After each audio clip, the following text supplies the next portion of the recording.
Forgive me, it's not the usual professional setup of being in my kitchen.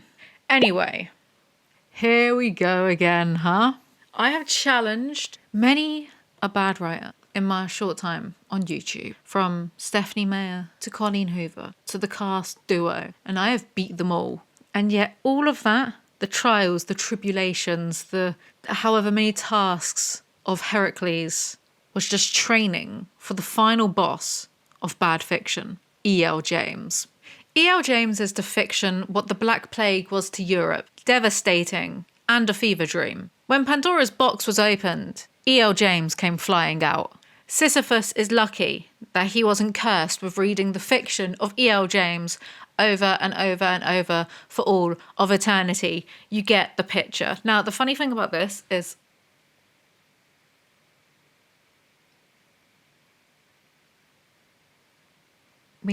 I can talk. It's only 7 o'clock. Most people aren't going to be in. Why am I such a goody two-shoes? Like, sure, it wasn't a goody two-shoes when I was doing loads of drugs. Now, the funny thing about this is people just think I'm watching TV, won't they? They'll just think I'm watching TV. The funny thing about this is I actually started the script for 50 Shades Darker back in October 2022.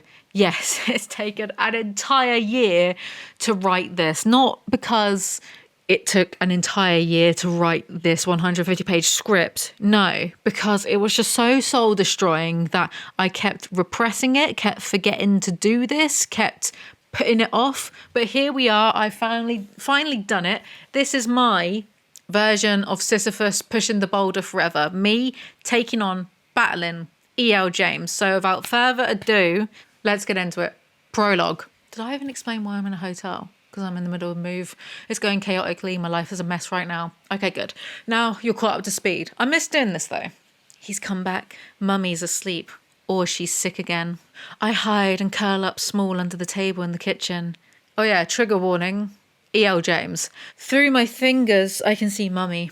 She's asleep on the couch. Her hand is on the sticky green rug and he's wearing his big boots with a shiny buckle and standing over Mummy shouting. Don't humanise Grey to me by giving him some vague, tragic, sad backstory. Also, Mommy, massive cringe mate, not a fan. But you see, of course, Christian likes BDSM because he was abused as a child. Duh. Mystery solved. The only reason people could possibly like BDSM is if they suffered some type of childhood trauma. Way to insult your primary target audience. That would be like if I came on here and said, do you know what I really hate? Women between the ages of 18 and 34. Hate them. Chapter 1. Anna is at work. If you remember from the video all the way back last year, they broke up because he hit her really hard. Valid reason to break up with someone. But Anna is at work. She bravely survived 3 days past the breakup, which is just so much time for self-reflection and space. She talks to her boss. I'll be off, if that's okay with you, I murmur. Of course, it's 5:30. I'll see you tomorrow. Good night, Jack. Good night, Anna. I see that E.L. James has improved her writing style. She's a step up from unfathomably stupid and is now at unfathomably boring. I can't say that word if you can tell. If she keeps it up, she might hit unfathomably mediocre in her next lifetime when she reincarnates as a mollusk. Collecting my bag, I shrug on my jacket and head for the door.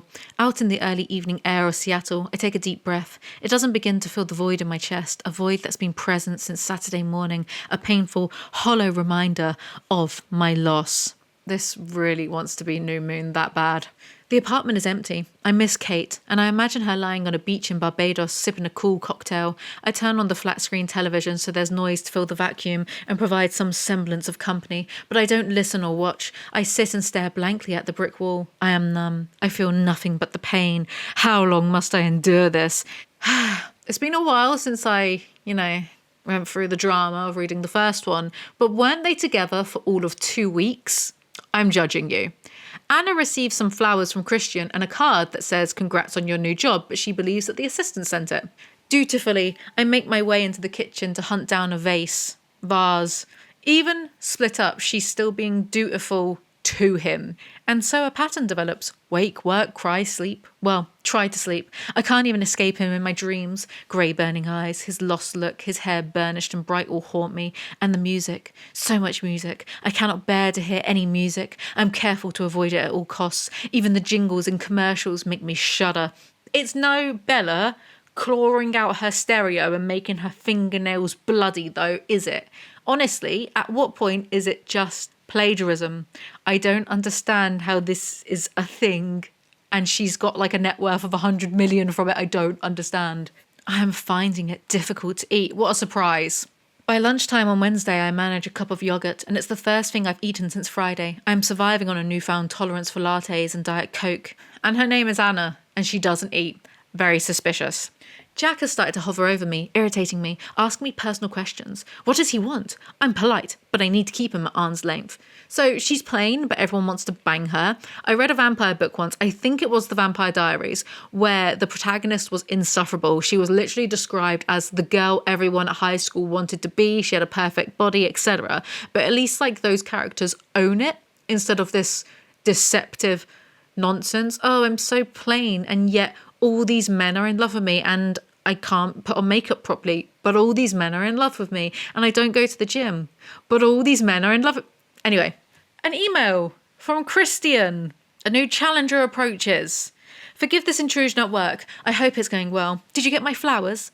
I note that tomorrow is the gallery opening for your friend's show, and I'm sure you've not had the time to purchase a car, and it's a long drive. I would be more than happy to take you. Should you wish, let me know. You've broken up, you big freak. Go away. How did he get my email address? He knows my shoe size. I went to see Garth Marenghi recently, and whenever he's doing the voice of Roz, the editor, he's like, "Oh, Nick, what are you doing?" That's naturally what's coming out. He knows my shoe size. An email address is hardly going to present him with many problems. It's not cute or quirky.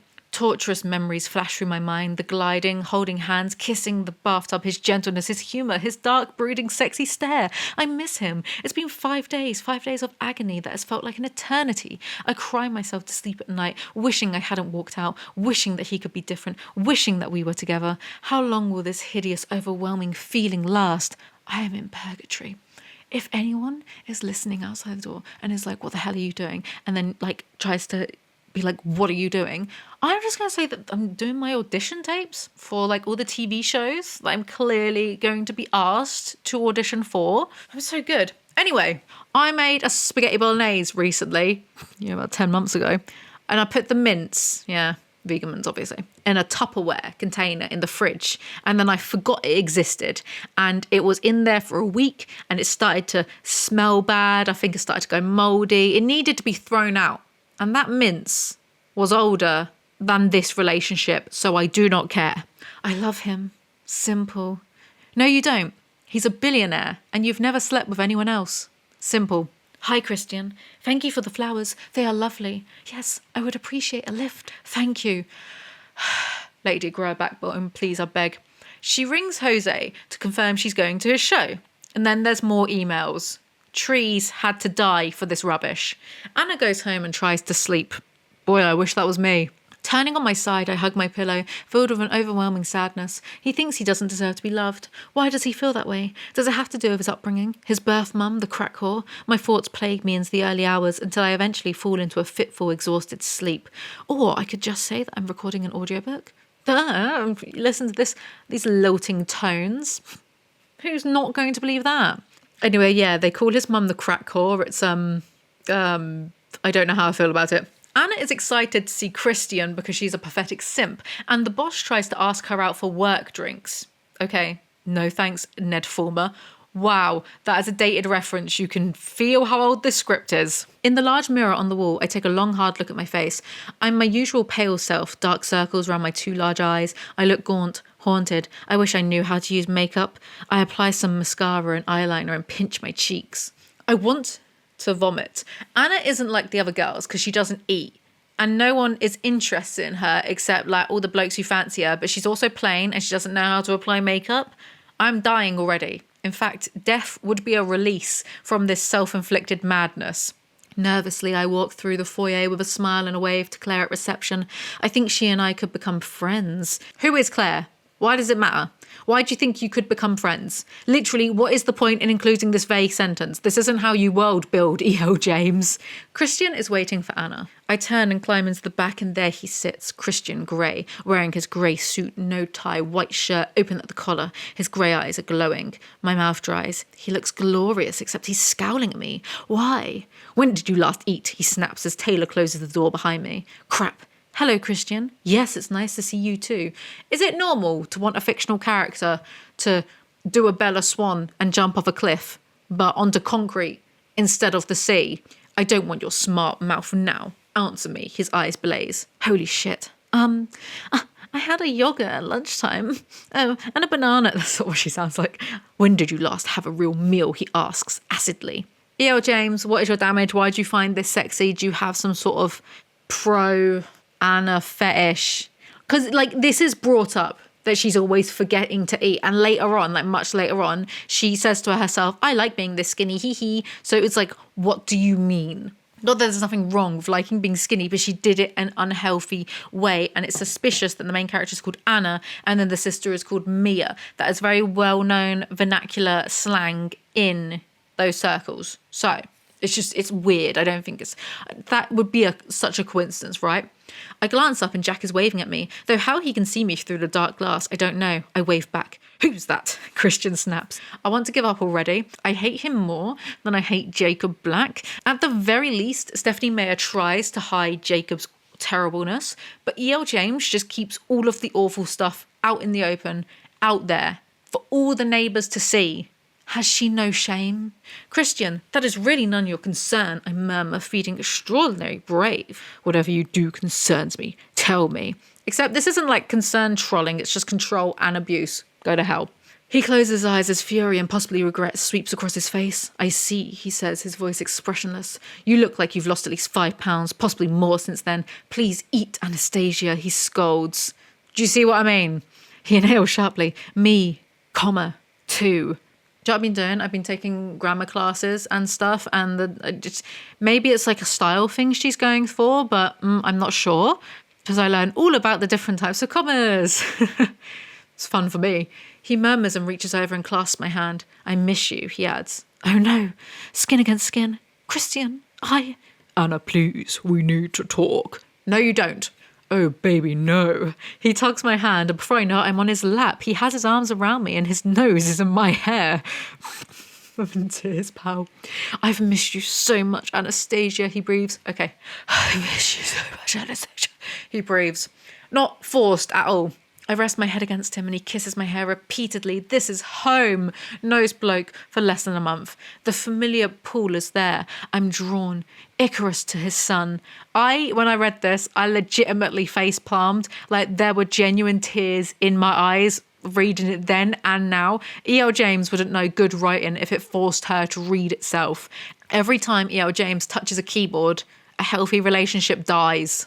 The doors close and I risk a second peek. He glances down at me and it's there in the air between us, that electricity. It's palpable. I can almost taste it. I wish you would. It'd be like that scene from The Green Mile. A deer wet the sponge. It'd be like that. Pulsing between us, drawing us together. Oh my, I gasp as I bask briefly in the intensity of this visceral primal reaction. I feel it too, he says, his eyes clouded and intense. Twilight ripoff. Anna immediately gets horny, obviously. My inner goddess stirs from her 5-day sulk. Right, so he assaulted her and she broke up with him. That's not a sulk. That's a pretty valid reason as far as reasons go to end a relationship. They get in the helicopter and just... Why are they going in a helicopter? They don't need to be going in a helicopter. Rich people things. And they just act like they're back together now. What? We've chased the dawn, Anastasia. Now the dusk. His voice comes through on the headphones. I turn and gape at him in surprise. She does that. She's always so annoying. Making that face exact. That's so ugly. What does this mean? How is it that he can say the most romantic things? He smiles and I can't help my shy smile. Tee-hee, I'm so small that when I walk across a pavement, I fall in the cracks because I'm just so petite and small and shy. I'm annoying myself. I don't know. This is the annoying thing because my light is there. It's a big light. So if the camera is here, right? So I've got it there directly behind, right? I don't know if this is, I don't think this is my good side. I think this is my good side. I can't tell. I'm very self-conscious right now. Anyway, I can hear E.L. James orgasming to the sound of her own stupid thoughts. E.L. James orgasming is the audio equivalent of seeing the light fade from a man's eyes as they die. That's how you really feel past me. I crane my head. I've never been. I'll take you. We can eat there. Christian, we broke up. I know. I can still take you there and feed you. He glares at me. That is not what a breakup means, my guy. His lips twitch into a smile. I've missed your smart mouth, Anastasia. I gasp and want to shout, I've missed you, all of you, not just your mouth, but your penis too. But I keep quiet and gaze out the glass fishbowl that is Charlie Tango's windshield as we continue south. The dusk is to our right, the sun low on the horizon, large, blazing, fiery orange.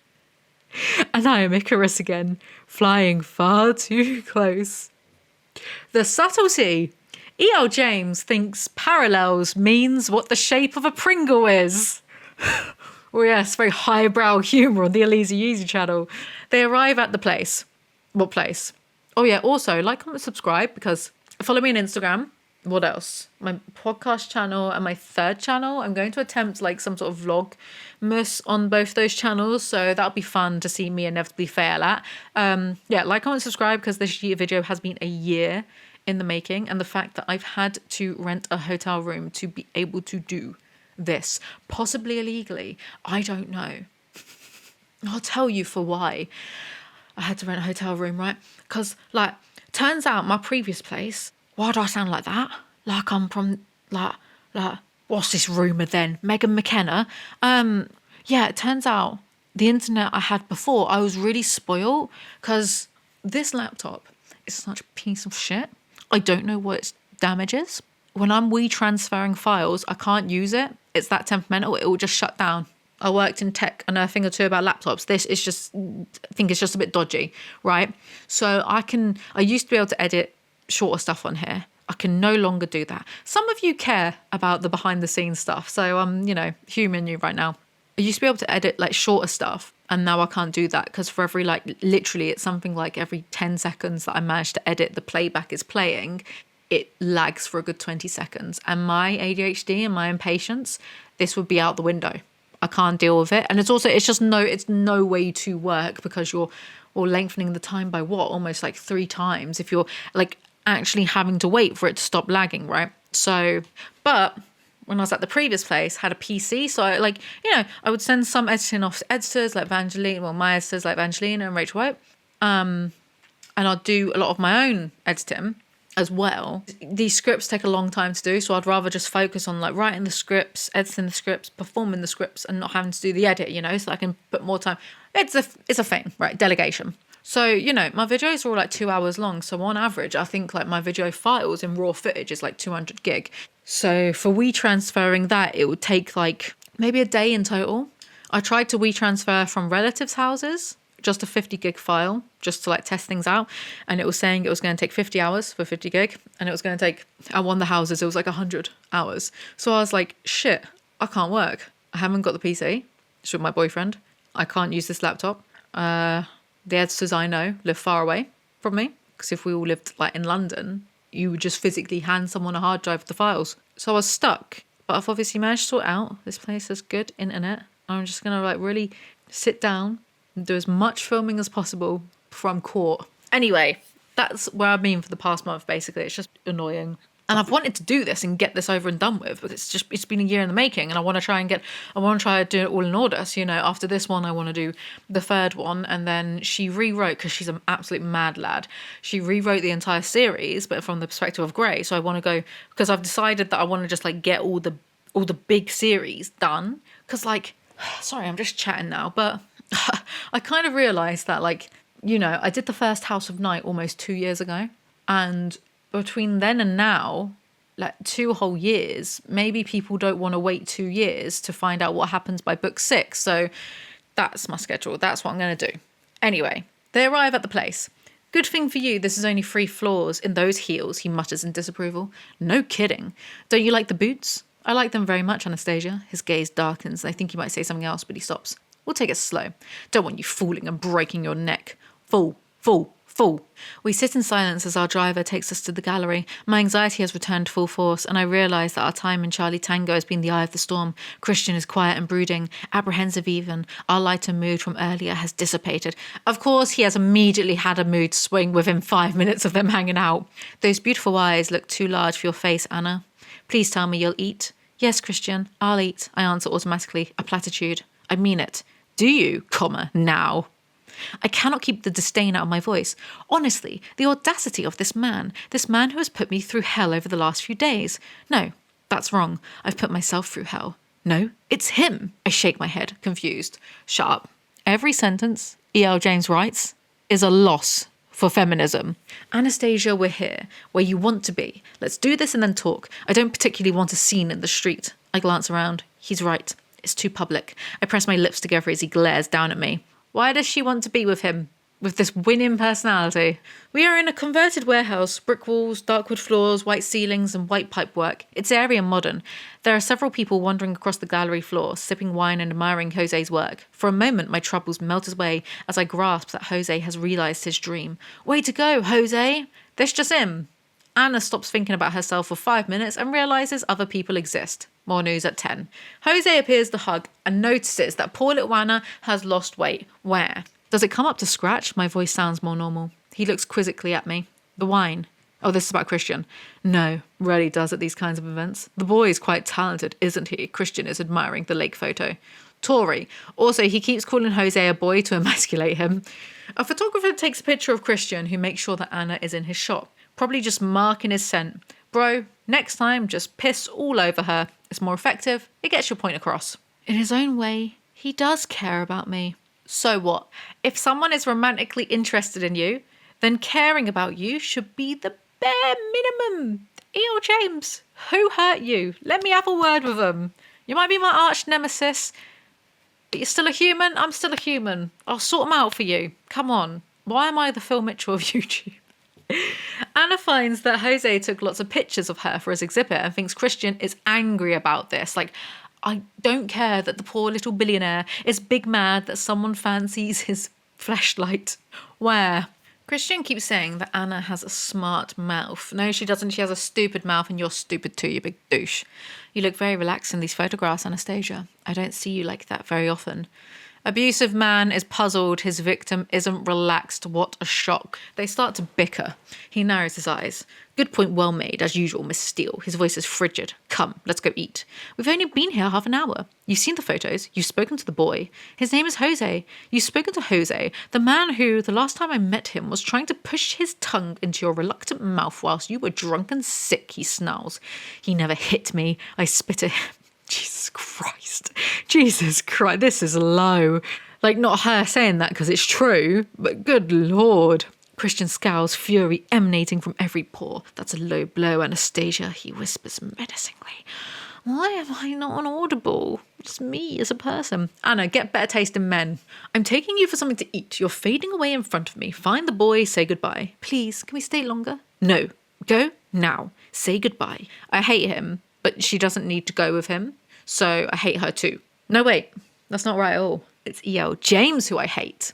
I drag my gaze away from him and scan the room for Jose. He's talking to a group of young women. I stalk off towards him and away from 50. Just because he brought me here, I have to do as he says? Who the hell does he think he is? You don't have to do what he says, just stay. Ignore him. Call the police. Jose sweeps me into a big bear hug, spinning me so I can see Christian across the gallery. He's scowling, and I realise it's because I'm in Jose's arms. So in a very calculating move, I wrap my arm around Jose's neck. I think Christian is going to expire. His glare darkens to something quite sinister and he slowly makes his way towards us. All of these people are the worst. Christian takes Anna out to an alleyway to snog before going to a restaurant. We don't have long, Christian says to the waiter as we sit, so we'll each have sirloin steak cooked medium, béarnaise sauce if you have it, fries and green vegetables, and whatever the chef has, bring me the wine list. Certainly, sir. The waiter, taken aback by Christian's cool, calm efficiency, scuttles off. Christian places his blackberry on the table. Geez, don't I get a choice? You're the one who went back to him? I have zero sympathy for you.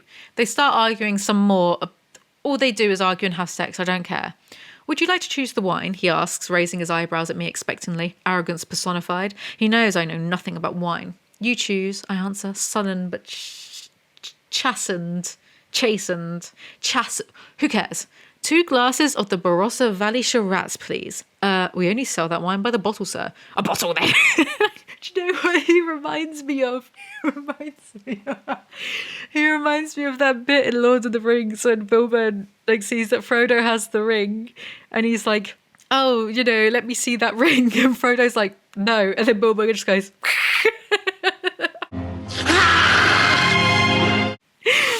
Oh no, my makeup. Christian snaps. Sir, he retreats subdued, and I don't blame him. I frown at 50. What's eating him?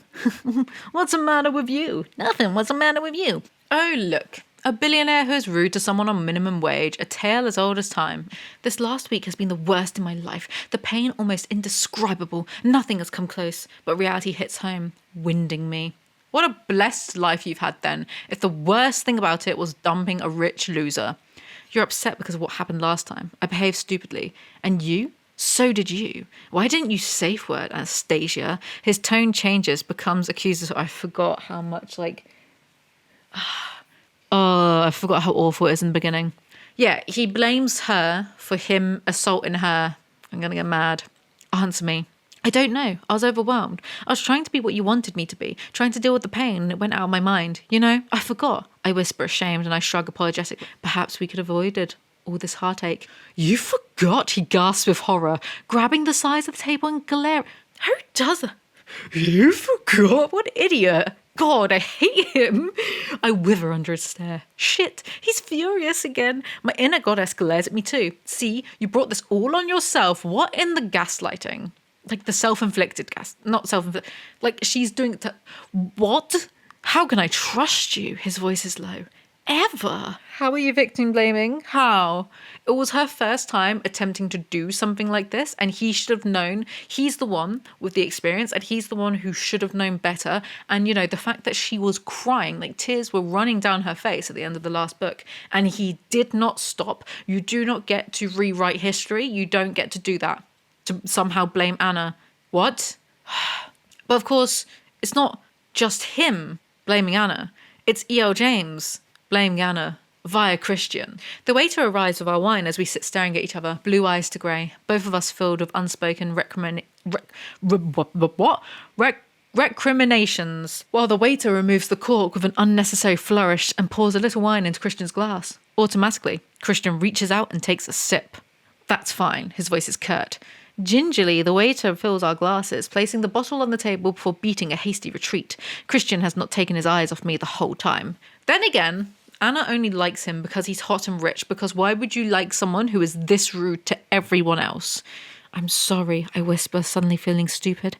I left because I thought we were incompatible, but he's saying I could have stopped him?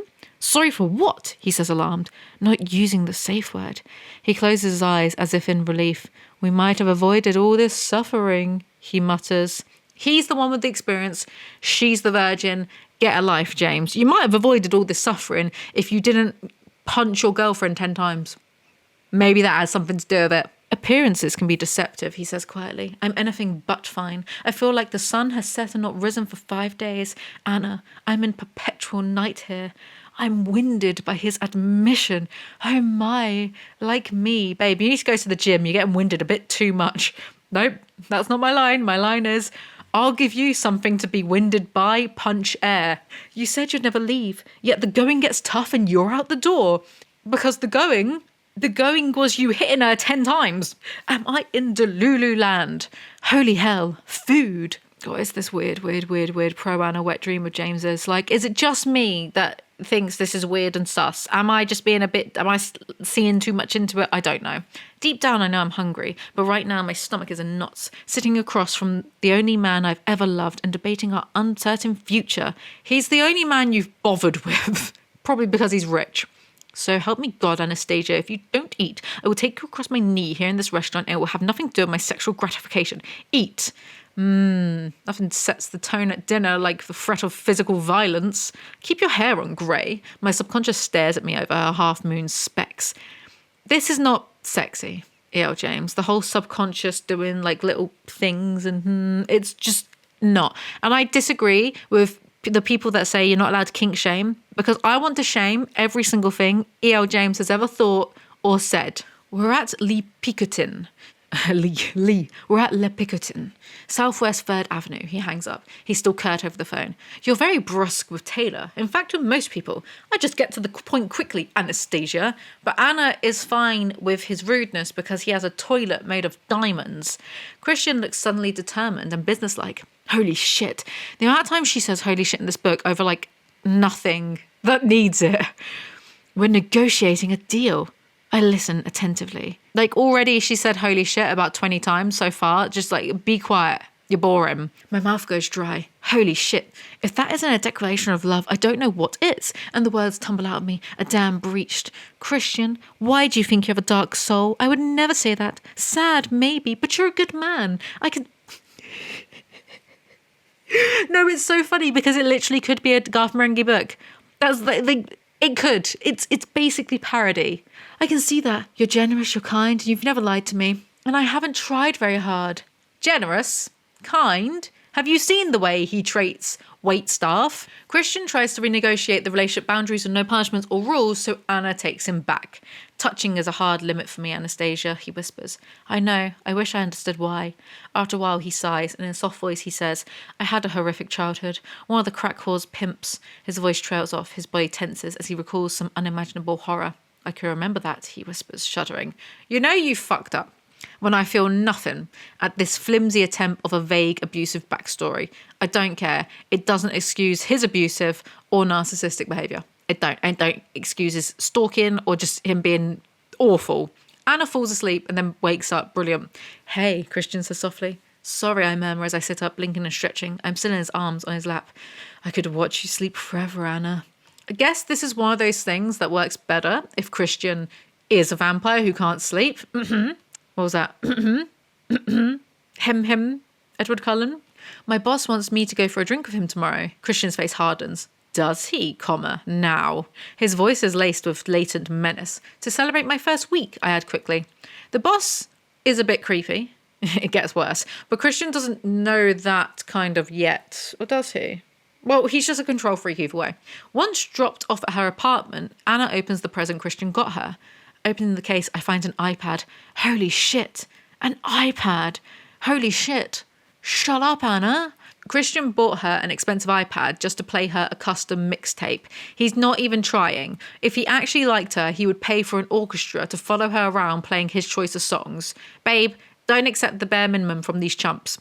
Anna, of course, doesn't like the expensive gift because she's Bella, but she takes them anyway because she's Bella. I switch it on and gasp as the wallpaper image appears, a small model glider. Oh my, it's the Blahnik L23 I gave him. Of course, yeah, that I thought was the Blahnik L22. Silly me. I'm mounted on a glass stand and sitting on what I think is Christian's desk at his office. I gape at it. Told you.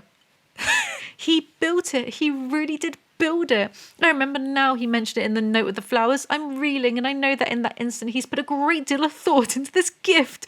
They've only been broken up for 5 days, so when did he find the time to build a model airplane? It makes sense if he's a vampire with supernatural speed and nimbleness, but he's not. He's supposedly this big, bad, busy billionaire. So where's the time come from, huh? Billionaire propaganda. That's what it is. None of them actually work more than 40 hours a week, but they tell you this to justify them having this net worth of a small country's GDP. This book is billionaire propaganda, by the way.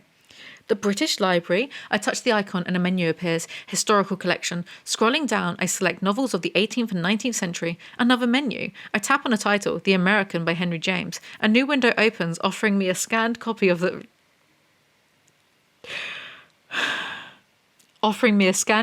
book to read. Holy crap, it's an early edition. Published in 1879, and it's on my iPad. He bought me the British Library at the touch of a button. We know what PDFs and ebooks are, James. We aren't stupid. Unlike the sperm donor at the laboratory that created you. Did I just go too far? No, that's funny. Wow, I must have been in a very sassy mood that day. Snow Patrol is Anna's favourite band. No, they aren't, James. They're not anyone's favourite band. Poor Snow Patrol, what did they do to me? Selecting a song that catches my eye, I press play. It's called Try by Nelly Furtado. She starts to sing and her voice is a silken scarf wrapping me around, enveloping me. I lie down on my bed. Does this mean Christian's... Does this mean Christian's going to try this new relationship? I drink in the lyrics, staring at the ceiling, trying to understand this turnaround. He missed me. I missed him. Who over the age of 14 acts like this? Oh my God. The song ends and tears spring to my eyes. I quickly scroll to another, The Scientist by Coldplay, one of Kate's favourite bands. I know the track, but I've never really listened to the lyrics before. I close my eyes and let the words wash over and through me. My tears start to flow. I can't stem them. If this isn't an apology, what is it? Oh, Christian. Thanks for not telling us any of the lyrics, you arsehole, and I'll be damned if I have to look them up myself to work out what's going on. I'd rather shove needles under my nails than spend more time than necessary on this book. Remember what I was saying earlier about E.L. James doesn't understand subtlety? Come up to meet you. Tell you I'm sorry. That's the first line of I don't need to read anymore. Wow. Okay. Anna emails Christian thanks and he tells her to go to bed. Get wrecked. His response makes me smile. Still so bossy. Still so Christian. Will that change too? And I realise in that moment that I hope not. I like him like this. Commanding. As long as I can stand up to him without fear of punishment. I'm screeching into the void. That is literally the bare fucking minimum, to not expect your partner to hit you, but it's been like painted and rebranded as totally dreamy. Oh my God, when he doesn't punish you, heart eyes. What? Anyway, more emails, whatever. Chapter 3, Anna goes to work. Jack glances up at me and does a double take. Good morning, Anna. You look radiant. His remark flusters me. How inappropriate. How contrived. Plain, and yet all the boys want her. More emails. What is this office role-playing? If I wanted to read emails, I would check my thousands of unread emails. Why, Miss Steele? I love a challenge. Oh yeah? Challenge this. I sit grinning at the screen like an idiot. I can believe that. At lunchtime, I head to the deli for a pastrami sandwich and listen to the playlist on my iPad. First up, there's Nitin Sawhney, some world music called Homelands. It's good. Mr. Gray has eclectic taste in music. I wander back listening to a classical piece, Fantasia on a Theme by Thomas Tallis, by Ralph Vaughan Williams. Oh, 50 has a sense of humour and I love him for it. Will this stupid grin ever leave my face? What is this stream of consciousness garbage? I don't care about his stupid music choices, E.L. James. I have never met you and you are still the worst person I've ever met. Christian Grey, I should laugh at my own jokes, has the sense of humour of nuclear waste. What does that even mean? I'm doing the usual humdrum mergers and acquisitions. I'm really into murders and executions. Now there's a Christian I give a shit about. It's all very dry. Just like my Don't you hiss at me. Promptly at 5:30, Jack is at my desk. It's casual Friday, so he's wearing jeans and a black shirt. So at the end of that black shirt, there's 2 periods there, 2 full stops, which is 1 full stop, period, shy of an ellipsis. It's just like 2. Is it a typo? It's either a typo or she did mean to put an ellipsis there, but it doesn't make any sense because why would she trail off just because, James, she studied history at university. It's just, I don't know, these people, like... So Stephen King, I think he studied English or literature or something, but he was an English teacher, so he knows about all the punctuation, grammar and stuff. I'm not too good at that myself. That's why I've gone I'm taking grammar classes and learning about syntax and that type of thing. It's good, but it's like these people, they just, this was fan fiction, first of all, but it's kind of like, Colleen Hoover's not educated fully on writing and because you should know the grammar rules if you're going to break them and stuff, and I just feel like these types of people, maybe they just feel that they're above it, they get a bit lucky and their toxic rubbish gets sold by the millions, so they feel like they don't have to learn to not make typos or whatever. I don't know, it's just annoying. Like, why am I trying so hard? Shouldn't bother. The bar that the office go to is called 50s. Oh my God, shut the front door, no way. What would you like to drink? A beer, please. Cool. Thrilling dialogue. It's a real tour de force around here. Anna tells Gray about the bar and says, sorry? You have me at a disadvantage, I say, trying to ignore the warning tingling up my spine. No one talks like this, James. It's not the 1800s anymore, despite your idea of what constitutes as a leading man.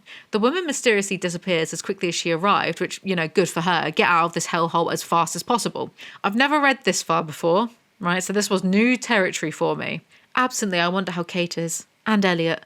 I must remember to ask Christian if he's heard from him. Oh, and Ethan, Kate's brother, will be back next Tuesday, and he'll be staying in our apartment. I can't imagine Christian is going to be happy about that. My earlier encounter with strange ghost girl slips further from my mind. It's Kate's brother. Christian does not have the right to be annoyed at a family member visiting you.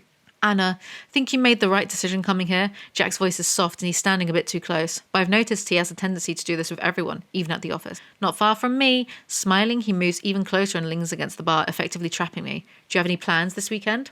Why is every man in this book either a future or current sex offender? James, you know you don't always have to get character inspo by using the sex offenders register, right? Jack, this is Christian, I mumble apologetically. Why am I apologising? Christian? I'm the boyfriend, Christian says with a small, cool smile that doesn't reach his eyes as he shakes Jack's hand. I glance up at Jack, who's mentally assessing the fine specimen of manhood standing in front of him. I'm the boss, Jack replies arrogantly. Anna did mention an ex-boyfriend. Oh shit, you don't want to play this game with 50. It's just embarrassing. Christian takes Anna from the bar and they go to her apartment. Your boss, Jack Hyde, is he good at his job? Whoa, that's a sudden change in direction. I frown. Why? This isn't about your pissing contest. Christian smirks. That man wants into your panties, Anastasia, he says dryly. I go crimson as my mouth drops open and I glance nervously at Taylor. Well, he can want all he likes. Why are we even having this conversation? You know I have no interest in him whatsoever. He's just my boss. Well, he better leave you alone or he'll find himself on his ass on the sidewalk. Oh, Christian, what are you talking about? He hasn't done anything wrong, ... yet. He just stands too close. He makes one move, you tell me. It's called gross moral turpitude or sexual harassment.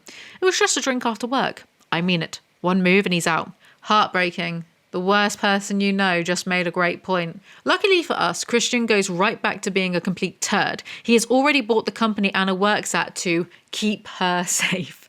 Yes, of course I'm mad at you, I seethe. I mean, what kind of responsible business executive makes decisions based on who he is currently fucking? I blanch and glance nervously once more at Taylor, who is stoically ignoring us. Heartbreaking. The second worst person you know just made a great point. Anna and Christian starts fighting arguing, and it lasts for approximately 5 sentences. Just because I have a stupid damn grin on my face doesn't mean I'm not mad as hell at you, I mutter breathlessly, trying to suppress my high school cheerleader giggling.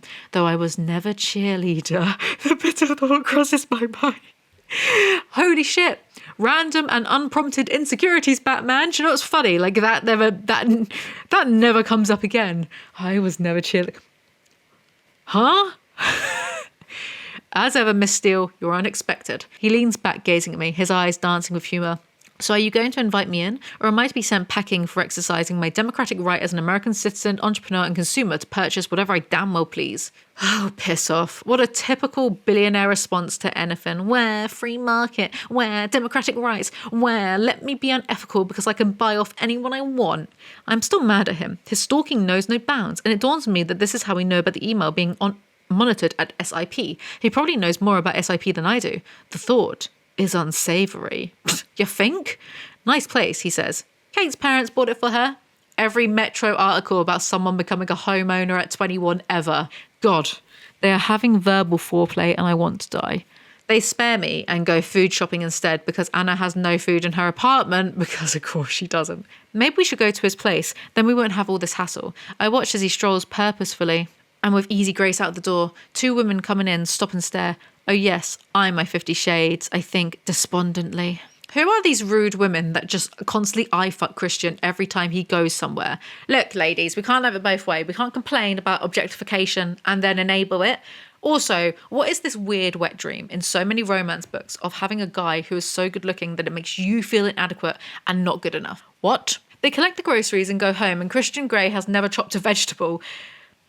Weaponized incompetence. No excuse. He's a billionaire. No excuse.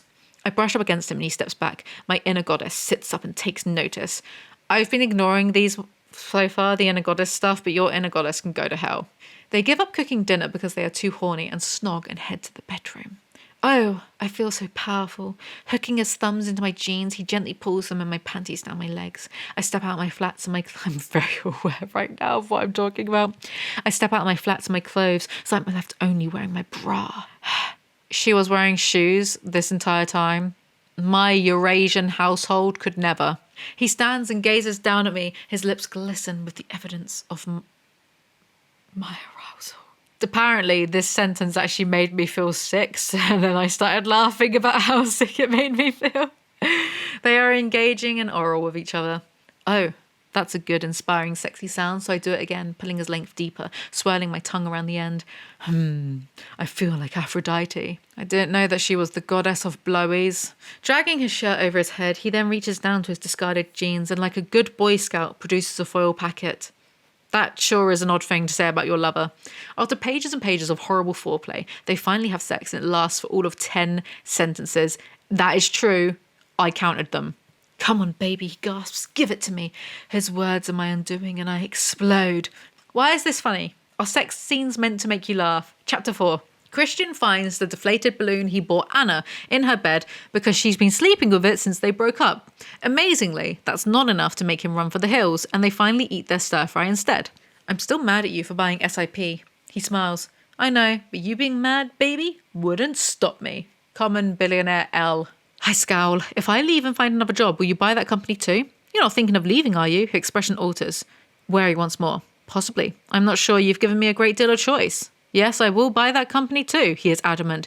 Exceedingly common but even bigger billionaire L. Would you like dessert? Now you're talking, he says, giving me her what? Grin. Not me. Why not me? My inner goddess wakes from her doze and sits upright, all ears. We have ice cream. Vanilla. Good. Where's the ice cream? In the oven. I smile sweetly at him. He cocks his head to one side, sighs, and shakes his head at me. Sarcasm is the lowest form of wit, Miss Steele. His eyes glitter. Oh shit, what is he planning? I could still take you across my knee. I place the bowls in the sink. Do you have those silver ball things? He pats his hand down his chest, belly, and the pockets of his jeans. Funnily enough, I don't carry a spare set around with me. Not much call for them in the office. I'm very glad to hear it, Mr. Grey, and I thought you said that sarcasm was the lowest form of wit. Well, Anastasia, my new motto is, if you can't beat 'em, join 'em. Their banter makes my ovaries shrivel up. The Amazon rainforest just deforested itself of 50 acres of land after hearing this conversation. This will do just fine. He looks up at me, eyes dark. Ben and Jerry's and Anna, he says each word slow. Oh. Ben and Jerry's and Anna. He says each word slowly, enunciating every syllable clearly. Oh, fucking my. I think my jaw is on the floor. Yeah, mine too. Why does she overreact to everything? I don't believe people like this exist. I refuse to. And he's going to waste perfectly good ice cream now. He ties her to the bed. He is gloriously naked. My inner goddess is doing a triple axel dismount of the uneven bars, and abruptly my mouth is dry. I hope your inner goddess triple axel dismounts off a cliff. Ben and Jerry should sue James for putting the company reputation in disarray. They have sex. These sex scenes are boring. They make me want to regrow my hymen and become a nun.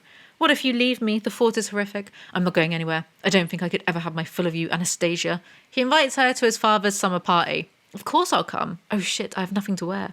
What? Nothing. Tell me, he insists. I have nothing to wear. Christian looks momentarily uncomfortable.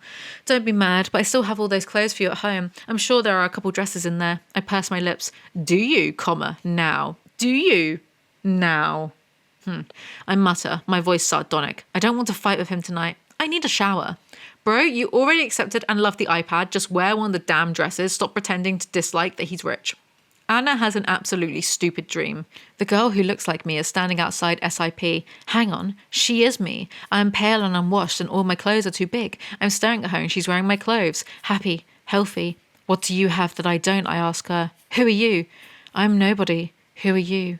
Are you nobody too?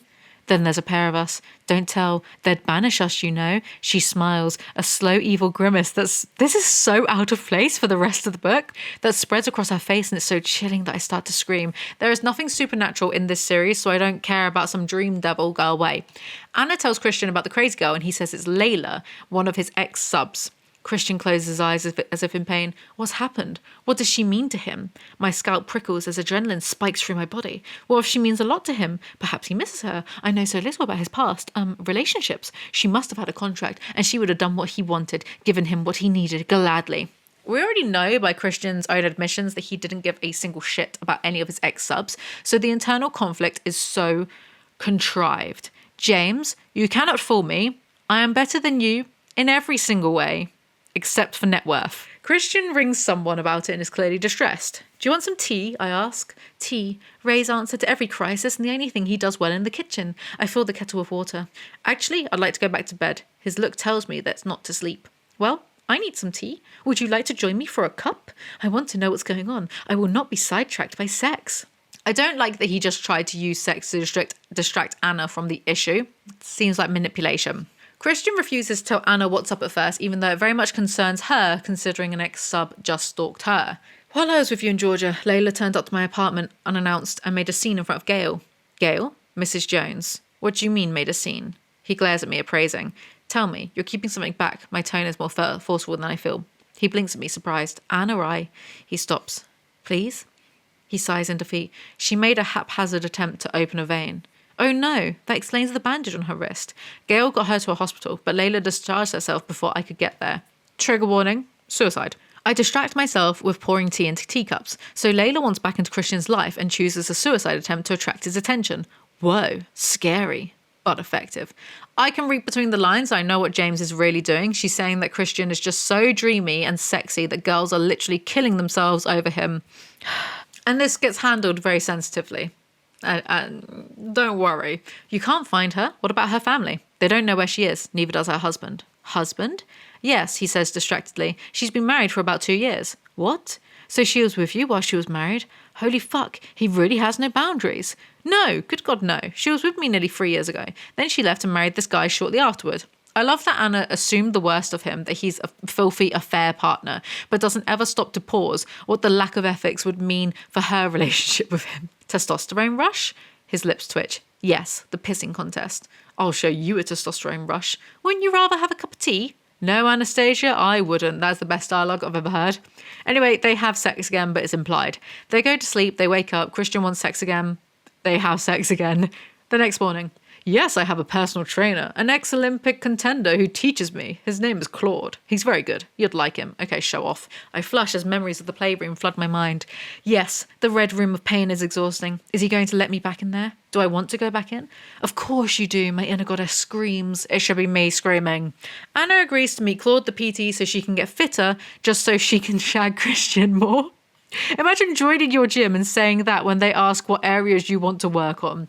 He looks like he's won the lottery, though Christian's probably never even bought a ticket. He has no need. Yeah, well, all that money can't buy him a good personality, so there. Christian brought back Anna's Audi, so she gets big mad and tries to buy it back using a check that Christian gave her. Oh no, that's your money. No, it isn't. I'd like to buy the car from you. His expression changes completely. Fury. Yes, fury sweeps across his face. No, Anastasia. Your money, your car, he snaps. No, Christian. My money, your car. I'll buy it from you. I gave you that car for your graduation present. If you'd given me a pen, that would be a suitable graduation present. You gave me an Audi. Do you really want to argue about this? No. Good. Here are the keys. He puts them on the chest of drawers. That's not what I meant. End of discussion, Anastasia. Don't push me. Healthy. So Anna rips up the check because she's a chump. Just take the check and use it to buy a plane ticket out of this messy book. So Christian just directly puts $24,000 into her bank account. Deposited in your bank account Monday. Don't play games with me. He's boiling mad, but I don't care. $24,000? I'm almost screaming. And how would you know my account number? My ire takes Christian by surprise. I know everything about you, Anastasia, he says quietly. Everything about this conflict is ridiculous. They get so mad that they just start making out. My blood sings in my veins. Will he always have this effect on me? May I should sue. Lord, I want to take you now, but I'm out of condoms. I can never get enough of you. You're a maddening woman. Why is bro talking like he's from the 19th century? They go out for breakfast and Christian sulks that Anna pays for it. Where are we going? Surprise. Oh, okay. I don't really like surprises, and I don't really like you. We walk for 2 blocks and the stores become decidedly more exclusive. I haven't yet had an opportunity to explore, but this really is just around the corner from where I live. Kate will be pleased. There are plenty of small boutiques to feed her fashion passion. Actually, I need to buy some floaty skirts for work. No wonder James and Coho are friends. They write the same stream of consciousness nonsense. Anyway, Christian takes her to a hairdresser's where the receptionist knows him. Is this the usual, sir? She asks politely. She's wearing very pink lipstick. There's something cringe about him taking all his subs to the same hairdressers to the point that the receptionist basically knows what's up. It's like he's keeping sex slaves, kind of. Do you know what I mean? No, he says quickly with a nervous glance at me. The usual? What does that mean? Holy fuck, it's rule number 6, the damned beauty salon, all the waxing nonsense, shit. And that this poor receptionist knows he gets his subs waxed because he likes it. It's just embarrassing. He owns this building because of course he does. Yes, it's a sideline. Anyway, whatever you want, you can have it here on the house. All sorts of massage, Swedish, shiatsu, hot stones, reflexology, seaweed baths, facials, all that stuff that women like, everything. It's done here. Wait. I would get massages every day. Forget everything bad I've ever said about this book and Christian. However, a new challenger appears. Platinum blonde is tall, tan, lovely, and in her late 30s or early 40s. It's difficult to tell. She's wearing the same uniform as Greta, but in black. She looks stunning. Her hair shines like a halo, cut in a sharp bob. As she turns, she catches sight of Christian and smiles at him, a dazzling smile of warm recognition. It's the nonce lady. Then it hits me like a wrecking ball. And I know deep down in my gut on a visceral level, I know who it is. Did you see on my face then, like the intrusive thought I had of Wrecking Ball and Miley Cyrus and wanting to belt just them? It's her. Stunning, older, beautiful. It's Mrs. Robinson. Knew it. Also, I don't want to hear any crap about Anna feeling inferior to these women because, like, you're not ugly, you're just poor. Everyone's heard that saying, right? Except you aren't poor anymore. I'm talking to Anna. I wasn't calling you guys. I'm talking to Anna. I say, Anna, you're not ugly. You're just poor. Except you're not poor anymore because you're dating a billionaire with access to a PT, a chef, an entire spa, a hairdressers, probably like plastic surgeons, Botox, filler, all for free. If you don't make the most of that and become model-esque, then you're the problem, babe. Oh, if I had access to all these things for free, I would never get out of the spa. I would have massages every day. You know, you can get like lymphatic drainage massages that help with circulation, cellulite, bloating, that type of thing. The main Chelsea girls are always getting them. You can get that cool sculpting thing where like they freeze fat and then it like naturally recycles. Like the jury's still out there, you know, where that's. But all these things, these like kind of non-invasive, non-surgical things that you can do to, if you want, improve your appearance or like whatever. If you're rich, it's crazy. It's crazy.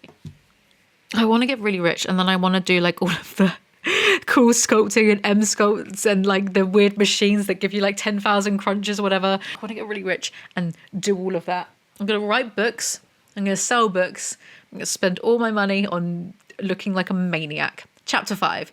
The receptionist tells Anna that Mrs. Lincoln owns the place with Christian. Spidey sense? My subconscious snorts. Pedo sense. Why is this the best line that EL has ever written? 50 strides back to me, anxiety etched on his face. Damn right. Mrs. Robinson returns to the back room, closing the door behind her. Christian frowns. Are you okay? He asks, but his voice is strained, cautious. Not really. You didn't want to introduce me? My voice sounds cold, hard. His mouth drops open. He looks as if I pulled the rug from under his feet. Why is he so melodramatic? Stop. Anna is all, I'm leaving. Good for you. Stand up for yourself. We won't need Franco, Greta. Christian snaps. That is no way to talk to your staff. Wrapping my arms protectively around myself. Okay, Bella. Christian admits he used to take all his subs to the salon, but none of them knew about Mrs. Robinson. However, she met all of them. Can you see how fucked up this is? I glare up him. My voice is low. Yes, I'm sorry, and he has the grace to look contrite. I want to get my hair cut, preferably somewhere you haven't fucked either the staff or the clientele. The score needs to be evened up. She was a virgin. He shagged like 20 plus women. Go, Anna. Be free. Spread your wings. And your legs. Anyway, someone calls Christian to tell him that Layla left her husband 3 months ago and ran off with a bloke who died in a car crash 1 month ago. I don't care, and I also forgot about all of that. The bloke who died is the real MVP of the series. He saw what he was in, and he bailed. Christian is worried that Layla is having a psychotic break and will be a danger to Anna. He glares at me. You're coming back to my apartment if I have to drag you there by your hair. Bro, I don't think Layla is the dangerous one. Anna refuses to move, so Christian picks her up. He starts striding along 2nd Avenue, ignoring me. Clasping his hand firmly around my thighs, he swats my behind with his free hand. Christian, I shout. People are staring. Could this be any more humiliating? Oh, that's sad. Matthew Perry passed away. It's very sad. I'll walk. So narcissists love a humiliation ritual. As I stalk back home, I make a mental list. Over-the-shoulder carrying, unacceptable for anyone over the age of 6. Taking me to the salon that he owns with his ex-lover, how stupid can he be? The same place he took his submissives, same stupidity at work here. Not even realising this was a bad idea, and he's supposed to be a bright guy. Having crazy ex-girlfriends. Can I blame him for that? I'm so furious. Yes, I can. Knowing my bank account number. That's just too stalkery by half. Buying SIP. He's got more money in the sense. Insisting I stay with him. The threat from Layla must be worse than he feared. He didn't mention that yesterday. Am I meant to find this this con list cute? Anna realizes that Christian hasn't told her something, and it turns out Layla has obtained a concealed weapons permit. America. Anyway, Christian kisses Anna's head, and that's enough for all of her anger to go. Ethan is back Tuesday, I mutter. Ethan? Kate's brother. He's staying here until he finds a place in Seattle. Christian gazes at me blankly, but I notice the frostiness creep into his eyes. Bro, your ex-sub is clearly going to try to shoot Anna. Don't you dare get snipey about her best friend's brother. Get in the car, Anastasia, he snaps angrily. Okay, I hastily climb in. Honestly, chill, will you? Dreamy. I told you, I prefer brunettes. Mrs. Robinson isn't a brunette. That's probably why, he mutters. She put me off blondes forever. You're kidding. I gasp. Yes, I'm kidding, he replies, exasperated. Every convo between them is like pulling out nails. So, he only likes brunettes. I wonder why. Oh, I know why. Did Mrs. Extraordinarily Glamorous, in spite of being old Robinson, really put him off blondes? I shake my head. Christian mindfuck grey. Yeah, it's easy to be a MILF when you're a millionaire, you donut. When I dropped out of Harvard, she loaned me $100,000 to start my business. Holy fuck. She's rich too. Why is this a surprise? Of course she's rich. Rich people don't hang out with peasants. She was a bored trophy wife, Anastasia. Her husband was wealthy. Big in timber. He gives me a wolfish grin. He wouldn't let her work, you know. He was controlling. Some men are like that. He gives me a quick sideways smile. Very funny. Christian's grin gets bigger. She lent you her husband's money? He nods and a small mischievous smile appears on his lips. That's terrible. No remorse, and this is the man you want to marry, huh? Good luck. They see the driver, bodyguard, whoever. Hi, Taylor. You have a daughter? Yes, ma'am. How old is she? She's 7. Christian gazes at me impatiently. What? She's not allowed to talk to the help? Clothes. Picking up my backpack, I wander upstairs to my bedroom and check out the walk-in closet. It's still full of clothes, all brand new with price tags still attached. 3 long evening dresses, 3 cocktail dresses, and 3 more for everyday wear. All of this must have cost a fortune. I check the tag on one of the evening dresses. $2,998. Holy fuck, I sink to the floor, take the clothes, run. This isn't me. I put my head in my hands and try to process the last few hours. They've been back together for like a day, haven't they? Good lord. It's exhausting. This is exhausting. Why have I fallen for someone who is playing crazy? Beautiful, sexy as fuck, richer than Croesus, and crazy with a capital K? Dump him then. Anna rings her mum. Oh, someone else has problems. I'm not the only one. Breaking news. Idiot realises she isn't the centre of the universe. More at 7. That's the same joke I did earlier. I hold my hand up to indicate that I'm on the phone. Sorry, Mum. I have to go. I'll call again soon. 1 whole sentence later, she hung up. Like, it was a 1-sentence phone call. Some daughter. I'm not hiding. I'm despairing. Despairing? All of this, Christian, I wave my hand in the general direction of the clothes. This isn't even first world problems. This is 0.01% problems. You could have had a nice brunette submissive, one who'd say, how high every time you said jump, provided, of course, she had permission to speak. So why me, Christian? I just don't get it. Wow, it's giving Brad from Married at First Sight UK vibes. Franco is small, dark and gay. I love him. Such beautiful hair, he gushes with an outrageous, probably fake Italian accent. Nope, not doing that. I bet he's from Baltimore or somewhere, but his enthusiasm is infectious. Christian is sitting on his couch, ploughing through what looks like spreadsheets. Soft, mellow classical music drifts through the great room. A woman sings passionately, pouring her soul into the song. It's breathtaking. I wish this book would take my breath away and asphyxiate me. Over lunch then, I'm hungry, and not just for food. He gives me a salacious smile. I'm not going to let you dazzle me of your sexpertise. I can't believe mums everywhere got off to this rubbish. I'm embarrassed to be a woman. My touch means more. How am I supposed to resist when he says this stuff? Grey eyes search mine, watching, apprehensive.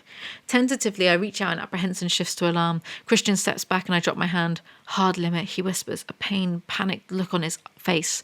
I can't help but feel a crushing disappointment. How would you feel if you couldn't touch me? Devastated and deprived, he says immediately. Oh, my 50 shades. Shaking my head, I offer him a small, reassuring smile and he relaxes. Get some self-respect, please, I beg you. So the rest of your list, invading your privacy, his mouth twists as he contemplates this. Because I know your bank account number? Yes, that's outrageous. I do background checks on all my submissives. I'll show you. He turns and heads for his study. I dutifully follow him, dazed. From a locked filing cabinet, he pulls out a manila folder. Typed on the tab, Anastasia Rose Steele. Holy fucking shit, I glare at him. Okay, but we already know you're not going to do a thing about this, so I don't care. Well, gee, thanks, I snap. I flick through the contents. He has a copy of my birth certificate. How? For heaven's sake. My hard limits, the non-disclosure agreement, the contract, geez, my social security number, resume, employment records, and yet she's not allowed to touch his arm. Are you joking? So you knew I worked at Clayton's? Yes. It wasn't a coincidence? You didn't just drop by? No. I don't know whether to be angry or flattered. Option A, you idiot. I don't misuse the information. Anyone can get hold of it if they have half a mind to, Anastasia. To have control, I need information. Just because you can doesn't mean you should. I could hire a hitman to assassinate this book, but I won't, because I wouldn't want to put the hitman through reading this. Anastasia, I earn roughly $100,000 an hour. Billionaires, am I right? $24,000 is nothing. The car, the test books, the clothes, then nothing. His voice is soft. If it's nothing, then donate a month of your pay straight to charity. So the way I worked this out is I didn't do $100,000 an hour for just the 8 hours. I kind of figured it was like ongoing, like 24 hours a day. I don't know why, but that's the calculations I've gone for. So with those calculations, earning 100,000, so $2.4 million a day, he earns $72 million a month, or $864 million a year. And even in 5 years, that's only 4.3 billion. And Elon Musk is worth 250 billion. Wow, I think I just became a communist. If you were me, how would you feel about all this largesse coming your way? I ask. He stares at me blankly, and there it is, his problem in a nutshell, empathy, or lack thereof. The silence stretches between us. Wait, are we admitting that he's a sociopath now, or shall we eat? I ask. This tension between us is draining. You're drained? How do you think I feel? He sighs. My submissives cook, Anastasia. Oh, of course, I flush. How could I be so stupid? What's that from? Harry Potter, Philosopher's Stone. How could I be so stupid? I smile sweetly at him. What would Sir like to eat? It's sounding less and less like he enjoys subdom sex, and more like he just wants a toxic alpha male podcaster environment instead. Christian is still in his study, no doubt invading some poor, unsuspecting fool's privacy and compiling information. The thought is unpleasant and leaves a bitter taste in my mouth. My mind is reeling. He really knows no bounds. It's hard for me to believe you actually care when you choose to stay with him despite all of this. I need music if I'm going to cook, and I'm going to cook non-submissively. What do you... Huh? I scroll through the extensive list. I want something upbeat. Beyonce. Doesn't sound like Christian's taste. Crazy in love. Oh yes, how am... I hit the repeat button and put on loud. I sashay back to the kitchen and find a bowl, open the fridge and take out the eggs. I crack them open and begin to whisk, dancing the whole time. Raiding the fridge once more, I gather potato, ham, and yes, peas. I don't think anyone has ever gone, yes, peas from the freezer. I'm in physical pain. No empathy, I muse. Is this unique to Christian? Maybe all men are like this, baffled by women. I just don't know. Yeah, that's right. No man is capable of empathy. James, what are you smoking?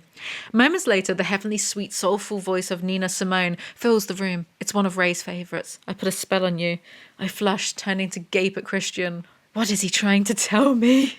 It's just also very pedestrian, all of this. They don't think about anything other than their boring and dysfunctional relationship. They don't think about life, death, the universe, and everything in between. It's like, what conversations do these people have? They don't even talk about, like, TV. I mean, it's just, ugh. I watch him, enthralled as slowly, like the predator he is, he stalks me in time to the so slow, sultry beat of the music. He's barefoot. What do you mean? The imagery of this is so nonsensical. What do you mean, stalks me in time? Like, what? Even if the multiverse theory is correct and there is an infinite amount of parallel worlds, there is not a single world in which this looks sexy. Not one. Anna wants to have sex with him, but also doesn't. I'm not going to touch you until you say yes, he says softly. But right now, after a really shitty morning, I want to bury myself in you and just forget everything but us. Oh my, us. A magical combination, a small potent pronoun that clinches the deal. Wow, us. It's given bare fucking minimum. Anyway, she touches his face and he allows it, but they get interrupted by Taylor. I whirl around, see an uncomfortable Taylor standing on the threshold of the great room. Christian and Taylor stare at each other, some unspoken communication passing between them. My study, Christian snaps and Taylor walks briskly across the room. Okay, rude. I take a deep steadying breath. Can I not resisting for 1 minute? I shake my head, disgusted at myself, grateful for Taylor's interruption, embarrassed though it is. Woman has to be embarrassed of her own sex drive. It's the law. I wonder what Taylor has had to interrupt in the past. What's he seen? I don't want to think about that. Lunch. I'll make lunch. I busy myself slicing potatoes. What does Taylor want? My mind races. Is this about Layla? This is literally a mile a minute. I scowl. He's not telling me. I dish out lunch and sit beside him, resigned to staying in the dark. This is good, Christian murmurs appreciatively as he takes a bite. Would you like a glass of wine? It's lunchtime. Get a real job, Christian. What's this? I ask. Cantilupe. Songs of the Aubergine. This is called Bailero. It's lovely. What language is it? It's an old French. Occitan, in fact. You speak French. Do you understand it? Memories of the flawless French he spoke at his parents' dinner come to mind. Some words, yes. Christian smiles, visibly relaxing. My mother had a mantra. Musical instrument, foreign language, martial art. Elliot speaks Spanish. Mia and I speak French. Elliot plays guitar. I play piano. And Mia, cello. Cello. Anyway, the Toriness. I cannot. Wait, this is when I realised I can play guitar, speak Japanese, and I do boxing. Oh my God. You either die a hero or you live long enough to see yourself become the villain. Have you decided what you'll wear this evening, or do I need to come and pick something out for you? His tone is suddenly brusque. Whoa, he sounds angry. Why? What have I said? All of the dreamiest men have incomprehensible mood swings. Collecting his plate, Christian places it in the sink and disappears from the room. What the hell was that about? He's like several different people in one body. Isn't that a symptom of schizophrenia? No, but I think flippantly calling someone schizophrenic is a symptom of being an asshole. I clear my plate, wash up quickly, and head back to my bedroom, carrying the Anastasia Rose Steele dossier. Back in the walk-in closet, I pull out the 3 long evening dresses. Now, which one? World War Me. Lying down on the bed, I gaze at my Mac. Look, she's giving Carrie Bradshaw a run for her money. Lying down on the bed, I gaze at my Mac, my iPad, and my BlackBerry. I'm overwhelmed with technology. I set about transferring Christian's playlist from my iPad to the Mac, then fire up Google to surf the net. Okay.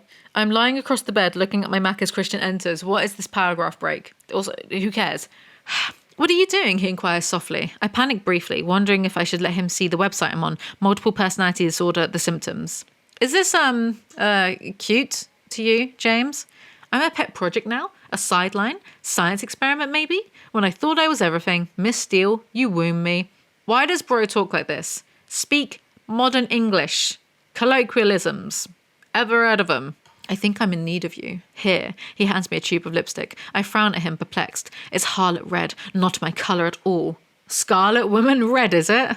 He sits up on the bed cross-legged and drags his shirt over his head. Oh my, I like your roadmap idea. Lions and tigers and bears, oh my. I could get a tattoo. His eyes are alight with humour. Christian Grey with a tat, marring his lovely body when it's marked in so many ways already? No way. Wow, James, tell us how you really feel. I'm going to go get a tattoo out of spite now. So Christian wants Anna's drawn in him with lipstick to show her the areas he's not comfortable being touched. His proximity is alluring, his toned flesh close. Toned flesh? Did a horny zombie write this? 7 small, round, white scars dot his chest, and it's deep, dark purgatory to see this hideous, evil desecration of his beautiful body. This is meant to be a serious moment, but the description is so OTT, I can't take it. Anyway, she finishes doodling on him, and they start to snog. Chapter 6. They start doing sex stuff. Boy, I want him inside me now. Why is this like 1960s American? You know, like baseball, nuclear family, white picket fences. Gee whiz, mister. American. And I keep forgetting that E.L. James is English. Speak British in England. Didn't vote leave twice for this. I'm joking, that's a joke. He teases me with his fingers, my nipples growing hard and elongating under his skillful touch. Oh baby, he breathes as he hovers over me, staring intently into my eyes. You're so wet. His voice is filled with wonder. Things Ben Shapiro never says to his wife. Anyway, they have sex, boring. Read a book, how about that? Then Christian gets annoyed about how all the boys want Anna. Then Anna touches Christian's safe places. She mentions the nonce. I can handle it. No, you can't, Anna. You see red whenever I mention her. My past is my past. It's a fact. I can't change it. I'm lucky that you don't have one because it would drive me crazy if you did. Be free, Anna, please. Spread your legs and fly. Then they have sex again. He's revealed so much today. It's staggering, trying to assimilate all the information and to reflect on what I've learned. His salary details? Whoa, he's stinking rich, and for someone so young, it's extraordinary. How is he a billionaire again? Because I've forgotten. He can't be paying his employees a fair wage. so that'll do it. Anna gets angry about Mrs. Robinson noncing 15-year-old Christian, which, fair enough. Staring at my reflection, I smile at the memory of his words, my heart brimming once more, my face transforms with a ridiculous smile. Perhaps we can make this work. But how long will he want to do this without wanting to beat the crap out of me because I crossed some arbitrary line? Yeah, that is not a normal thing to worry about in a healthy relationship. I'm actually confused by this. Does E.L. James think doms can just go around beating their subs up whenever they fancy it? I have the bedroom to myself, as well as all the dresses in the closet. I have drawers full of new underwear. I select a black bustier corset creation with a price tag of $540. It has a silver trim like filigree. I'm crying in this economy. $540. You could get at least 2 tubs of Lurpak and 5 Freddos for that price. Thigh-high stockings too, in a natural colour, so fine, pure silk. Wow, they feel slinky and kind of hot. End my suffering. I'm reaching for the dress when Christian enters unannounced. Whoa, you could knock. Stop talking to me. Can I help you, Mr. Grey? I assume there is some purpose to your visit other than to gawk mindlessly at me. I'm rather enjoying my mindless gawk. Thank you, Miss Steele. Who talks like this? Release me. Anyway, Christian has some silver balls he wants to insert into Anna. He holds out his hand to support me while I step into the Christian Louboutin shoes, a steal at $3,295. So her moral dilemma regarding the wealth went out the window quickly, didn't it? She sucks his finger. He tastes of soap. Delicious. Oh God. One time, this is a true story, my older sister and her friends had Grand Theft Auto 1. So we're talking a long time ago. And they wouldn't let me play with them because they were just being mean to me. So I decided to try to eat some bar soap to teach them a lesson. And doing that was less embarrassing than reading this. By the way, I believe my thought process re the bar soap was, if I do something bad, they will feel sorry for me and they'll let me play with them. FYI. Did not work. Anyway, he puts the silver balls into her just before they leave for the function, which I feel like sounds better on paper than in practice. Babe's gonna have to be like doing her Kegel exercises all night. How is that fun for her? Just like having to exercise basically at a function. Imagine she gets drunk and lets loose and a bunch of silver balls just like tumble out of her and roll across the floor and trip up the waiter. And then, he's carrying a bunch of hors d'oeuvres, whatever they're called. They go flying in the air. It could be a film. Anna could be played by Amy Schumer and Christian by Kevin James. I'm copyrighting that. No one steal my idea. He gives her some Cartier earrings and she simps. Why is this book propaganda for billionaires? I have entered an alternative universe. The young woman staring back at me looks worthy of a red carpet. This is like fan fiction of 50 Shades. It's very meta. It's a masked ball, he states matter-of-factly. I see. The mask is beautiful. A silver ribbon is threaded around the edges and exquisite silver filigree is etched around the eyes. The same silver filigree as her lingerie. I'm assuming that wasn't on purpose, instead James is just recycling descriptions. Christian also has a library in his flat because, sure, he wants to play pool with Anna at some point. Bring it on. I secretly hug myself with glee. Jose and I bonded over pool. We've been playing it for the last 3 years. I'm an ace with a Q. Jose has been a good teacher. What? Christian asks, amused. Oh, I really must stop expressing every emotion I feel the instant I feel it. I scold myself. What in the neurosis? They head off to the ball. I'm beginning to feel a dull, pleasurable ache deep in my belly caused by the balls. I don't know, I'm immature and it just sounded funny to me. When I open my eyes again, Christian is regarding me closely. A dark prince. It must be the dinner jacket and bow tie, but he looks older, sophisticated, and devastatingly handsome, rude with licentious intent. Okay, James. I can look at a thesaurus too, you dingleberry. So what can we expect at this event? Oh, the usual stuff, Christian says breezily. Not usual for me, I remind him. Christian smiles fondly and kisses my hand again. Lots of people flashing their cash. Auction, raffle, dinner, dancing, my mother. Bro casually put 24k into her bank earlier. Don't pretend you're any different from these people. There is a line of expensive cars heading up the driveway of the grey mansion. Long, pale pink paper lanterns hang over the drive, and as we close inches to the Audi, I can see they're everywhere. In the early evening light, they look magical, as if we're entering an enchanted kingdom. I glance at Christian. How suitable for my prince. James, are you being sponsored by these billionaires? Anyway, they go to the party. Mia is there. She introduces Anna to her friends, and one of them is quite sour. Of course, we all thought Christian was gay, she says snidely, concealing her rancour with a large fake smile. Mia pouts at her. Lily, behave yourself. It's obvious he has excellent taste in women. He was waiting for the right one to come along, and it wasn't you. It's just not believable. Dialogue. Christian rescues her from the women, thankfully. Bloody women. Always doing womanly things like fighting over mid-men.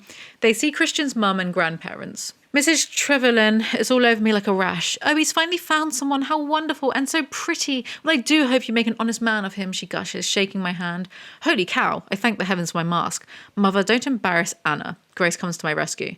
Ignore the silly old coot, my dear. Mr. Trevelyan shakes my hand. She thinks because she's so old, she has a God-given right to say whatever nonsense pops into that woolly head of hers.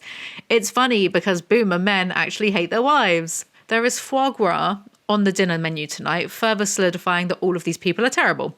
It's an absolutely breathtaking view, the twinkling lights of Seattle in the distance and the orange dusky calm of the bay reflecting the opal sky. Wow, it's so calm and peaceful. Hungry? Christian murmurs so only I can hear. I know he's not referring to the food, and the muscles deep in my belly respond. Very, I whisper, boldly meeting his gaze, and Christian's lips part as he inhales. Ha! See, two can play at this game. Through his telecommunications company, he's intent on being the first to market with a wind-up mobile phone. Whoa, I had no idea. I mean, I know about his passion about feeding the world, but this... So I'm guessing this is a style choice, but it annoys me. The text, I mean, you should have noticed it by now anyway. It's just constantly peppered with these whoa, wow, zoink moments, and I feel it's distracting for me.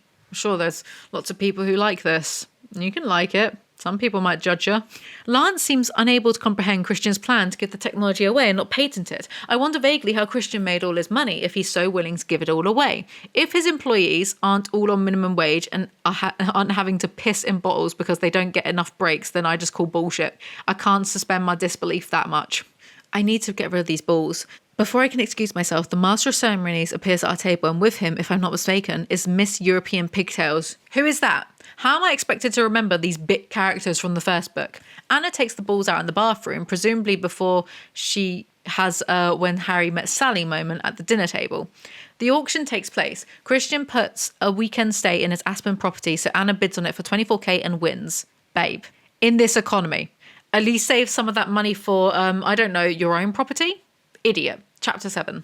Crap, he's going to be so angry, and we've been getting along so well. My subconscious has finally decided to make an appearance as she's wearing her Edward Munch the Scream face.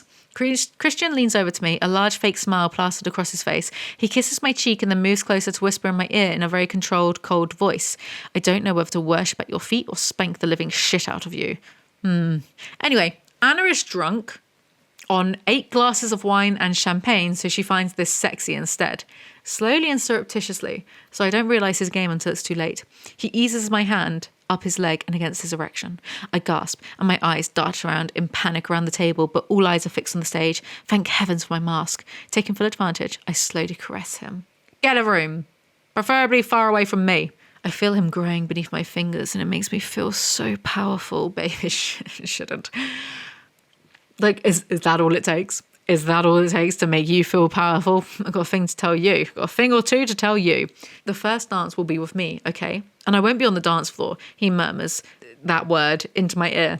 My giggles subside as anticipation fans the flames of my need. Oh yes, my inner goddess performs a perfect triplo salto in her ice skates. You aren't mature enough to be having sex. Anyway, Anna joins Mia to have their first dance to be auctioned off like pieces of meat. Now, gentlemen, pray gather around and take a good look at what could be yours for the first dance. 12 comely and compliant wenches. Doesn't sound legal, does it? Geez, I feel like I'm in a meat market. That's what I said. Anyway, the girls start being auctioned off. There are hoots of laughter, applause, and cheering. Jada beams at her purchaser and quickly exits the stage. Ah, women finally becoming property again. The wet dream of Maya and James. Also, Christian used to get into fights at school and kept getting expelled. I'm sure this is important to the plot. Hasn't he told you, she sighs. He got a quite bad rep among my friends. He was really persona non grata for a few years, but it stopped when he was about 15 or 16, she shrugs. Why? Because he finally got laid? Christian and some bloke get into a bidding war over Anna, so Christian bids $100,000. Why? That's an entire hour's wage for him. He will never financially recover from this. Christian takes Anna to his old bedroom. The event is being held at his parents' mansion. I know I wasn't paying attention. It is. Anna wants Christian to spank her because that went so well last time. Anyway, at least this time it's all sensual and sexy and not him hitting her as hard as he can, so progress, I suppose. They have sex. They go back for the first dance. Christian smiles down at me, takes me in his arms and starts to move. Oh, he dances so well, making it easy to follow. Just annoying. The bloke who bid on Anna is called John Flynn and wants to dance. He's the doctor they've been banging on about, but whatever. He grins. That's the problem, isn't it? The shrink bit. I giggle. I'm worried what I might reveal, so I'm a little self-conscious and intimidated. Do people think psychiatrists just go around psychoanalyzing everyone they see? Maybe they do, maybe they don't, but Anna is just so self-important to assume that that would be the case. He smiles. First, this is a party, so I'm not on duty, he whispers conspiratorially. And second, I really can't talk to you about Christian. Besides, he teases, we'd need until Christmas. I gasp in shock. That's a doctor's joke, Anastasia. I flush, embarrassed, then feel slightly resentful. He's making a joke at Christian's expense. So? You don't give much away, do you? There's not much to give away. I'm a really dull person. That's very self-deprecating. It's a British trait. Part of our national character. Oh, true, dude. It's been a pleasure to meet you, Anastasia. He gives his warm smile again, but I feel I've passed some kind of hidden test. See, she's self-obsessed. What normal person thinks that after the world's most boring conversation where no one said anything of value? Christian cocks his head to one side. Indiscreet? Oh yes, he told me everything, I tease. Christian tenses. Well, in that case, I'll get your bag. I'm sure you want nothing more to do with me, he says softly. I stop. He didn't tell me anything. My voice fills with panic. Christian blinks before relief floods his face. Why are both of them massive idiots? Anna goes off to the bathroom, but she's cornered by Mrs. Robinson.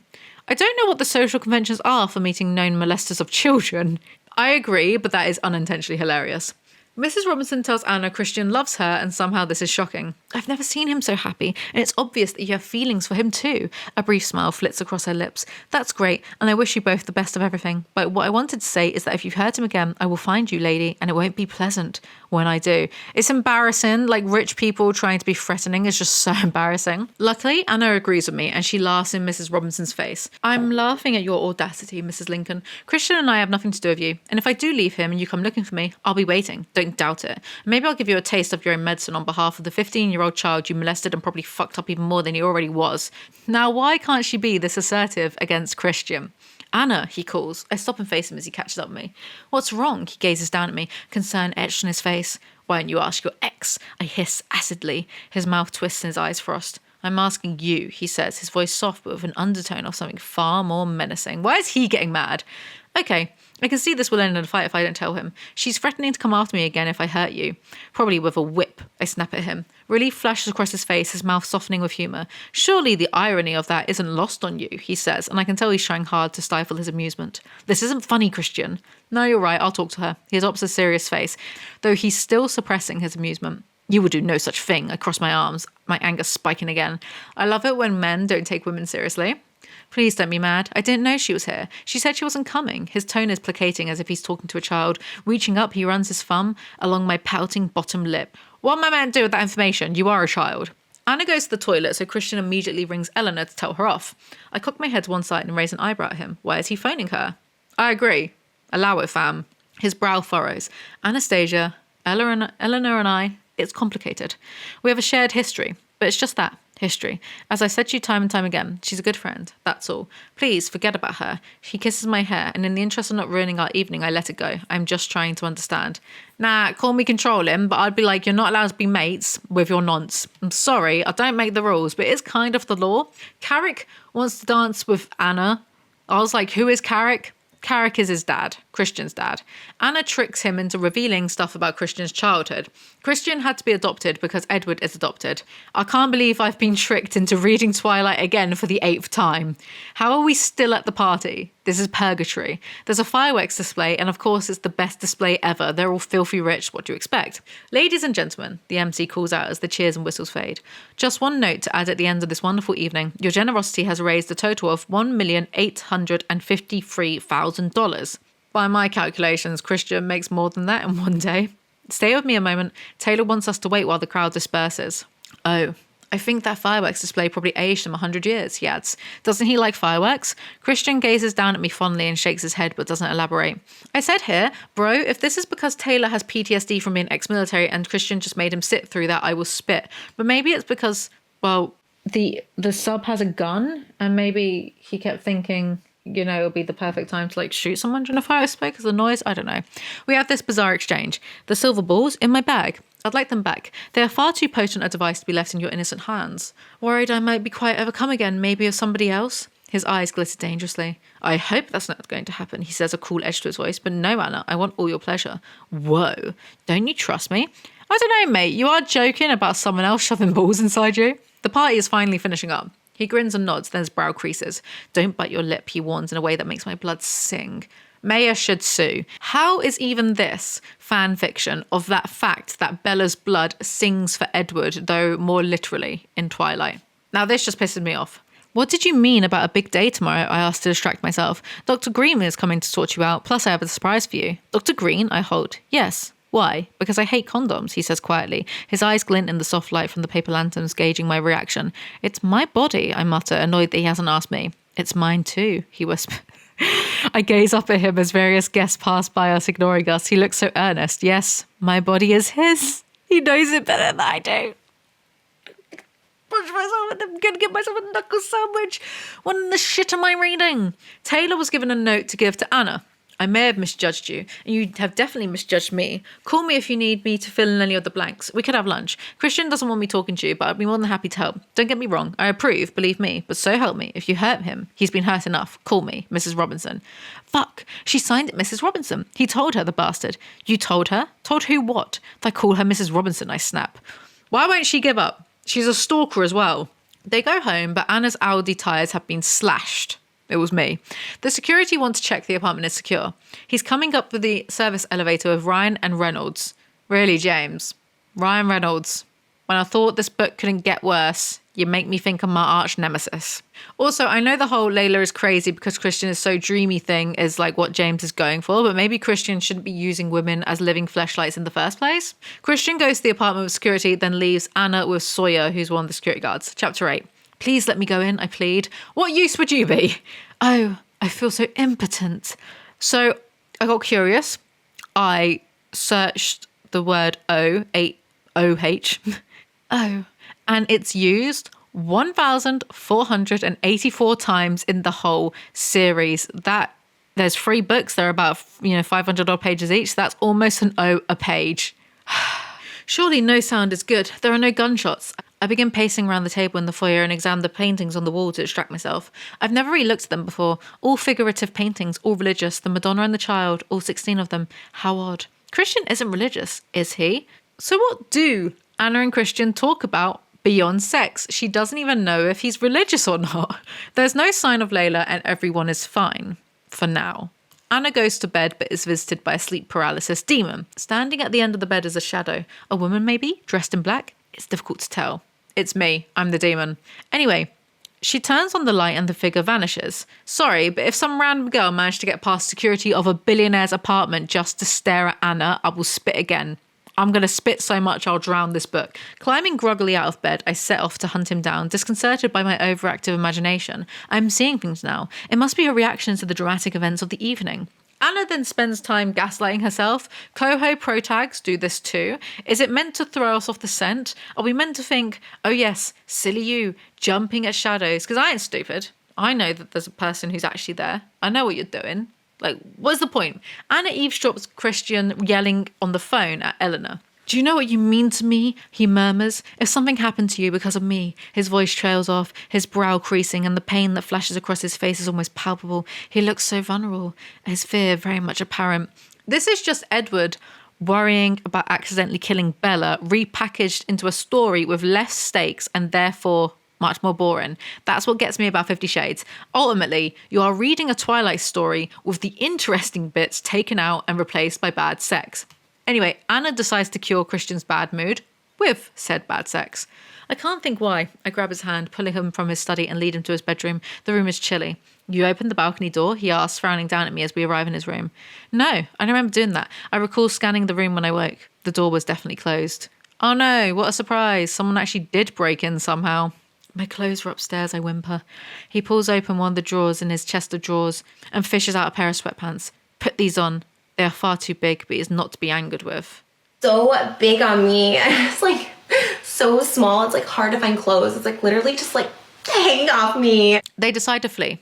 How could she have known it was my car? He glances anxiously at me at size. She had an Audi A3. I buy one for all my submissives. It's one of the safest cars in its class. Oh, so not much a graduation present then. Ha, not so special now, are you? Anastasia, despite what I hoped, you have never been my submissive, so technically it is a graduation present. He pulls out the parking space and speeds to the exit. Despite what he hoped. Oh no, my subconscious shakes her head sadly. This is what we come back to all the time. Are you still hoping, I whisper? How is now the time to talk about that? Also, hoped is past tense. I can't believe I'm defending Christian, but get over it. No, it's not what I hoped for, not anymore. I thought that was obvious. Christian interrupts my introspection, his voice soft. I blink at him, pulling his denim jacket tighter around me, and I don't know if the chill is emanating from within me or from outside. I worry that, that I'm not enough. Good grief, woman. He's actually trying to have a more vanilla and traditional relationship with you, and you think you're not enough. Calm down. Tell me about yourself. Tell me you love me. I'm very sure that collectively they've been in a relationship for less than 1 month, for about 3 weeks.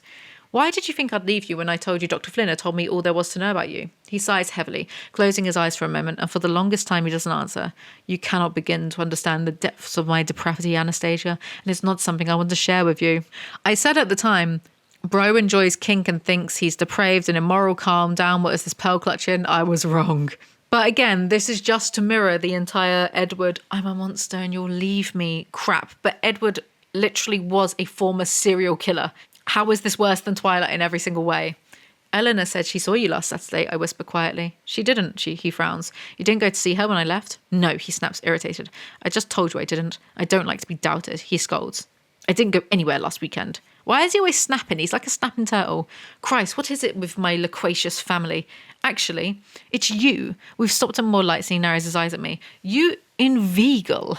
What information out of people? He shakes his head in mock disgust. Miss James is really abusing the thesaurus today. Here I am in Seattle's most prestigious hotel, dressed in an oversized denim jacket, oversized sweatpants, and an old t-shirt next to this elegant Greek god.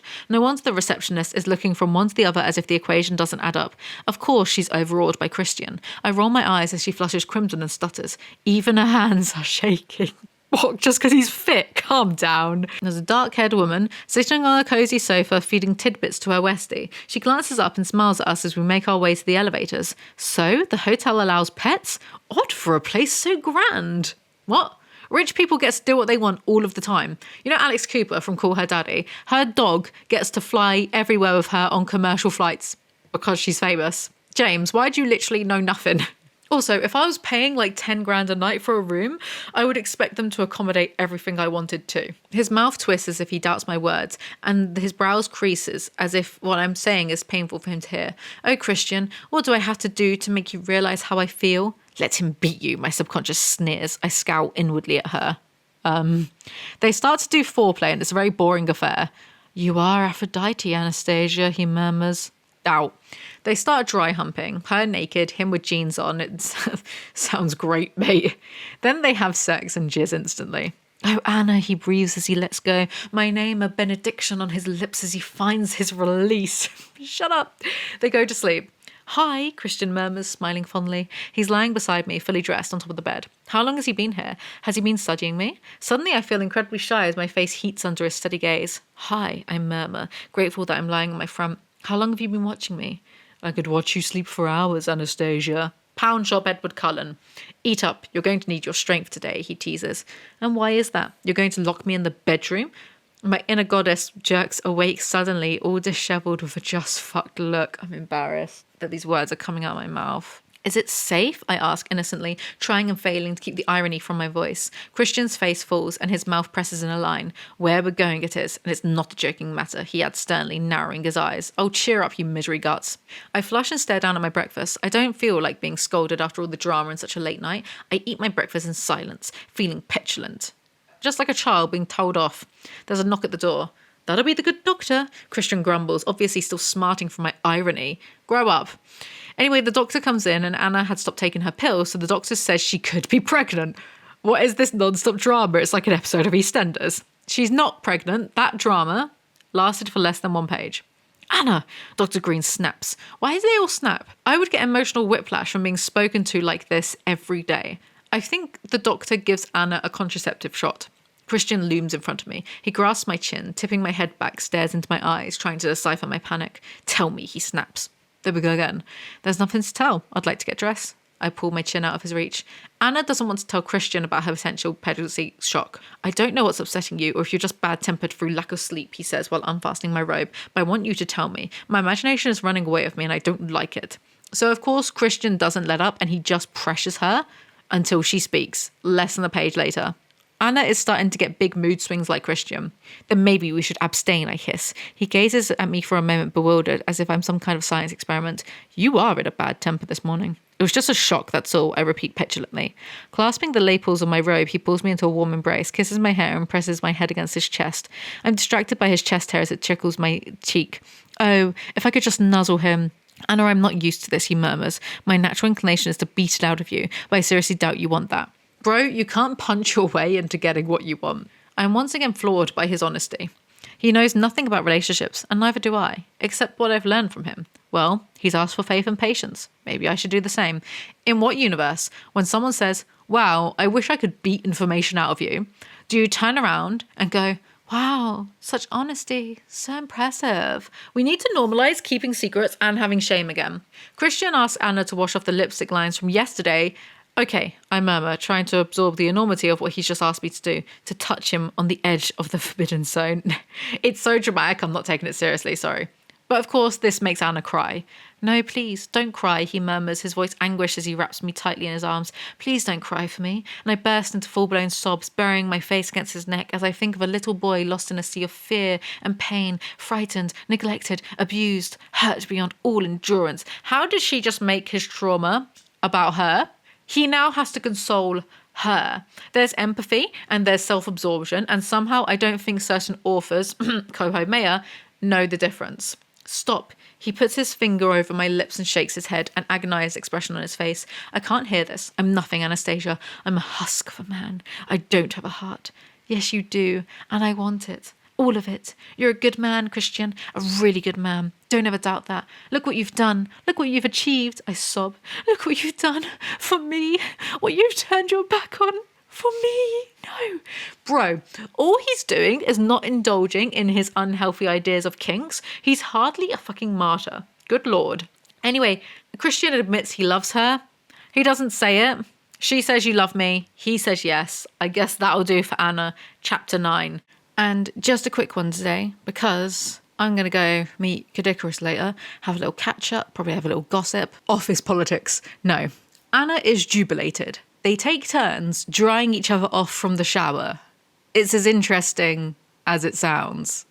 Gazing at us both in the mirror, his beauty, his nakedness, and me with my covered hair, we look almost biblical, as if from an Old Testament Baroque painting. Wish it would go biblical and you'd turn into a pillar of salt. I reach for his hand, which he willingly entrusts to me, and guide that hand up to his chest to dry it, sweeping the towel slowly, awkwardly across his body.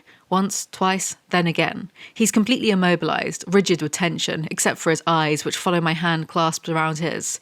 My subconscious looks on with approval, her normally pursed mouth smiling, and I am the supreme puppet master. What? His anxiety ripples off his back in waves, but he maintains eye contact, though his eyes are darker, more deadly, showing their secrets maybe. Is this a place I want to go to? Do I want to confront his demons? How do you get all of that from towel drying someone? No wonder this book is so long, it's full of such rubbish. I need you, too. And as I say the words, I am struck by how true they are. I cannot imagine being without Christian. Ever. Again, dating for about 3 weeks. They have sex again, but it's a fade to black moment, thank God. So you can be gentle, I murmur. So it seemed, Miss Steele. I grin. You weren't particularly the first time we, did this. No, he smirks, when I robbed you of your virtue. Virtue. A piece of skin. Some virtue if it can be broken by a tampon or riding a horse. Your biological father. Do you know who he was? This thought has been bugging me. His brow creases and then he shakes his head. I have no idea. Wasn't the savage who was her pimp, which is good. So hungry for information, Anastasia, he sighs, shaking his head. The pimp discovered the crack whore's body and phoned it into the authorities. Took him 4 days to make the discovery, though. He shut the door when he left me with her body. His eyes cloud at the memory. I'm convinced that Christian has only been given this tragic backstory so James can freely call a woman a crack whore to little rebuffing. Because, like, I'm not going to sit here and be like, oh, defend the abusive woman, but it's kind of like any excuse to call a woman a slag, right? As we dress, I noticed that we moved the synchronization of two people who know each other well, each watchful and acutely aware of the other, exchanging the occasional shies, who've known each other for 3 weeks. And this is definitely meant to mirror the whole, like, where was it? Was it in Eclipse when Edward goes with Bella to visit her mum? And her mum's like, oh, the way that you two move, you're so in sync. Dry your hair, Christian orders once we're dressed. Domineering as ever, I smirk at him and he leans down to kiss my hair. That's never going to change, baby. I don't want you sick. Wet hair doesn't make you sick. You don't know anything. They go outside, presumably to touch grass and get a life. Why am I laughing at myself? My eyes are watering. I'm in pain. They go to buy Anna a new car. Naturally, Christian wants me safe. It's a religion with him, and like the zealot he is, he listens intently to Troy's well-honed patter. 50 really does care. Yes, I do. I remember his whispered, choked words from this morning, and a melting glow spreads like warm honey through my veins. This man, God's gift to women, loves me. Yeah, God's gift to women is a bloke who likes keeping women as sex slaves. What God is this? The Old Testament one? They buy a car. Christian opens my door, and I climb into the passenger seat. Thank you, I say when he's seated beside me. He smiles. You're most welcome, Anastasia. The music starts again as Christian starts the engine. Who's this? I ask. Eva Cassidy. She has a lovely voice. She does. She did. Oh. She died young. Oh. Rivet him. I am less nervous of his moods, confident that he won't punish me, and he seems more comfortable with me too. Not being nervous of moods and being confident you're not going to be like physically punished is the bare minimum of a relationship, but it's being spoken of as if this is the ideal. Raise your standards. They go to lunch. What would you like to drink, Anastasia? I glance at Christian, who regards me expectantly. Oh, he's going to let me choose. We talk through our meal as we never have before. Christian is relaxed and calm. He looks young, happy and animated. I'm working really hard on I'm trying to will my eyes to not water. And as I say that, they're watering even more because I don't want to ruin my makeup. But this book is killing me, man. He looks young, happy, animated, despite all that transpired yesterday. He recounts the history of Grey Enterprises Holdings, Inc. And the more he reveals, the more I sense his passion for fixing problem companies, his hopes for the technology he's developing, and his dreams of making the land in the third world more productive. Productive as in, hey, you lot get to work. What do you mean? I know what they mean. I don't actually. I listen enraptured. He's funny, clever, philanthropic, and beautiful. And he loves me. In turn, he plagues me with questions about Ray and my mum, growing up in the lush forests of that place, and my brief stints in Texas and Vegas. He demands to know my favourite books and films, and I'm surprised by how much we have in common. Thank you for telling me and not showing me. But also it's so funny that they are so in love, yet don't know anything substantial about each other. Lunch is over. They go to Christian's boat. Holy cow, it must be at least 40, maybe 50 feet. 2 sleek white hulls, a deck, a roomy cabin, and towering overhead an impressive mast. I know nothing about boats, but I can tell this one is special. Of course it is. Even his boat's special. The boat is named after his adoptive mother. I shrug. I'm surprised. He always seemed ambivalent in her presence. I adore my mum, Anastasia. Why wouldn't I name a boat after her? I flush. No, it's not that. It's just... shit. How can I put this into words? Anastasia, Grace Trevelyan Gray saved my life. I owe her everything. I gaze at him and let the reverence in his softly spoken admission wash over me. It's obvious to me for the first time that he loves his mum. Why, then? His strange, strained ambivalence towards her? I don't care. They go on a boat. It's just Tories doing Tory things. Anastasia, this is Liam McConnell. Liam, my girlfriend, Anastasia Steele. Girlfriend? My inner goddess performs a quick arabesque. Behave. Call me Mac, he says warmly, and I can't place his accent. Welcome aboard, Miss Steele. Anna, please, I mutter, flushing. She's always mumbling, muttering, murmuring around other men. I don't know how, but I'm very sure it's misogynistic. Just wild accusations, I'm afraid. I'm surprised none of these people have tried to sue me, to be honest. How's she shaping up? Mac Christian interjects quickly, and for a moment, I think he's talking about me. She's ready to rock and roll, sir, Mac beams. Oh, the boat, the grace, silly me. You idiot! You idiots! Bathrooms on either side. Christian points to 2 doors, then opens the small, oddly shaped door directly in front of us and steps in. We're in a plush bedroom. Oh, ... Oh, what? Oh, get a grip, more like. You're the first girl in here, apart from family, he says. They don't count. I flush under his heated stare, and my pulse quickens. Really? Another first. He pulls me into his arms, his fingers tangling in my hair, and kisses me long and hard. We're both breathless when he pulls away. Might have to christen this bed, he whispers against my mouth. Oh, at sea. A bowl of soup is more intelligent than Anna. My pervert, I whisper. Yes, yours. Once secured, he grabs the sides of the jacket and kisses me. Always, he breathes, then releases me before I have a chance to respond. Always. Holy shit. Every page has something like this, by the way, if you haven't guessed already. The stupid dialogue repeated internally in italics with a gasp, as if I'm meant to care. They go out sailing. How is Christian a billionaire CEO when we never see him do any work, or the work amounts to, like, doing some emails in his office? Yeah, right. Emails, more like wanking. He beams, grinning from ear to ear. You wait until the spinny's up. He points with his chin toward Mac, who is unfurling the spinnaker, a sail that's dark, rich red. How does Anna know this? She don't know anything about boats. How does she know that? Just saying. Yes, you're a lucky bitch. My subconscious snaps, but you have your work cut out with him. He's not going to want this vanilla crap forever. You're going to have to compromise. What in the self-loathing? Like, babe, go to therapy. Work on your self-esteem. Why are you being so mean to yourself? That's my job. I want to see you, he breathes, and that word, undoes the button. Bending, he plants a soft kiss on my parted lips. I'm panting and eager. Aroused by the potent combination of his captivating beauty, his raw sexuality at the confines of this cabin, and the gentle sway of the boat, he stands back. How is she always just so horny and like gagging for it? Does she not have like any hobbies? Babe, read a book. I'm going to get banned from this hotel chain for life if they ever see that like I've done a video like this in the hotel. I'm embarrassed for myself, to be honest. Oh my. George Takai. I'm only too happy to comply. Not taking my eyes off his, I slowly undo each button, savouring his scorching gaze. Oh, this is heady, whatever, stuff. I see his desire. It's evident on his face and elsewhere. Oh my, this is embarrassing.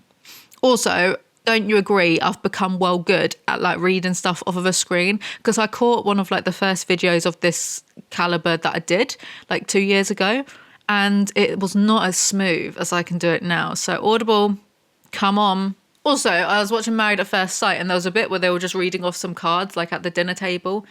And again, like, I can do this so smoothly. Where is my voice acting career? I sit down on the edge of the bed, and in one fluid movement, he's on his, besides the fact that I can't pronounce like 1 in 20 words properly. He's on his knees in front of me, undoing the laces of first one and then the other sneaker, pulling each off, followed by my socks. He picks up my left foot and, raising it, plants a soft kid. See, that's why I don't have an audible career. Plants a soft kiss on the pad of my big toe, then grazes his teeth against it. I'm clenching right now. I do not like that. Why do all of these authors have a foot fetish? Am I missing something here? Am I the one who's in the wrong? No. I want to be sexy for this man. He deserves sexy. He makes me feel sexy. Okay, it's new to me, but I'm learning under his expert tutelage. And then again, so much is new to him too. It balances the seesaw between us. A little, I think. Yeah, keep telling yourself that. He shagged like dozens of women.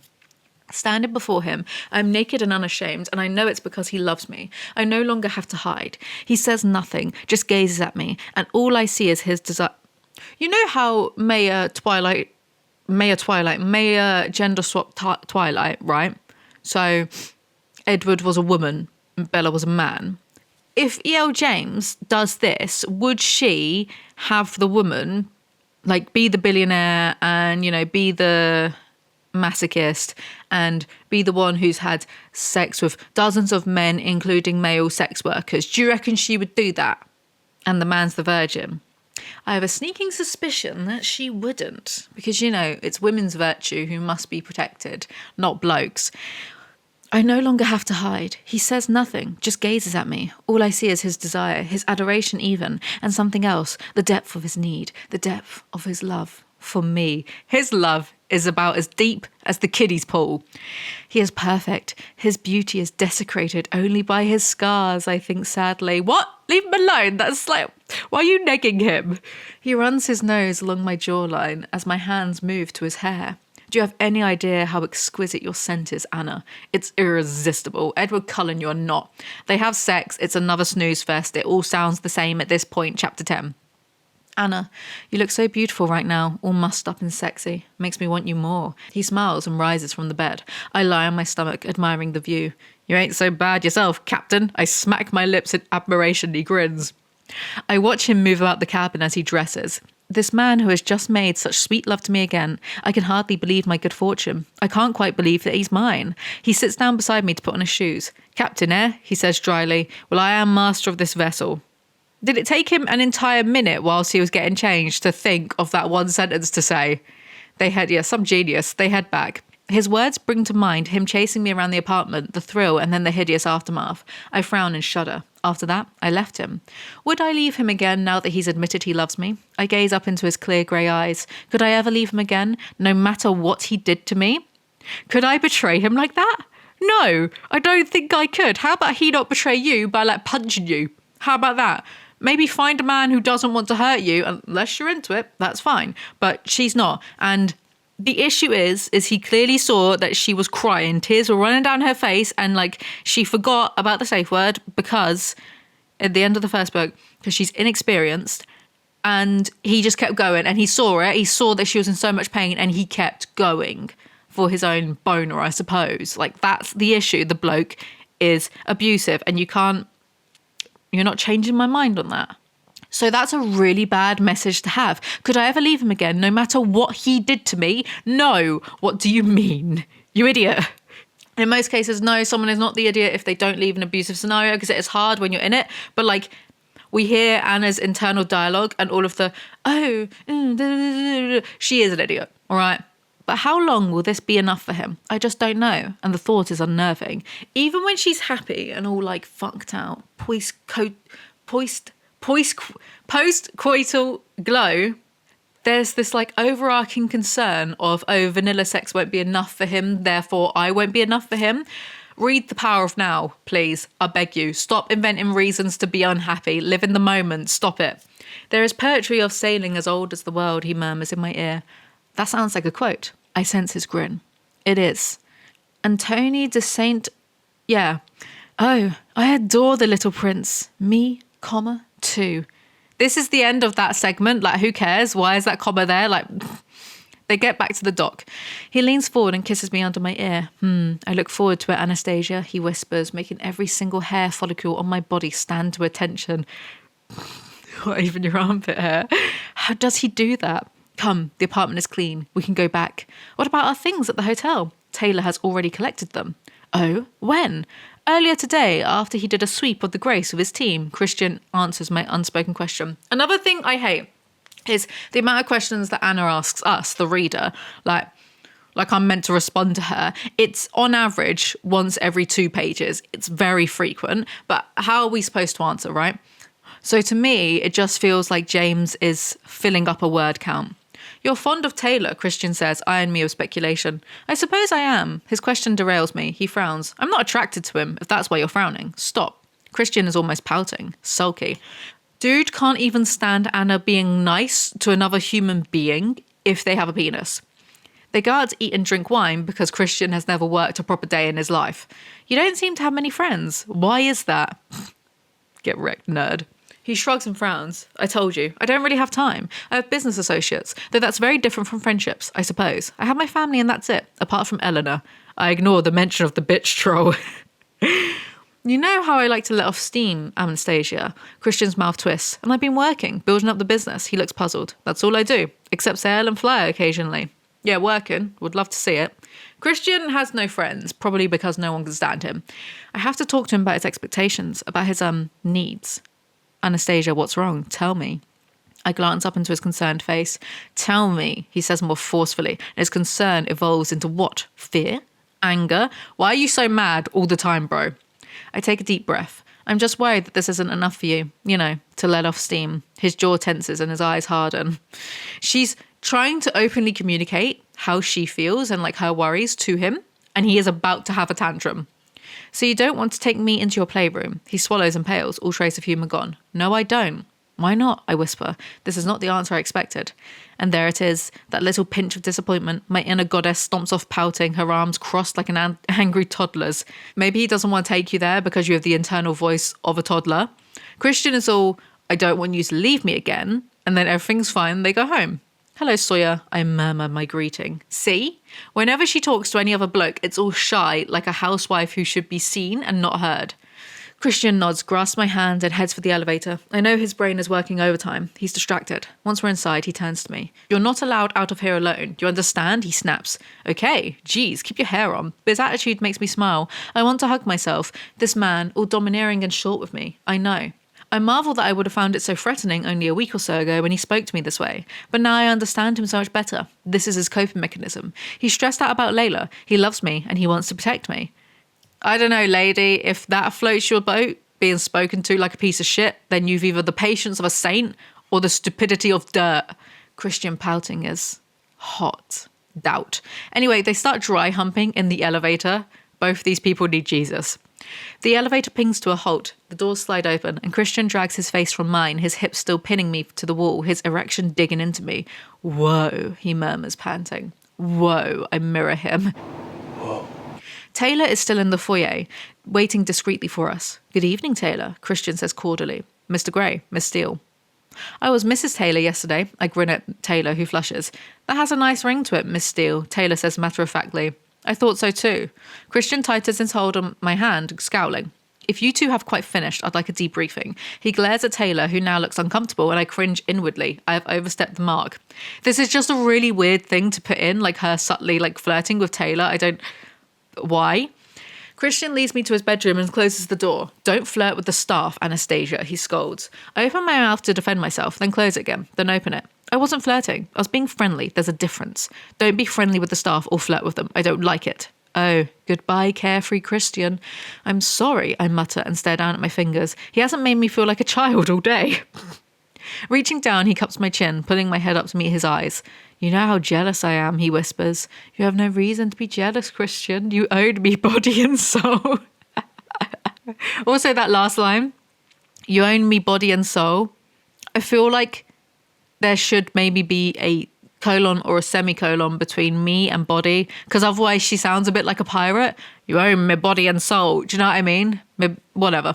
Anyway, Christian goes off to sulk. Why on earth would he be jealous of Taylor? I shake my head in disbelief. Why did he take me at my word?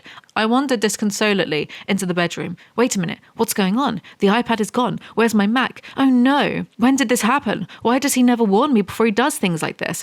All of these questions that she's asking us are on the same page. I told you. I think it's just to fill a word count. Christian moved Anna's stuff into his room so they can sleep together.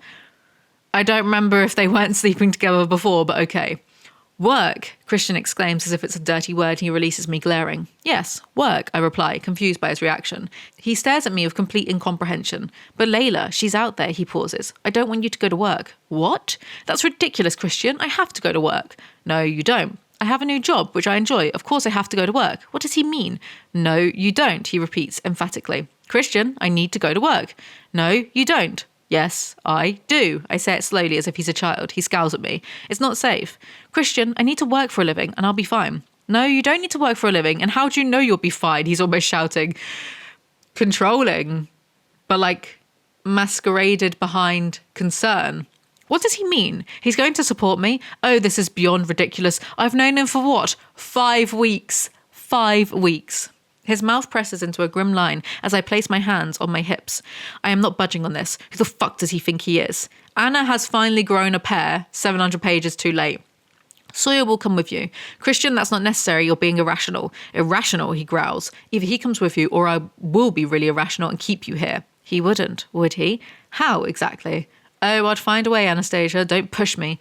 Okay, I concede, holding up both my hands, placating him. Holy fuck, 50 is back with a vengeance. You know this isn't okay, yeah? Of course, it is under the guise of he's protecting her, how romantic, but really, it's just controlling. Anyway, Christian has another mood swing and gives Anna a tour of the apartment. He grins down at me, his conniption forgotten. Above one desk is a bank of monitors. I had no idea the apartment had CCTV. So how is Anna smart enough to know words I've not heard of? I'm pretty well read. And yet she's such a dunce in every other aspect. He's a billionaire. Of course he's got CCTV everywhere. Have you never heard of Epstein's Island or what? Does Epstein's Island exist in this universe? That's the questions I want to know. Taylor nods but doesn't smile. I wonder if he's been told off too. You couldn't pay me enough to put up with Christian's shit. They play pool, and if Anna wins, she wants to go back to the playroom. God knows why, but okay. He bends low over the table. My mouth goes dry. Oh, I see what he means. Christian in tight jeans and a white t-shirt bending like that is something to behold. I quite lose my train of thought. He sinks 4 solids rapidly, then fouls by sinking the 3rd. A very elementary mistake, Mr. Grey, I tease. He smirks. Miss Steele, I am but a foolish mortal. Here's another thing. E.L. James did English, right? She was brought up in Buckinghamshire, went to a grammar school for girls, and yet she wrote her characters as American, based in Seattle, obviously, because it's Twilight, right? But to me, they do not sound American in the slightest. They don't even sound like modern day English characters. There's no like innits or anything, right? Even the Made in Chelsea lot, so even like, you know, the poshos, don't actually talk like this. Anna and Christian sound like rejects from Pride and Prejudice. The only reason Anna and Christian are American is because Bella and Edward are, but it's very noticeable that they don't sound American. It's just yet another way this book sucks. I narrow my eyes at him. Right then. I'm so glad I'm wearing my blue blouse, which is pleasingly low cut. I stalk around the table, bending low at every available opportunity, giving Christian an eyeful of my behind, and my cleavage whenever I can. 2 can play at that game. I glance at him. I know what you're doing, he whispers. I know what you're doing, he whispers, his eyes dark. I tilt my head coquettishly to one side, gently fondling my cue, running my hand up and down it slowly. Nope, she looks stupid. Oh, I'm just deciding where to take my next shot, I murmur distractedly. Ah yes, snooker, that famously sexy sport. Name your pocket, Christian murmurs, and it's as if he's talking about something else, something dark and naughty. How? Christian wants to win so he can fuck Anna on the billiards table. Chapter 11. Christian wins. He doesn't look like a CEO. Yeah, he doesn't work like one either. He looks like a bad boy from the wrong side of town. Holy cow, he's so fucking sexy. Why is this so goofy? This is like bad boy from the wrong side of town, like West Side Story. What are you on about? When he turns and gazes at me, his eyes are burning. I stand paralyzed like a complete zombie, my heart pounding, my blood pumping, not actually able to move a muscle. In my mind, all I can think is, this is for him. The thought repeating like a mantra over and over again. Anna is having some type of reaction. It doesn't sound positive. Like, out of context, you wouldn't think that this is, you know, a nice thing that's about to happen, but what do I know? Gazing down at him as he undoes my laces, I marvel at the depth of feeling that I have for this man. I love him. 5 weeks, dude. Oh my, he kisses me. There. Wow, such description, much erotic. We're lovers, Anastasia. Lovers don't need safe words, he frowns. Do they? Doesn't hurt. I flush and my inner goddess grabs a rose between her teeth and starts to tango. Cartoon tomfoolery. Anyway, he gets her naked and smacks her ass while she attempts to pot the black ball in snooker. He spanks her with a ruler and she enjoys it until it's too hard and he stops when she tells him. And then they have sex. He eases 2 fingers inside me and moves them in a circular motion. The feeling is exquisite. Closing my eyes, I revel in the sensation. I hear the telltale rip of foil and then he's standing behind me. Would you believe me if I told you I've seen this sentence like 5 times now? It's so repetitive. All of the sex scenes are so repetitive. She orgasms an entire paragraph later. Then they go for a bath. We are both in Christian's bath, facing each other chin deep in foam, the sweet scent of jasmine enveloping us. Christian is massaging my feet one at a time. It feels so good, it should be illegal. The power of Christ compels you, stop it. Tomorrow when I go to work, can Sawyer just deliver me to the front door of the office, then pick me up at the end of the day? Please, Christian, please, I plead. Embarrass him, but also she's not a child. Christian relents. Christian does some work at night, apparently. Have to see it to believe it.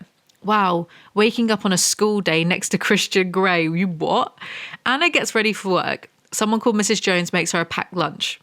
Like a school kid. She goes to work, she and Christian email, her boss Jack invites her to a symposium in New York. Crap, I wander back to my desk. This is not going to go down well with 50. But the fact is, I want to go. It sounds like a real opportunity, and I'm sure I can keep Jack at arm's length if that's his ulterior motive. I mean, if you have to worry about your boss having ulterior motives, it's probably not a great idea. Christian wants Anna to move in with him. Tell me, if it's with the sleazeball you work with, then the answer is no, over my dead body. My heart sinks. Shit, it's like he's my dad. On one hand, her boss is a pig. On the other, Christian annoys me. Rock, hard place, me. Yes, it is with Jack. I want to go. It's an exciting opportunity for me, and I've never been to New York. Don't get your knickers in a twist. Anastasia, it's not my fucking knickers that I'm worried about. The answer is no. Neither of these people work. This is all they do all day, talk to each other. Anna gets so mad she yells and makes a scene in her office. Christian, you need to get a grip. I am not going to sleep with Jack. Not for all the tea in China. I love you. That's what happens when people love each other. They trust each other. I don't think you are going to sleep with, spank, fuck, or whip anyone else. I have faith and trust in you. Please extend the same courtesy to me, Anna. If she's using her work email for this, and I'd assume she is, as her email signature says assistant to Jack Hyde, she's a bigger moron than I thought. Anna gets an email from Eleanor asking out to lunch. Anna gets a phone call. An achingly familiar voice snarls at me. Will you please delete the last email you sent me and try to be a little bit more circumspect in the language you use in your work email? I told you, the system is monitored. I will endeavour to do some damage limitation from here. He hangs up. He's not even in the wrong. I open my emails and delete the one I sent him. It's not that bad. I just mentioned spanking and, well, whipping. If he's so ashamed of it, he damn well shouldn't do it. That is not the point. It is not work appropriate to be sending emails about being spanked, especially during work hours. Like, am I meant to be on her side here? Where's the professionalism? Okay, I'm back. Let's see how much longer I can go for. I'm going out for a hot pot tonight. Not like at a restaurant. My mate is making a hot pot for 10 people or something. Nice, innit? Anna, Jack shouts, startling me. Don't book that flight. Oh, too late, I've done it, I reply as he strides out of his office over to me. He looks mad. Look, there's something going on. For some reason, suddenly, all travel and hotel expenses for staff have to be approved by senior management. This has come right from the top. This goes all the way to the top. I'm going up to see old Roach. Who's that? Apparently, a moratorium on all spending has just been implemented. I just don't understand it. Jack pinches the bridge of his nose and closes his eyes. This is next level controlling, FYI. Yeah, sure, Jack is a pig, but Christian would do this to any bloke, regardless of it being Jack or not, you know? Do you like my foundation? It's actually a CC cream, and it's actually, this is riveting, I know, too dark for me, but matches my arms. So I care more about a foundation matching my arm colour rather than because no one sees that. No one sees that. Who do you think I am? Anyway, Anna begs Christian not to interfere because she wants to go to the conference. I'm just protecting what is mine. The email that you so rashly sent is wiped from the SIP server now, as are my emails to you. Incidentally, I trust you implicitly. It's him I don't trust. Sure, mate. Christian, I don't need protecting from my own boss. He may make a pass at me. Some of you may die. That's a sacrifice I'm willing to make. But I would say no. You cannot interfere. It's wrong and controlling on so many levels.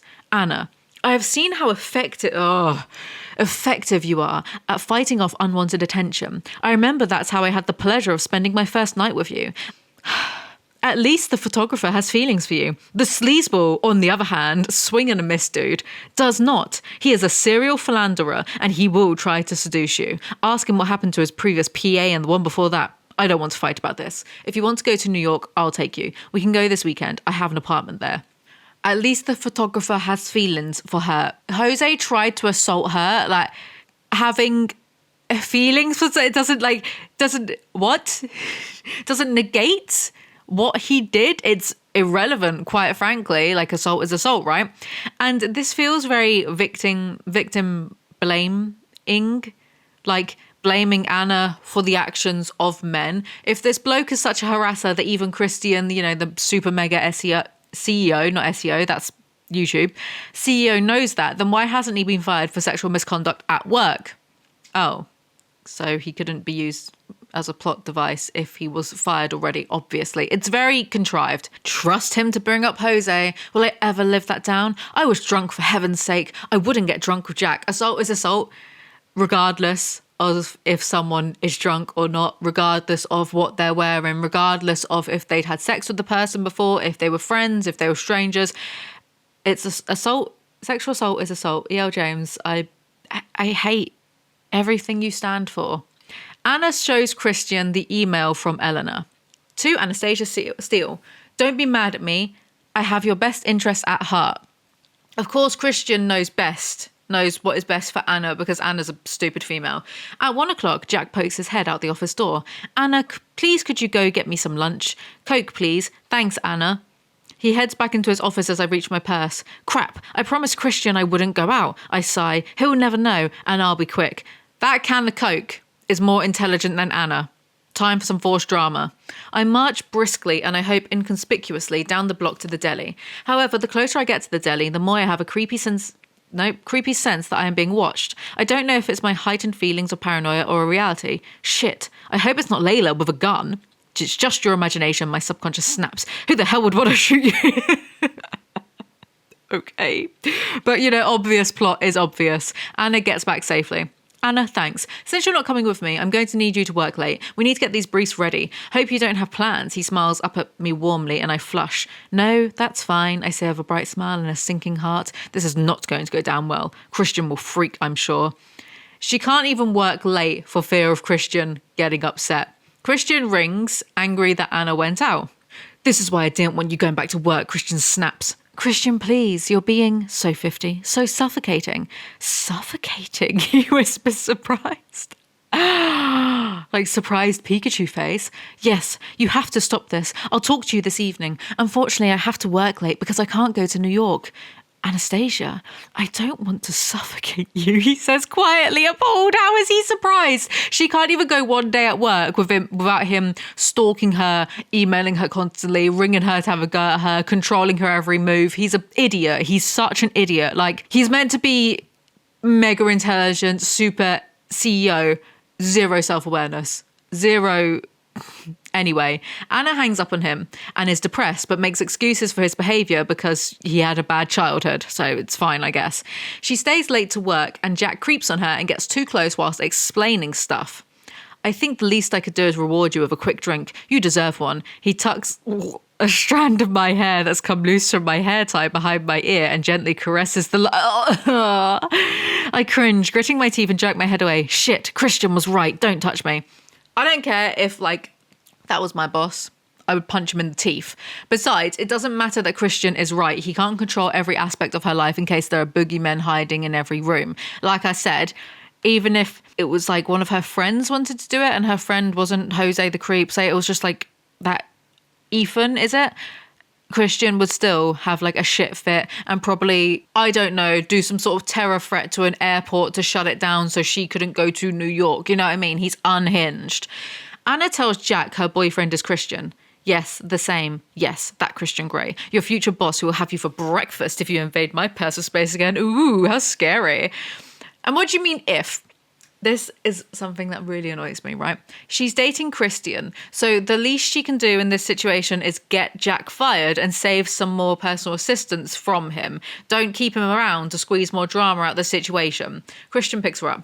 Are you still mad, he asks. I don't know, I murmur. He raises my hand and lightly grazes my knuckles with soft butterfly kisses. It's been a shitty day, he says. Yes, it has. But for the first time since he left for work this morning, I begin to relax. Just being in his company is a soothing balm. All the shit from Jack, all the snarky emails to and fro, and the nuisance that is Eleanor fade into the background. It's just me and my control freak in the back of the car. The lack of backbone is astounding. 90% of Anna's day was shit directly because of Christian, because he has a shit fit every time she is out of his sight. Is this cognitive dissonance? I've no idea. The elevator arrives and in we step. Christian glances down at me, his eyes unreadable. Oh, he just looks glorious. tousled hair, white shirt, dark suit, and suddenly it's there from nowhere, that feeling. Oh my, the longing, the lust, the electricity. If it were visible, it would be an intense blue aura around us and between us. It's so strong. His lips part as he gazes at me. Their problems are miraculously fixed because he's fit. Anyway, Christian stops the elevator so they can bang in it. I hope it drops like the Tower of Terror. Also, there's never much like proper foreplay. Anna is just always dripping like a tap and ready to bang when Christian is about because he's just that good looking, I guess. They talk about their day. You're right about Jack, I murmur, serious now, and I lean across the kitchen island, gauging his reaction. Christian's face falls and his eyes harden. Has he tried anything? He whispers, his voice deathly cold. I shake my head to reassure him. No, and he won't, Christian. I told him today that I'm your girlfriend and he backed right off. You're sure? I could fire the fucker. Christian scowls. I sigh, emboldened by my glass of wine. You really have to let me fight my own battles. You can't constantly second guess me and try to protect me. It's stifling, Christian. I'll never flourish with your incessant interference. I need some freedom. I wouldn't dream of meddling in your affairs. What an idiot. She loves the drama. Sexual misconduct at work is a fireable offence, and Jack should be fired to protect the other staff members. He's in a position of power. It's an unbalanced power dynamic. He is the boss, right? This is just to drive some pure excuse of a plot, and it is annoying. Anna says, if you don't interfere with my job, I'll move in with you. 5 weeks. I'm trying, Anastasia. I couldn't just stand by and let you go to New York with that sleazeball. He has an alarming reputation. None of his assistants have lasted more than 3 months, and they are never retained by the company. I don't want that for you, baby. He sighs. I don't want anything to happen to you. You being hurt? The thought fills me with dread. I can't promise not to interfere, not if I think you'll come to harm. So at best, Jack is taking advantage of the boss-assistant power dynamic, but at worst, he's assaulting all of them and getting away with it. Why else would Christian be so worried about Anna getting hurt? Which is it, James? Entering unseen, Taylor clears his throat. Christian pulls back, gazing intently at me. He stands up, his arm around my waist. Yes, he snaps at Taylor. Being an asshole is not a personality trait. Anyway, Eleanor is coming in to bother both of them. Chapter 12. Did you talk to her today? I asked Christian as we wait for Mrs. Robinson's arrival. Yes. What did you say? I said that you didn't want to see her and that I understood your reasons why. I also told her I didn't appreciate her going behind my back. His gaze is impassive, giving nothing away. And yet she harasses every character in this. Like, why do none of these people understand that no means no? Why do they inflict their presence onto people who clearly don't? It's baffling. Of course. Hello, Anastasia. I didn't know you'd be here. I know you don't want to talk to me. I accept that. Do you? I assert quietly, gazing at her and taking all of us by surprise. With a slight frown, she moves further into the room. How assertive. Terrifying. Wow. Boss bitch Anna. She pauses. I have a problem and I need to talk to Christian about it. Oh, Christian straightens up. Do you want a drink? Yes, please, she murmurs gratefully. Why does she murmur as well? It's definitely some sort of sexist, misogynistic, women being submissive thing and no one's going to change my mind. Do I stay? Do I go? Oh, this is so difficult. My subconscious scowls at this woman with her most hostile, harpy face. This woman nonced Christian, so maybe put the internal cartoon theatrics aside for a moment. Eleanor is being blackmailed. Has someone found out about her penchant for beating and fucking underage boys? I suppress my revulsion, and a fleeting thought about chickens coming home to roost crosses my mind. My subconscious rubs our hands together with ill-disguised glee. Good. They're only asking for $5,000, he says almost absent-mindedly. Any idea who it might be? Someone in the community? No, she says in her soft, sweet voice. Link? Link? Who's that? What? After all this time? Always. After all this time? Anyway, I don't think so, she grumbles. Does Isaac know him? I haven't told him. Who's Isaac? Why are you asking me these things? I don't know. Good night, Anastasia. She gives me a small smile. Good night, I mutter, and my voice sounds cold. Zero backbone. I would tell her where she can shove her good night. Anna decides to eavesdrop. Does she know how negative you are about yourself, about all your issues? Should be a question mark there, but also, wow, negging much. She knows me better than anyone. Ouch, that hurts. It's the truth, Eleanor. I don't have to play games with her, and I mean it. Leave her alone. What is her problem? You. What we were, what we did. She doesn't understand. Make her understand. Who does she think? These characters are all so irritating and annoying. And it's not just the bad characters act this way. The good characters act this way as well. Everyone feels so entitled to other people liking them. It's annoying. Don't you miss it? Elena continues. What? Your playroom? I stop breathing. That really is none of your fucking business, Christian snaps. What a made up, forced conflict. People can live without indulging in their kinks, especially if their kink is to treat women like sex slaves. Like, it's not the end of the world. He's not a martyr. Christian, I am sorry, she says, and from her tone, this time she means it. Since when are you so sensitive? She's scolding him again. Wow, way to be pro-toxic masculinity. I don't want to lose you, Christian. I'm not yours to lose, Eleanor, he snaps again. That's not what I meant. What did you mean? I can never pronounce that word. Brusque. Angry. Look, I don't want to argue with you. Your friendship means a lot to me. I'll back off from Anastasia, but I'm here if you need me. I always will be. Get a restraining order. Normalise just getting restraining orders. I know. I'm sorry. You know I care about you. I never thought you'd end up falling in love, Christian. It's very gratifying to see, but I couldn't bear it if she hurt you. Why are people always so involved with other people's lives in novels? Actually, I guess, not even in novels, in Reddit stories as well, like a couple in a Reddit story will have a serious argument. The man is, inevitably the one in the wrong, and yet he'll complain to his mummy because he's little mummy's boy, and then the mum will ring up the fiance, the girlfriend, or the wife and have a go. Who fucking does that? That is a red flag. If your family members get actively involved in a minor disagreement, run, because you would never hear the end of it for the rest of your life if you marry that person. Anyway. Who are these people, though, that get so involved in each other's lives? I know it drives conflict, but I think it's kind of unrelatable. I mean, I guess it does happen because I just used the point of Reddit. But the worst that could happen here is Christian gets heartbroken and Anna leaves him. Boo-hoo. Okay. And so what? Who cares? Big whoop. Isn't it something that everyone goes through? Getting your heart broken at least once, falling in love with someone and just not working out? Get a grip. Maybe I'm the toxic one. Maybe, am I unhealthy? Am I too detached? I don't know. I listen to them bickering, trying to figure this out. They do sound like old friends, as Christian says. Just friends. And she cares about him. Maybe too much. Well, would anybody who knew him not care? If I knew Christian, I wouldn't care about him at all unless he gave me $100 million. And even then, I'd only consider him a business associate or a cash pig. Eleanor leaves. Anna hides in the bedroom and asks Christian some questions when he appears. Christian some questions. Sorry, try and say that 10 times really fast. Why the fuck do you want to know about her? We had a very long-standing affair. She beat the shit out of me often and I fucked her in all sorts of ways you can't even imagine. End of story. I pale. Shit, he's angry with me. I blink at him. Why are you so angry? Because all of that shit is over, he shouts, glowering at me. He sighs in exasperation and shakes his head. Healthy.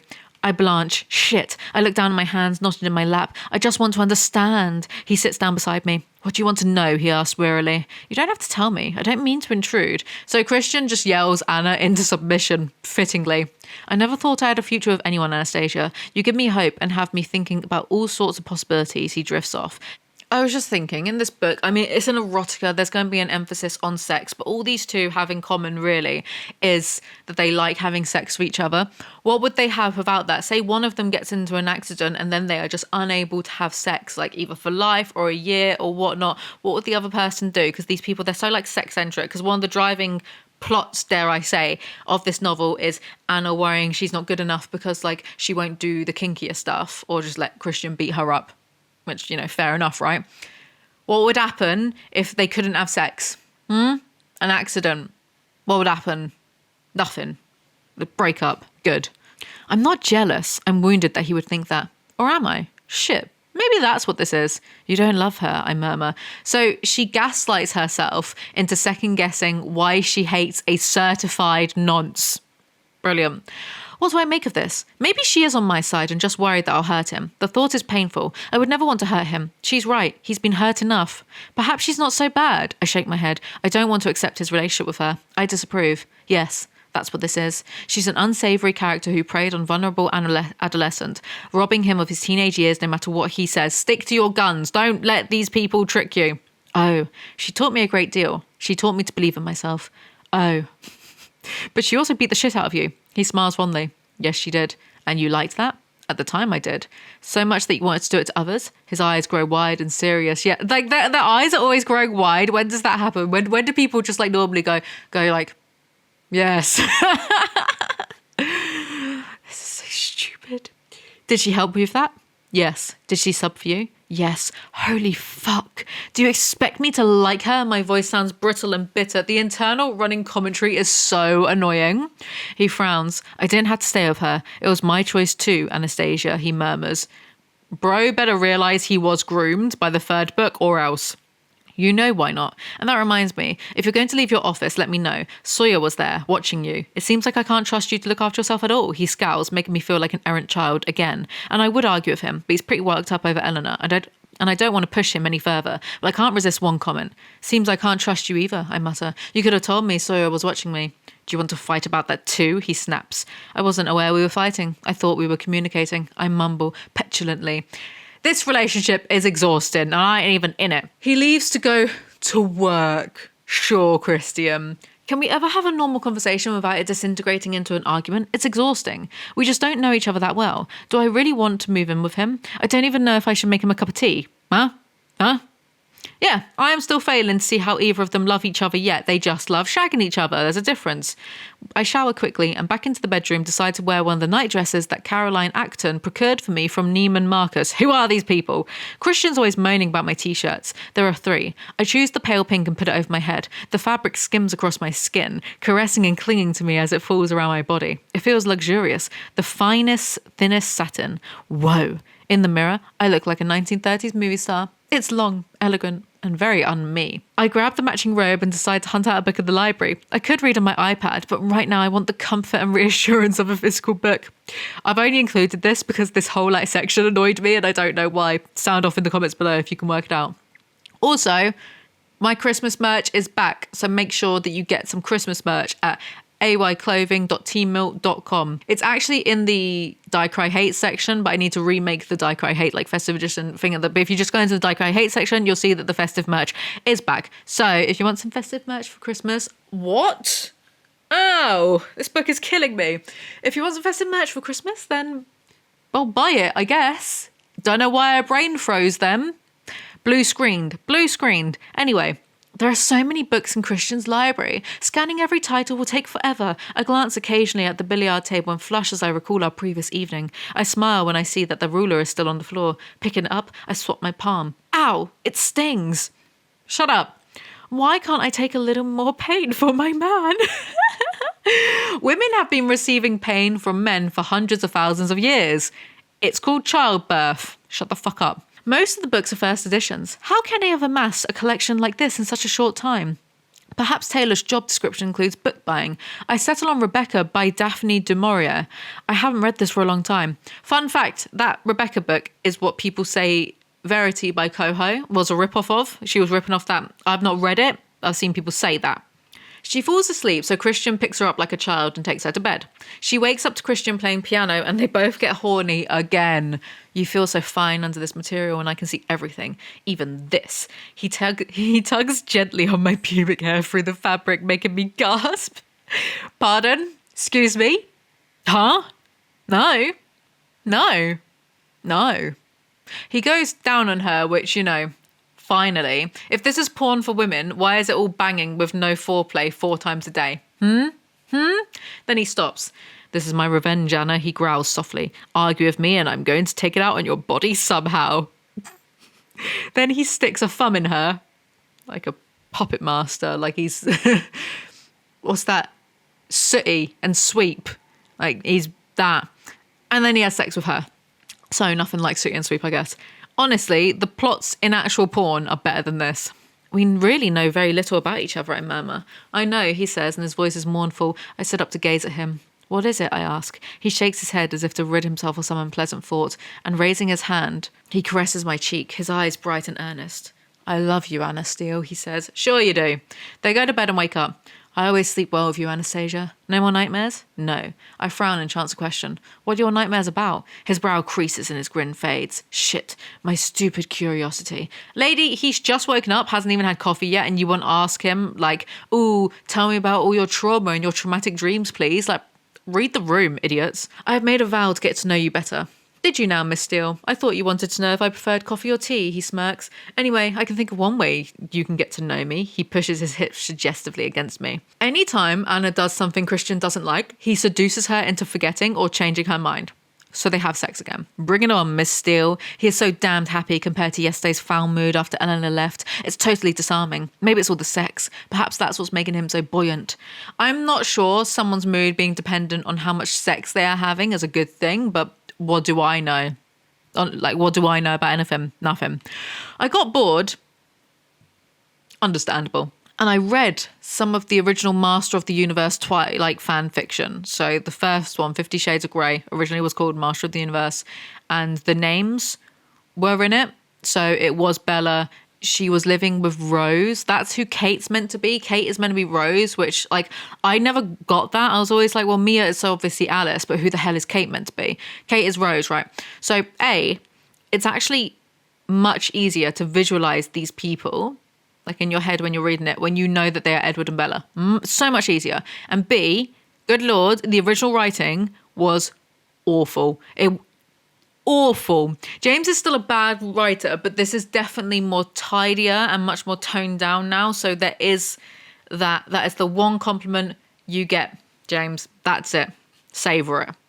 Oh, yes, you only saw your subs on the weekends. Yes, that's correct, he says, regarding me nervously. I grin at him.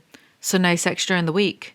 No post on Sundays. Ha! No blasted letters today. No, sir. Not one stinking bloody what? Anyway, you know, like, it's funny. The soundtrack of my mind is either Cocoa Pops, like, rather have a bowl of Cocoa Pops. Especially that bit. Do you remember the original adverts when it was a cartoon advert and they filled like a pool with milk and then with Cocoa Pops? How fucking good did that look? Oh my God.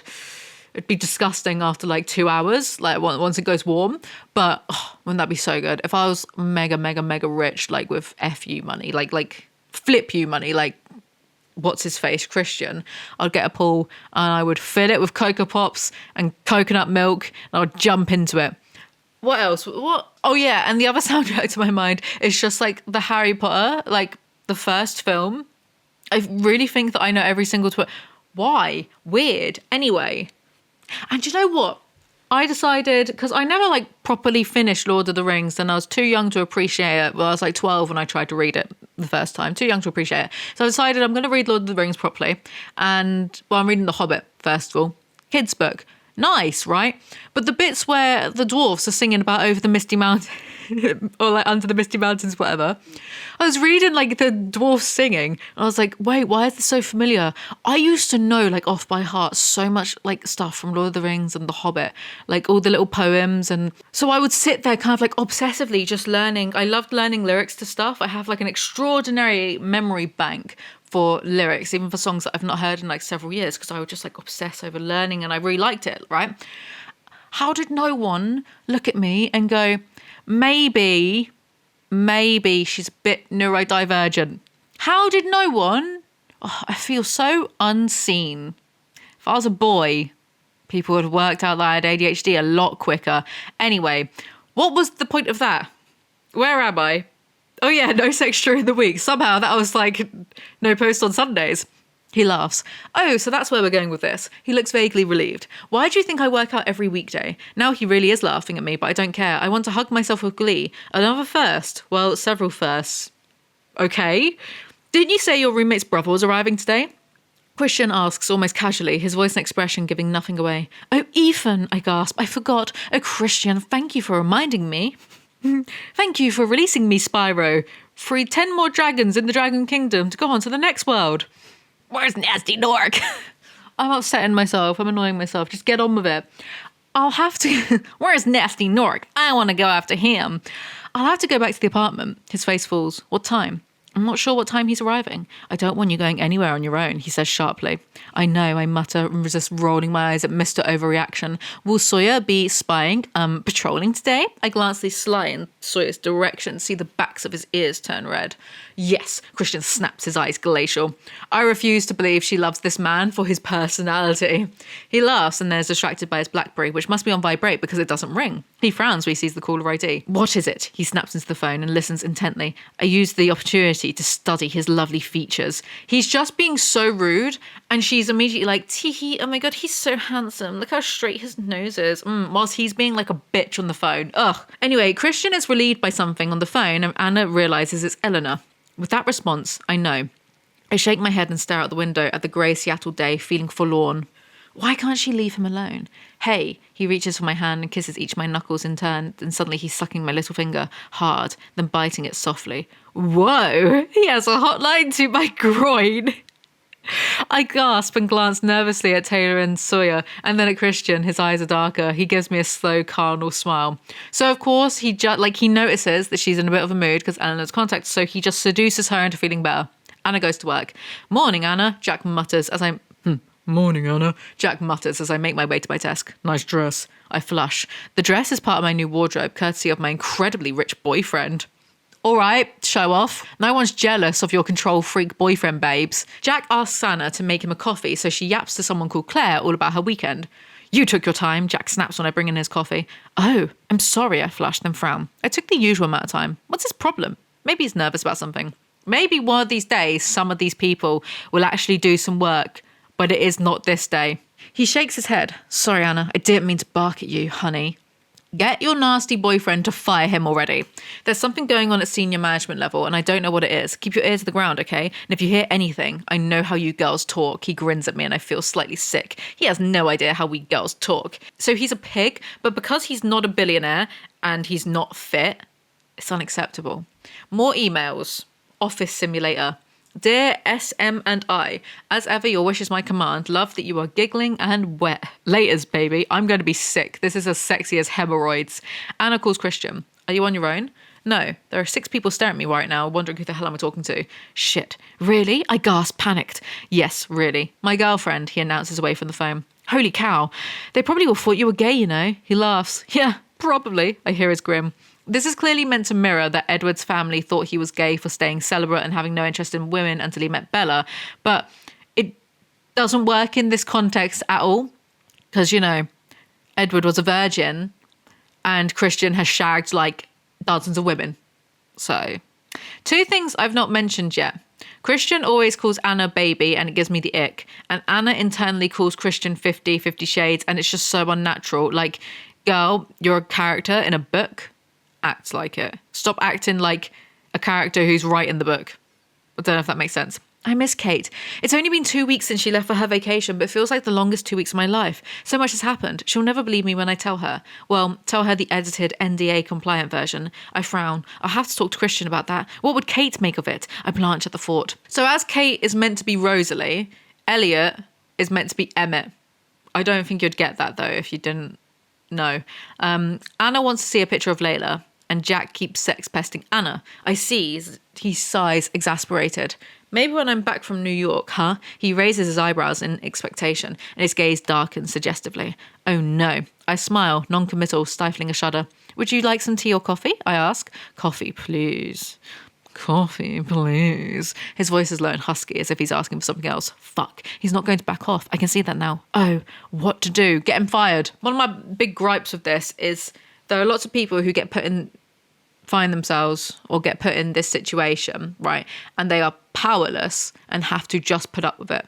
Because, you know, maybe they need that job. Maybe if they don't have that job, how are they going to pay rent? If they don't pay their rent, where are they going to live?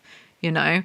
Or maybe they have children, so they just find themselves having to put up with it because, you know, if they complain about their boss, they're the ones that are going to get fired, right? But Anna is not in that same situation. She can have Christian fire him, but she won't out of like a misplaced sense of I'll fight my own battles, except you're battling with a potential sex offender ? So like maybe don't. Ethan, Kate's brother, rings Anna. Ethan, I guess, is meant to be Jasper, and I guess he's going to get with Mia. So like it's a sickeningly incestuous friendship group. Anna and Christian want to go to dinner with Ethan so Christian can see he's not a threat. My subconscious gazes at me disapprovingly over her half-moon specs. Get on with your work. Wow, for once we are in complete agreement. Ethan, grabbing my keys from my purse, I hurry out to the foyer. Holy shit. Sun-bleached blonde hair, a tan to die for, and glowing hazel eyes gaze up at me from the green leather couch. As soon as he sees me, his mouth drops open and he's on his feet coming towards me. Wow, Anna. He frowns at me as he bends to give me a hug. You look well. I grin up at him. You look, wow, different. Worldly, more sophisticated. What's happened? You changed your hair? Clothes? I don't know, Steele, but you look hot. Who talks like that? Maybe Christian should be worried. When I turn, Jack is watching me from the far side of the foyer, his expression unreadable. I smile brightly at him and head back to my desk, feeling his eyes on me the whole time. This is beginning to get on my nerves. What to do? I have no idea. I'll have to wait until Kate is back. She's bound to come up with a plan. What plan? Report him to Christian. Crusty and crosshair, he says, and I grin. He's still playful, thrifty. My inner goddess is clapping her hands with glee like a small child. Ew. She meets Christian. He spent the whole day acting like a boyfriend in love with me. This adorable, complex, flawed man is in love with me, and I with him. Joy bursts unexpectedly inside me, and I savor the moment as I feel briefly that I could conquer the world. Every few pages, it's all, oh, he annoys me. Oh, I'm so turned on. Oh, he's in love with me. I can't believe it. For 500 pages. That's all this is. They go to Anna's building. Christian is distracted by a phone call, and Anna goes inside to find Layla pointing a gun at her. Chapter 13. Holy fuck, she's here, gazing at me with an unnerving blank expression, holding a gun. My subconscious swoons into a dead faint, and I don't even think smelling salts will bring her back. So congratulations on completely removing the severity of the situation with your idiotic subconscious. How am I meant to take this? Someone's there with a gun in her face. Serious moment. Subconscious swoons. Oh, like how am I meant to take that seriously? ELJ, you are bothering me. You are bothering me with this inanity. She tilts her head to one side, regarding me as if I'm an exhibit in a freak show. Geez, I'm not the freak here. What a thoughtful approach to someone who is mentally ill. It feels like an aeon has passed while I process all this, though in reality it is only a split second. Layla's expression remains blank, and her appearance is as scruffy and ill-kempt as ever. She's still wearing that grubby trench coat, and she's in desperate need of a shower. Why are you dabbing on her? She sounds like Zoe Redbird here. Would you like some tea? Why am I asking her if she wants tea? Because you're actually British, and that is our response to everything. So Anna puts the kettle on. I refuse to take this seriously. She inclines her head the other way, and with her right hand, the hand not holding the revolver, she grabs a strand of her long greasy hair and starts twirling and fiddling with it, pulling and twisting. It's obviously a nervous habit, and while I am distracted by this, I'm struck once again by how much she resembles me. What do you have that I don't? That is like a kid from Oliver. What do you mean, Layla? I ask as gently as I can. Master, Mr. Grey. He lets you call him by his given name. I'm not his submissive, Layla. Master understands that I am inadequate to fulfill that role. I started laughing. I couldn't help it. I started laughing when I read this. Like, am I supposed to believe Christian has got such a magical penis, it has pushed this woman to the brink of her sanity? Or is it that he's actually traumatized this woman because he's abusive? I know which one I think, but I know which one the text thinks. Inadequate? She tests the word, sounding out, seeing how it feels on her tongue.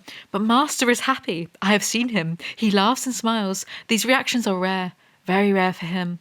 Oh, brilliant. You look like me. Layla changes track, surprising me, her eyes seeming truly to focus on me for the first time. Master likes obedient ones who look like you and me. The others, all the same. All the same. I want to jam this in my face.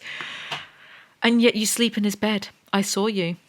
I never slept in Master's bed, she murmurs. She's like a falling ethereal wraith, half a person. She looks so slight, and in spite of the fact that she's holding a gun, I suddenly feel overwhelmed with sympathy for her. Her hands flex around the weapon, and my eyes widen, threatening to pop from my head.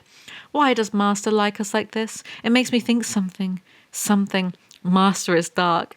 Master is a dark man, but I love him. Why is she talking like Dobby? Master has given Dobby a sock. Dobby is a free elf. Dobby does not listen to Master anymore. What do you mean? No, he's not. I bristle internally. He's not dark. He's a good man, and he's not in the dark. He's joined me in the light, and now she's here trying to drag him back with some warped idea that she loves him. Where has this rubbish come from? Like, being into BDSM makes you a dark and tortured soul, like a demon or something. But of course, Christian isn't really into like BDSM. He's into this mockery of it so you can control and abuse women. But we extensively covered that in the first 2 videos, so I'm not going to go over it again. I can't be asked. Anyway, Christian and Taylor finally come in, and Christian has a stare down with Layla. I realise I'm holding my breath. What will she do? What will he do? But they just continue to stare at each other. Christian's expression is raw, full of some unnamed emotion. It could be pity, fear, affection, or is it love? No, please, not love. This writing, it's embarrassing me. I feel embarrassed. Christian's intense gaze burns brighter and his bearing changes subtly. He looks taller, more angular somehow, colder and more distant. I recognise this stance. I've seen him like this before. In his playroom, it's so much worse reading it aloud. You can hear how stupid it is. My scalp prickles anew. My scalp prickles anew. Talks like that. This is dominant Christian, and at how at ease he looks. Whether he was born to or made for this role, I just don't know. But with a sinking... Like, she's just talking about a bloke being kinky. Why? But with a sinking heart and sickened stomach, I watch as Layla responds, her lips parting, her breathing picking up as the first flush of colour stains her cheeks. No, it's such an unwelcome glimpse into his past, agonising to witness. I am so embarrassed to be reading this. And you just know that afterwards Anna's going to be thinking, oh, that was the real Christian. I won't ever be enough for him. Also, this idea of him changing, like physically changing a bit and like standing up taller and becoming his true darker self when dominant is clearly, to me, meant to mirror Edward having an actual monstrous side when he used to kill humans and drink their blood, a real like murderous predator. But it falls flat because it's nowhere near as serious as being a formal serial killer and current vampiric inhuman predator. This is literally just meant to be someone, like it's meant to be someone just having a BDSM kink. That's what it's meant to be. So the melodrama surrounding it, I cannot take it seriously. I fucking refuse to. Finally, he mouths a word at her. I can't make out what it is, but the effect on Layla is immediate. She drops to the floor on her knees, her head bowed, and the gun falls and skitters uselessly across the wooden floor. Holy fuck. I don't know what James thought she was doing here, but it's such a miss. I blink at him, and I'm suddenly unable to move. I don't want to leave him with her. He moves to stand beside Layla as she kneels at his feet. He's hovering over her protectively. She's so still, it's unnatural. I can't take my eyes off the two of them. Together. ... For the love of God, Anastasia, will you do as you're told for once in your life and go? Christian's eyes lock with mine as he glowers at me, his voice a cold shard of ice. The anger beneath the quiet, deliberate delivery of his words is palpable. Angry at me? No way. Please, no. I feel like he slapped me hard. Why does he want to stay with her? Probably because she's clearly seriously mentally unwell. I think he's trying to convey some sort of message, but I'm so thrown by all that's happened that I'm not sure. I glance down at Layla and notice a very small smile across her lips, but otherwise she remains truly impassive, a complete submissive. Fuck, my heart chills. This is what I told you. This is what he needs. This is what he likes. No, I want to wail. I'm immobilized by the horrific spectacle before me. It confirms my worst fears and plays on all my insecurities. Christian and Layla together, the dom and his sub. How someone manages to turn someone else having an obvious mental breakdown around into, oh, my insecurities is next level absorption. Self-absorption, not just absorbing like the thing. Taylor, Christian urges, and Taylor leans down and scoops me into his arms. The last thing I see as we leave is Christian gently stroking Layla's head as he murmurs something softly to her. No! As Taylor carries me down the stairs, I lie limply in his arms, trying to grasp what happened in the last 10 minutes. Or was it longer? She is so dramatic. She's being carried down the stairs like a Disney princess. Ethan is fine. Ethan wasn't even in there. She thought Ethan was in the apartment. He wasn't. He's somewhere else. Anna starts crying, so they go for a drink. Trouble with your ex, he says gently. It's a bit more complicated than that, I mutter, abruptly guarded. I can't talk about this. I've signed an NDA, and for the first time, I really resent that fact. Plus the fact that Christian said nothing about rescinding it. How do you only resent it now? Grow up. I see. She sounds unstable. She is. And what's Christian doing with her now? The blood drains from my face and bile rises in my throat. I don't know, I whisper. Not bros.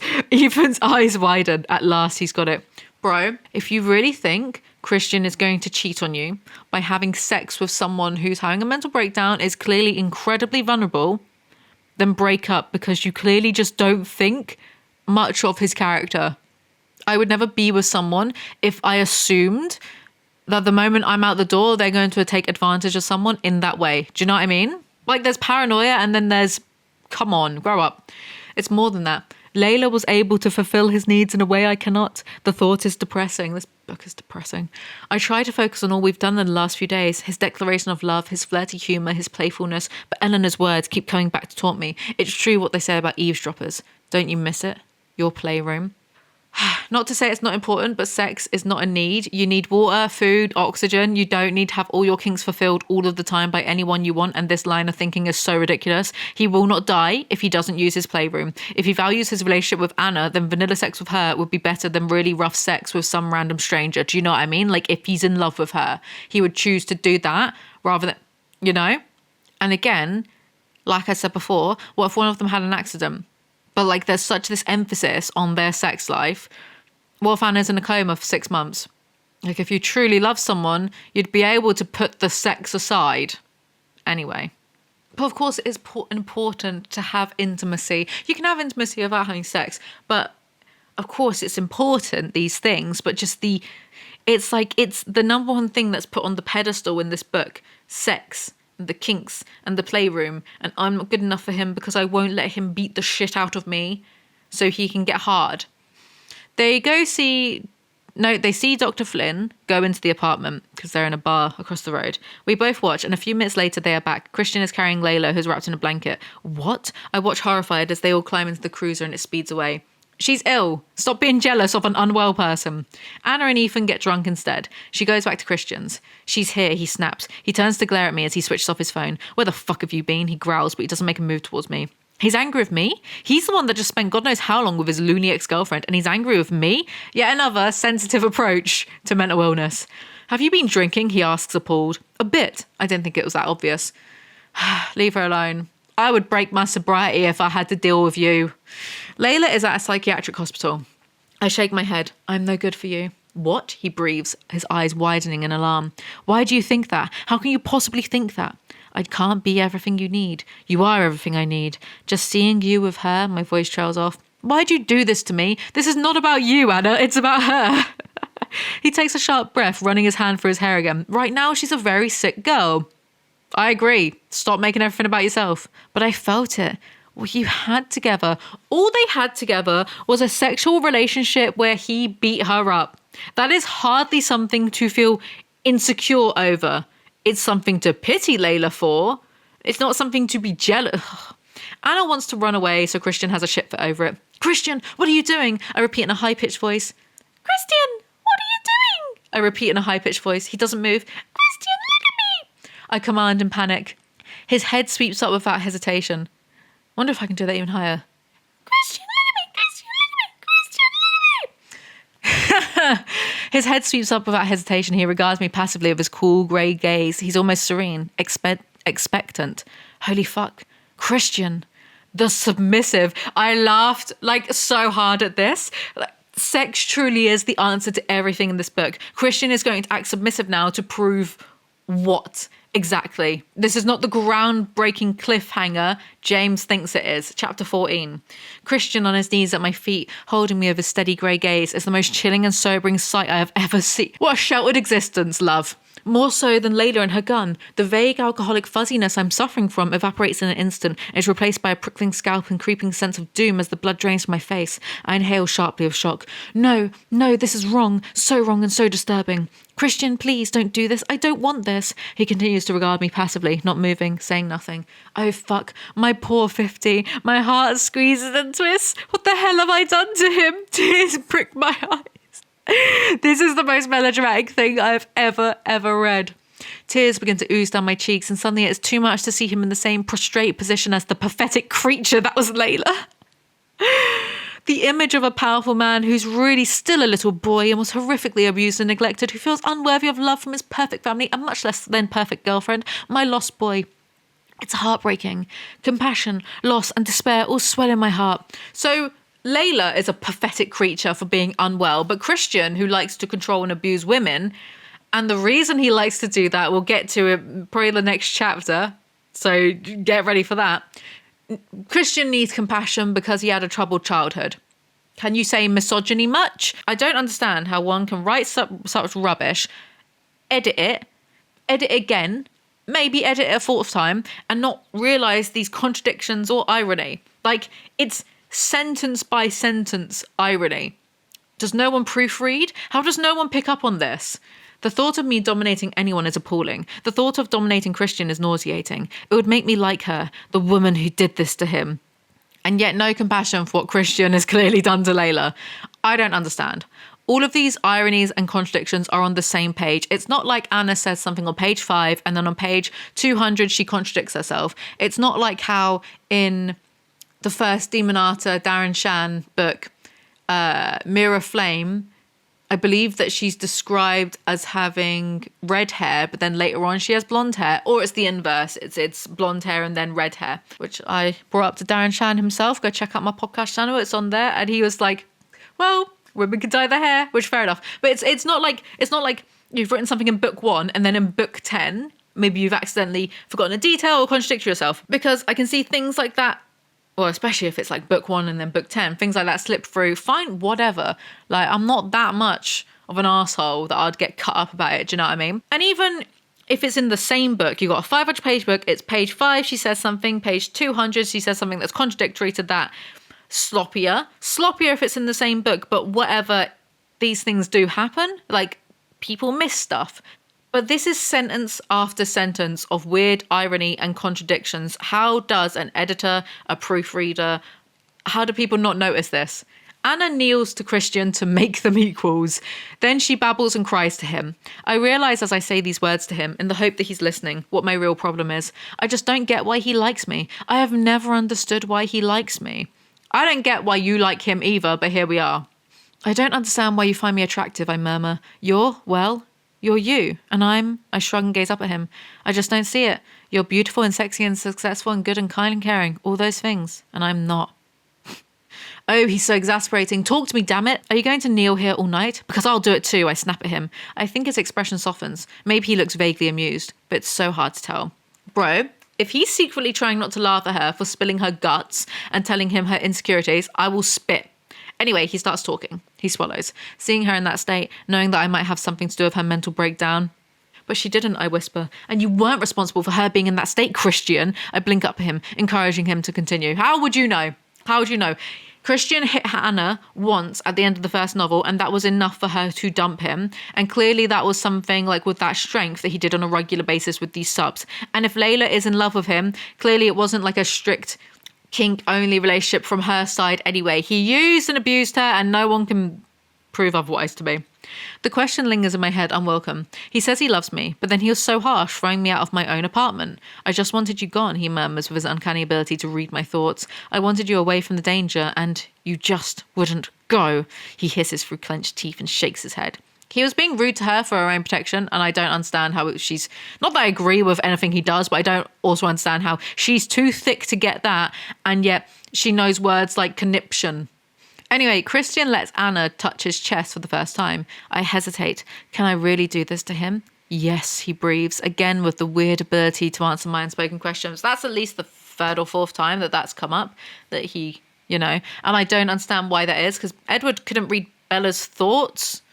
I don't know why Christian seemingly, maybe he's just such a good judge of what she's... Who knows? Anna kisses his scars and Christian cries for the first time ever in his life. He decides to confide in her. Anna, he pauses, searching for the words, his expression pained. Where the hell is this going? He takes a deep breath and swallows. I'm a sadist, Anna. I like to whip little brown-haired girls like you because you all look like the crack whore, my birth mother. I'm sure you can guess why. He says it in a rush, as if he's had the sentence in his head for days and days, is desperate to be rid of it.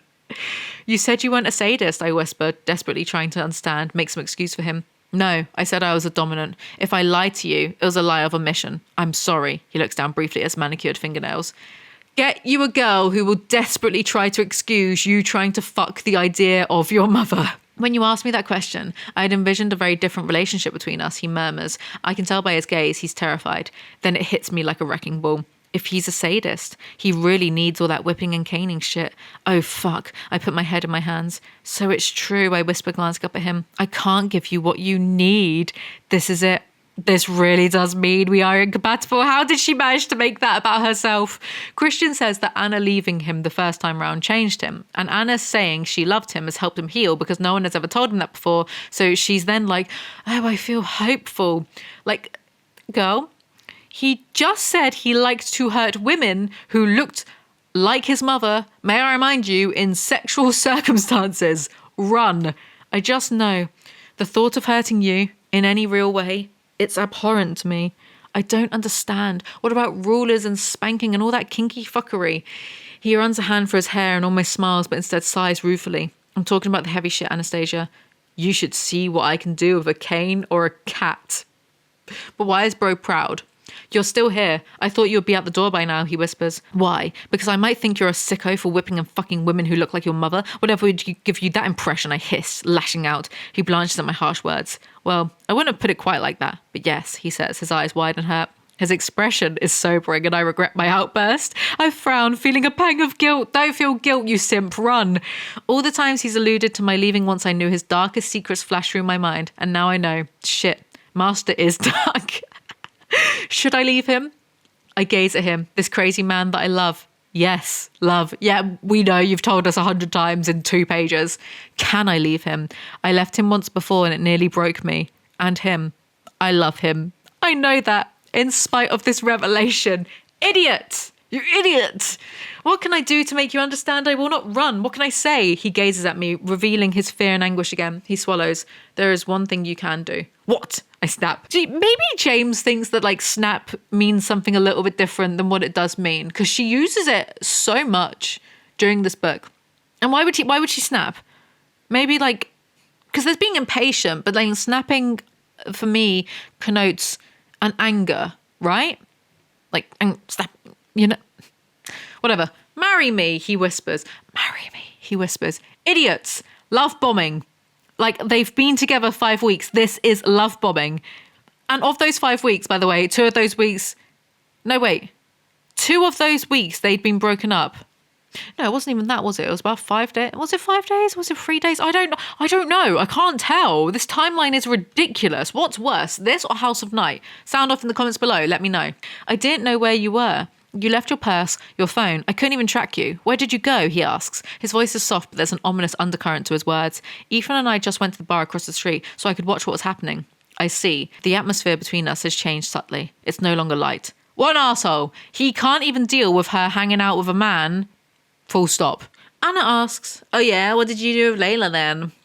Don't think she asked it like that, but who knows? Creative liberty. Christian's mouth flattens into a line. He hesitates. We talked. And I gave her a bath. His voice is hoarse and he continues quickly when I make no response. And I dressed her in some of your clothes. I hope you don't mind, but she was filthy. Holy fuck. He bathed her? What an inappropriate thing to do. I'm reeling, staring down at my uneaten macaroni. The sight of it now makes me nauseous. Try to rationalize this, my subconscious coaches. Why is her subconscious just always on Christian's side? Oh, so annoying. That cool intellectual part of my brain knows that he just did it because he was dirty, but it's too hard. My fragile, jealous self can't bear it. Which is it? Did he just run her a bath? Fine. Or did he physically watch her? Like, was he scrubbing her back? Was he getting rid of blackheads? What is it? If it's the latter, I don't know. I don't think I know many, if any, monogamous people who'd be fine with their partner bathing someone that they used to fuck in all manner of ways. Would I be okay with that? No. My boyfriend? No. I'm sure there are certain types of people who would be okay with it, but to see her like that, so different, so broken, I care about her, one human being to another. He shrugs as if to shake off an unpleasant memory. Geez, is he expecting my sympathy? Christian caring for his ex-sub in such an intimate fashion, the image flashes through my brain. Bathing her, for fuck's sake, naked. A harsh, painful shudder racks my body. Christian is delusional. Don't. It doesn't mean anything. It's like caring for a child, a broken, shattered child, he mutters. What the hell would he know about caring for a child? This was a woman he had a very full-on, deviant sexual relationship with. God, Anna's right for once. Delusional. This would be okay. It varies from person to person, right? But like, it's the fact that he is so hypocritical. He can't even deal with her having a drink with a friend in a bar just across from from their apartment, right? And yet it's okay for him to wash a woman naked. The double standards. Anna yells at Christian and runs away to the bedroom to cry. I gaze at myself in the mirror, hardly recognising the gaunt, pink-eyed, blotchy-cheeked harridan staring back at me, and it's too much. Harridan is not a word that an objectively bad writer like E.L. James would just know. Give the thesaurus a rest, like it's working overtime. Are you giving the thesaurus some of these royalties? I hope so. Chapter 15. Hey, Christian says gently, go away, as he pulls me into his arms. Please don't cry, Anna, please, he begs. He's on the bathroom floor. Reverse the roles. If Anna like if she had an ex-boyfriend, the ex-boyfriend had a mental breakdown and he was filthy and all that. If Anna bathed him, you know that Christian would probably murder her out of jealousy. I'm just saying, like, it's not. He's on the bathroom floor and I'm in his lap. I put my arms around him and weep into his neck, cooing softly into my hair. He gently strokes my back, my head. I'm sorry, baby, he whispers, and that makes me cry harder and hug him tighter. Go away for 5 seconds, please, you human embodiment of wet socks. Go away. Anna goes to sleep and wakes up. My smile fades. I look like his mother. This wounds me deeply, and the air leaves my lungs in a rush. We all look like his mum. Anna is disturbed from her musings by Christian screaming from a nightmare. Anna wakes him up and they start kissing, but his erection is rigid against my hip for his boxer briefs. He wants me, but his words from earlier choose this moment to come back and haunt me. What he said about his mother, and it's like a bucket of cold water on my libido. Fuck, I can't do this. Not now. Christian, stop. I can't do this. I whisper urgently against his mouth, my hands pushing on his upper arms. What? What's wrong? He murmurs and starts kissing my neck, running the tip of his tongue lightly down my throat. Ugh. Oh. No, please, I can't do this. Not now. I need some time, please. Oh, Anna, don't overthink this, he whispers as he nips my earlobe. Ah, I gasp, feeling in my groin, and my body bows, betraying me. This is so confusing. I'm just the same, Anna. I love you and I need you. Touch me, please. Sex isn't the answer to everything, you absolute beg. But clearly it is, and I'm the one in the wrong, because they start making out again, and then they do have sex. Ugh. He groans deep. How could I ban two people from having sex? He groans deep and low in his throat as he moves inside me, pushing me onward and upward, but I can't find my release. My head is too cloudy with issues, and I'm too wrapped up in him. Let go, Anna, he urges me. No. Yes, he snarls. He shifts slightly and gyrates his hips again and again. Jeez, come on, baby, I need this. Give it to me. And I explode. My body is slave to his, and I'm going to bludgeon myself and wrap myself around him. It's her orgasm. It's not his. Why does he have to own everything? Good God. They finish and Christian tells Anna about his nightmares where his mother's pimp used to put out cigarettes onto him and his mother... What post-sex like pillow chat is this? And his mother allowed it anyway. You're not like her. Don't ever think that, please. I blink back at him. It's very reassuring to hear. No shit. How is this reassuring? It's more like stating the obvious. Anna has never allowed a child to be abused. So of course she's not like his mum. You are so precious to me, Anna. I was serious about marrying you. We can get to know each other then. What? Huh?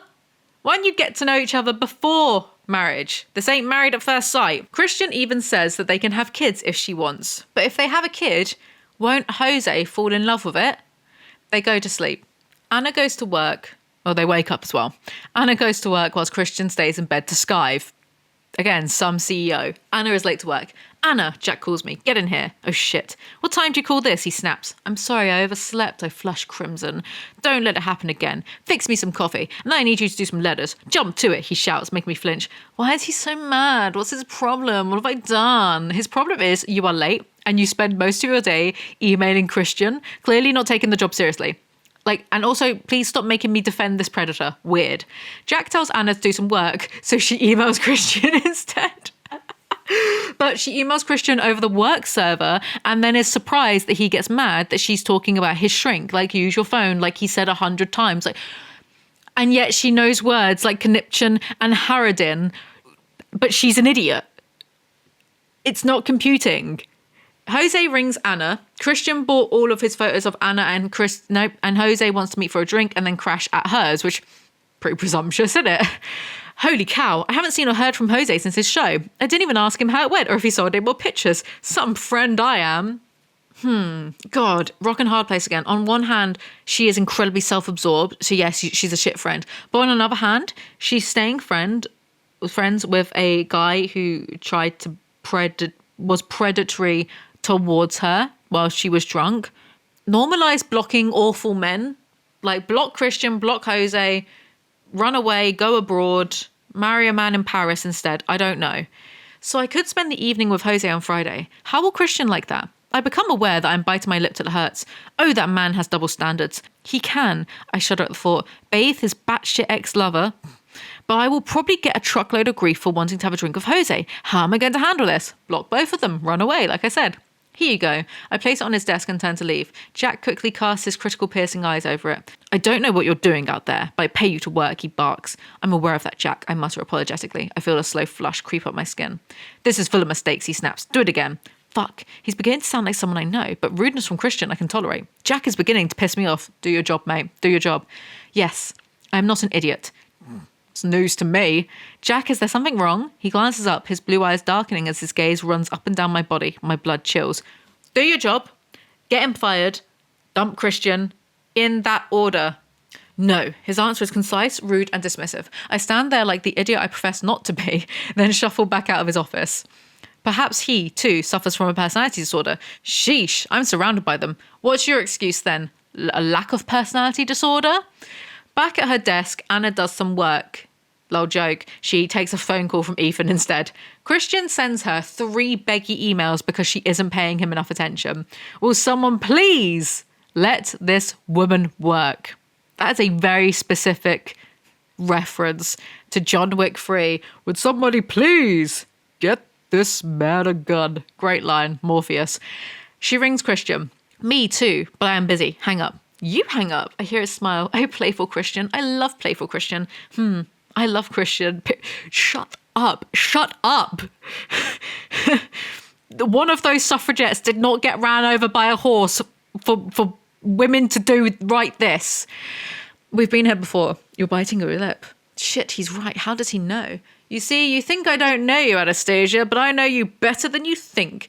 Oh, no, he was meant to be murmuring, seductively as well, in that way that makes me weak and wet. Careful, you'll slip up, constantly dripping everywhere. Someone call a plumber. Wait, no, I've seen that porno. Don't. Oh my, even on the phone he owns me. 50 Shades, single-handedly setting back feminism by about 1,000 years. Jack, can I ask you something? What? You seem out of sorts today. Have I done something to offend you? He frowns. I don't think I'm in the mood to list your misdemeanors right now. I'm busy. He continues to stare at his computer screen, effectively dismissing me. Whoa, what have I done? I turn and leave his office, and for a minute I think I'm going to cry. Like, it does baffle me that there, like, if I go onto Goodreads and look at the 5-star reviews, there are going to be people being like, oh my God, Anna's so relatable and I love her and she's so funny and this and that. And that terrifies me because those people are allowed to vote. Women didn't die so we women could get the vote for women to be able to vote, but women also enjoying there was a point somewhere, somewhere there. You find it for yourself. I turn and leave his office. For a minute, I think I'm going to cry. Why has he taken such a sudden, intense dislike to me? A very unwelcome idea pops into my head, but I ignore it. I don't need his shit right now. I have enough of my own.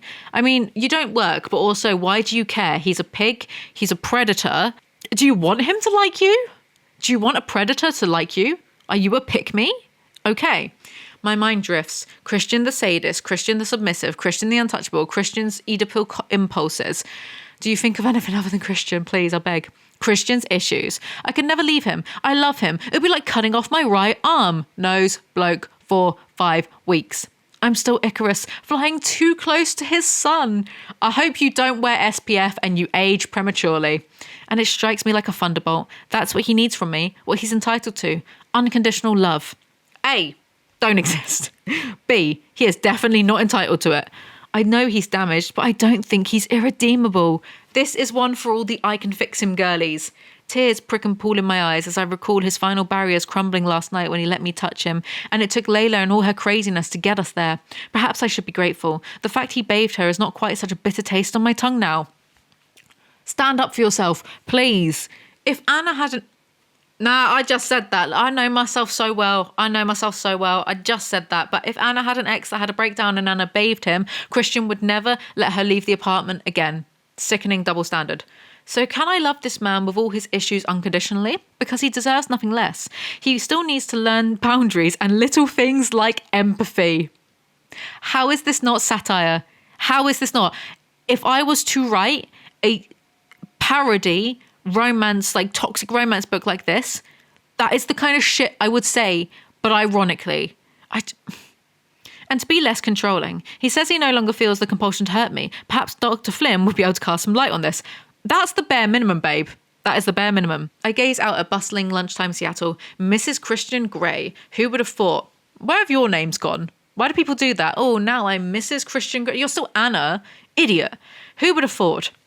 I glance at my watch. Shit. I leap up from my seat and dash to the door. A whole hour of just sitting. Where did the time go? Jack is going to go ballistic. She is a terrible worker. Oh, so it's even funnier that, like, we'll get there. Even funnier in hindsight, I guess. Also, I love how 3 pages of internal dialogue equals an hour for her. What an idiot. She can't even think right. Mia rings Anna. She's organising Christian's birthday for Saturday. Let me guess. Eleanor is going to turn up and cause a ruckus. I mean, it's just predictable. Anna emails Christian and it's inappropriate as usual, and Christian tells her to use her BlackBerry. I roll my eyes. Why is he so touchy about emails? Why is she so stupid? I genuinely don't understand. I don't get that she doesn't understand that he is a billionaire CEO who needs his privacy. Everyone needs their privacy, but people are out to get it. Not even just that. She's not professional to be sexting over working. I don't understand. It's so inconsistent that she has the vocabulary of Russell Brand and the intelligence of Russell Brand. Maybe it's not so inconsistent then. Dunning-Kruger effect? Who knows? Look at these embarrassing messages. Dear Mr. Gray, your twitchy palms can't stay still for long, can they? I wonder what Dr. Flynn would say about that. But now I know what to give you for your birthday, and I hope it makes me sore. Winky face. Miss Steele, I don't think my heart could stand the strain of another email like that, or my pants for that matter. Behave. Christian, I'm trying to work for my very trying boss. Please stop bothering me and being trying yourself. Your last email nearly made me combust. I hope you spontaneously combust. Side note. Was anyone else really worried about spontaneous human combustion as a kid? Like, I really thought it would be a bigger problem than it actually is. Like, lava, quicksand, the Bermuda Triangle. Like, I would worry, oh my God, what if one day I just explode and there's nothing left of me but some socks and a pile of ash? Anyway, Jack appears to be a cartoon villain. His eyes bore into mine. Well, Anna, I think this might be a good time to discuss your misdemeanors. He steps in, closing the door behind him. My mouth instantly dries as alarm bells ring loud and piercing my head. Oh, fuck. His lips twitch into a grotesque smile, and his eyes gleam deep, dark, cobalt. At last, I have you on your own, he says, and he slowly licks his lower lip. What? What do you mean, what? Are you dense? Chapter 16. Jack's eyes flash the darkest blue, and he sneers as he casts a leering look down my body. Fear chokes me. What is this? What does he want? What do you think? His pupils are dilating as I watch, the black eclipsing the blue. I'm not sure if that's possible, but okay. Oh no. My fear escalates. I'm sure this is meant to be a serious moment, but it's the whole... Oh no! Anyway... We don't need HR to overmanage this situation, Anna, he sneers. When I hired you, I thought you'd be a hard worker. I thought you had potential. But now, I don't know. You've become distracted and sloppy, and I wonder, is it your boyfriend who's leading you astray? He says boyfriend with chilling contempt. I decided to check through your email account to see if I could find any clues. And you know what I found, Anna? What was out of place? The only personal emails in your account were to your hotshot boyfriend. He pauses, assessing my reaction. And I got to thinking, where are the emails from him? There are none. Nada. Nothing. So what's going on, Anna? How come his emails to you aren't on our system? Are you some company spy planted in here by Gray's organisation? Is that what this is? That is quite the leap in logic. Some subliminal pheromone that Jack is exuding has me on high alert. No one outside of a biologist naturally talks like this, least of all Anna, who only has 2 brain cells, and both brain cells are dedicated to using as many synonyms as possible. Jack continues, enjoying my discomfort, and he thinks I'd make a pass at you. His eyes heat. Well, I want you to think about something while I'm in New York. I gave you this job, and I expect you to show me some gratitude. In fact, I'm entitled to it. I had to fight to get you. Elizabeth wanted someone better qualified, but I saw something in you. So, we need to work out a deal. A deal where you keep me happy. Do you understand what I'm saying, Anna? Look at it as refining your job description, if you like. And if you keep me happy, I won't dig any further into how your boyfriend is pulling strings, milking his contacts, or cashing in some favour from one of his Ivy League frat boy sycophants. I don't know who Bro thinks he is, but as if she's going to fuck him to keep her basic, boring office job. My mouth drops open. He's blackmailing me for sex. And what can I say? You can say, ew, I quit. Or get him fired. Jack moves closer until he's standing right in front of me, staring down into my eyes. His cloying, sweet cologne invades my nostrils. It's nauseating. And, if I'm not mistaken, the bitter stench of alcohol is on his breath. Fuck, he's been drinking. When? This is honestly cartoonish. Like, of course he's been drinking as well. But will it be used to excuse his behaviour, though, like what happened with Jose in the first book? You are such a tight-assed, cock-blocking prick tease, you know, Anna. He whispers through clenched teeth. What? Prick tease? Me? I refuse to take this seriously. If someone called me that, I wouldn't be like, who? Me? I'd break their teeth. But I am basically the Phil Mitchell of YouTube. Can't argue myself. So I can't expect other people to do as I would do. Look at you. He gives me a leering look. You're so turned on, I can tell. You've really led me on. Deep down, you want it. I know. This is kind of similar to how Christian talked in the first one, and it's funny how the heroes and the villains in this series are only recognisable by their names and not their actions. My fear rises to DEFCON 1. All right, Kanye, calm down. Anyway, Anna tries to break his little finger and then knees him in the balls. Don't you ever touch me again, I snarl at him. Your itinerary and the brochures are packaged on my desk. I'm going home now. Have a nice trip. And in the future, get your own damn coffee. What do you mean in the future? What do you mean in the future? He just tried to assault you. What do you mean? What? Quit the job or get Christian to throw the man in jail. Like she's just not helping her. You fucking bitch, he half screams. This is already a field day for HR if Anna actually did do something about this. And I'm not meaning to victim blame. Hold your horses, listen to my logic. The vast majority of people who find themselves in this position have to put up with it because they won't be believed by the higher-ups, the police, whoever. They lose their job. I already went over that. You know, they need their jobs for rent. Anna, however, is not the vast majority. She has the ultimate ace in her pocket. Her billionaire CEO boyfriend, who owns this company now and could fire Jack, have him sued, possibly even have him jailed because Christian is just that influential and powerful. But instead, Anna refuses, so far, to let him get involved because of pride? I don't know. Despite knowing that Jack is a danger to women in the workplace, she's refusing to, do something actually substantial about it other than say some fucking words. And normally, I would absolutely refuse to blame women for the actions of men, but this is a very, very, very specific exception. It's like E.L. James wanted to have a conflict based around the unfair power dynamics in the workplace and I guess issues with women being taken advantage of in the workplace, right? But it doesn't work when Anna is literally shagging the CEO. She is the one that holds all of the power right here, and she has so far refused to do anything about it. Anna runs out of the building, but collapses because she hasn't eaten all day, which if it was if she had just forgotten to eat one day and then she ran away, I don't know.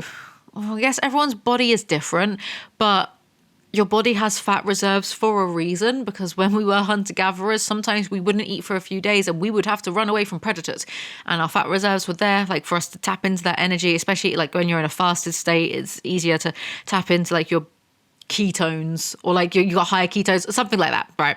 I'm not a nutritionist, but I don't know. It's just a bit because Anna does chronically undereat, glorifyingly she undereats, you know what I mean? It's just very... Christian sinks to his knees at my side, and on some unconscious level, all I can think is, he's here. My love is here. The insight that Anna has into her own unconscious mind is incredible. She should be a psychologist. Oh, Christian's arms. There is no place I'd rather be. I would rather be in Dante's Inferno. I'd rather be on that exoplanet that rains glass sideways. I would rather be in Slough than be anywhere near Christian. Christian is big mad at Jack. I nod. Don't go in. Don't, Christian. Suddenly my fear is back. Fear of what Christian will do to Jack. Who cares? So what? Let him do what he wants. He's a billionaire. He could murder Jack and he could get away with it. He is a billionaire. You don't fucking understand this. He could murder Jack, and even if he didn't manage to bribe the police, he could quickly get on a private jet and just bypass all airport security and just fly out the country. He would be fine. Christian, he has my emails. What? My emails to you. He wanted to know where your emails to me were. He was trying to blackmail me. Christian has some super hacker wipe all of Anna's emails and to check Jack's emails as well. Then Christian gets Jack fired. Please don't be mad at me. I'm so mad at you right now. He snarls and once more sweeps his hand for his hair. Get in the car. Christian, please, get in the fucking car, Anastasia, or so help me, I'll put you there myself, he threatens, his eyes blazing with fury. On one hand, it don't take him much to get angry with Anna, do you know what I mean? But on the other hand, she is a massive idiot who refused to do anything about the Jack situation in the first place. Refused to. Could have had him fired chapters ago. Stupid, he explodes. I told you to use your fucking BlackBerry. Don't talk to me about stupid. Get in the motherfucking car, Anastasia. Now, he snarls. A frisson of fear runs through me. This is very angry Christian. I refuse to take Christian's temper tantrum seriously when Anna's internal narrative doesn't. This is a running theme with this book. You can't have Anna trying to be cutesy and also have her feeling legitimately scared of Christian, like pick a lane, you know? Christian goes to find Jack and Anna waits. Jack gets fired. Didn't he already get fired? Okay, whatever. Well, he gets fired again. And Christian is with Anna. Sir, it's all done. But I need to talk to you about what else I found on Mr. Hyde's computer. Good hardly wait. What a cliffhanger. Christian, why are you so mad at me? I whisper as we wait. You know why, he mutters as we step into the elevator and he punches the code to his floor. God, if something had happened to you, he'd be dead by now. Christian's tone chills me to the bone. The doors close. As it is, I'm going to ruin his career so he can't take advantage of young women anymore. Miserable excuse for a man that he is, he shakes his head. Jesus, Anna. Well, I'm glad that in the end, Christian sorted it all out. Thanks for nothing, Anna. Thanks for doing fuck all. I need to call Barney. I won't be long. He disappears into his study, leaving me stranded in the vast living room. Mrs. Jones is adding the finishing touches to our meal. I realise I'm famished, but I need something to do. Can I help? I ask. She laughs. No, Anna. Can I fix you a drink or something? You look beat. I'd love a glass of wine. White? Yes, please. Unnecessary. I don't need to know. No wonder this book is so fucking long. Also, she's not eating all day, right? Remember, she collapsed from not eating all day, just from running up the street. But the first thing she does is drink wine. Cheers, I mutter, raising my glass. What's wrong? Christian asks. I don't know if I still have a job. He cocks his head to the side. Do you still want one? Of course. Then you still have one. Simple. See, he is master of my universe. I roll my eyes and he smiles. Christian puts his fork down, frowning at me. What exactly are you asking? I bristle. I'm not asking anything. I'm informing you of my plans for Friday. Look, I want to see Jose, and he wants to stay over. If he stays here, or he can stay at my place. But if he does, I should be there too. Christian's eyes widen. He looks dumbfounded. He made a pass at you. Christian, that was weeks ago. He was drunk. I was drunk. You saved the day. It won't happen again. He's no Jack, for heaven's sake. He tried to force himself on her whilst drunk, so that's not entirely unlike Jack, is it? And on one hand, I hate Christian's controlling nature when it comes to Anna and the opposite sex, but on the other hand, I hate how Anna is friends with or working for predators and just is like, okay, can't do anything about it. I want to see him. I've been a poor friend to him. My subconscious is alarmed. Are you stamping your little foot? Steady now. Why is your own subconscious infantilizing you? Maybe that's something we should look into, babe. Eleanor, you'd rather I didn't see her? Exactly. I'd rather you didn't see her. Why didn't you say? Is he stupid? You dramatic fuck. You are so dramatic, it pisses me off. You insecure fucking prick. Anna has a tantrum every single time Eleanor is even referenced. How does he not realise this shit? Some genius billionaire. Christian concedes that Jose can stay in his apartment. Most definitely, Mr. Grey. I get up just in case his palms start twitching, clear our plates and then load them into the dishwasher. I love this man. I love his intoxicating scent, his strength, his mercurial ways. My 50. For a lady who is always Googling synonyms, this book sure is repetitive. It's just the same old, his eyes burn, his eyes turn a shade darker, his palms twitch, I bite my lip, his mood swings are mercurial. God, what a load of crap. Christian does some work and then pigs start flying. I check out my old bedroom, the subs room. Jose can sleep here. He'll like the view. It's about 8:15 and the sun is beginning to sink into the west. The lights of the city twinkle below me. It's glorious. Yes, Jose will like it here. I wonder idly where Christian will hang Jose's pictures of me. I'd rather he didn't. What is this stream of consciousness babbling? Anna takes a trip to the playroom. I run my fingers tentatively over the belts, the floggers, the paddles and the whips. Sheesh. This is what I need to square with Dr. Flynn. Can someone in this lifestyle just stop? It seems so improbable. It's not heroin, Anna. She rifles through the sex toys and is shocked about them. And then Christian catches her. You're not mad? I whisper, using my remaining breath. He cocks his head to one side. Like a German shepherd. And his lips twitch in amusement. Why would I be mad? I feel like I'm trespassing, and you're always mad at me. My voice is quiet, though I'm relieved. Very healthy. Christian's brow creases once more. Yes, you're trespassing, but I'm not mad. I hope that one day you'll live here with me, and all this, he gestures vaguely around the room, one hand, will be yours too. Okay, Mufasa, calm down. Do you now? He arches an eyebrow and his lovely mouth curves up into a smile. A shy smile. Wow. It's embarrassing. What's this? I hold up the silver bullet thing. Always hungry for information, Miss Steele. That's a butt plug. Christian originally bought Anna the butt plug because nothing says romance like shoving objects up Uranus. Anal beads, says Christian, watching me carefully. Oh, I examined them with fascinated horror. All of these inside me. There, not there. Clothespins. I pick up a large metal clip-like device. Genital clamp, says Christian. Absolutely not. Not today, Satan. Anna thinks the nipple clamps might be nice. I don't like any of this. How does he make that sound so erotic? I swallow and, to divert his attention, pull out a device that looks like a spiky pastry cutter. This? I frown. No baking in the playroom, surely. That's a Wartenberg pinwheel. I had to Google that, so clearly I'm not as kinky as I thought. It does look like a pastry cutter. You have power over me. You know you do, I whisper. Do I? You make me feel helpless. No. Oh, 50. Why? Their conversations are so irritating. Like, why is it so dramatic? What? Just talk normally. Oh, Christian, that works both ways. If you didn't want me, I shudder, glancing down at my twisting fingers. Therein lies my other dark reservation about us. If he wasn't so broken, would he want me? I shake my head. I must try to not think like that. They deserve each other. They're both idiots. You want me to show you? He asks, surprised, closing his eyes briefly. When he opens them, they're on fire. I hope they melt out of his head. Christian wants to show Anna his spreader bar.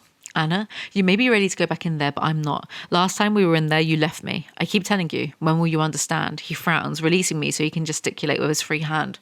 My whole attitude has changed as a result. My whole outlook on life has radically shifted. I've told you this. What I haven't told you is... He stops and runs his hand through his hair, searching for the correct words. I'm like a recovering alcoholic, okay? That's the only comparison I can draw. The compulsion is gone, but I don't want to put temptation in my way. I don't want to hurt you. Recovering alcoholic is the poor man's, you're like my personal brand of heroin. You're like my own personal brand of heroin. He looks so remorseful, and in that moment, a sharp, nagging pain lances through me. What have I done to this man? Have I improved his life? He was happy before he met me, wasn't he? All these random insecurities is not normal. Shut up. They go to have sex in the bedroom. He is so beautiful, even in his fear.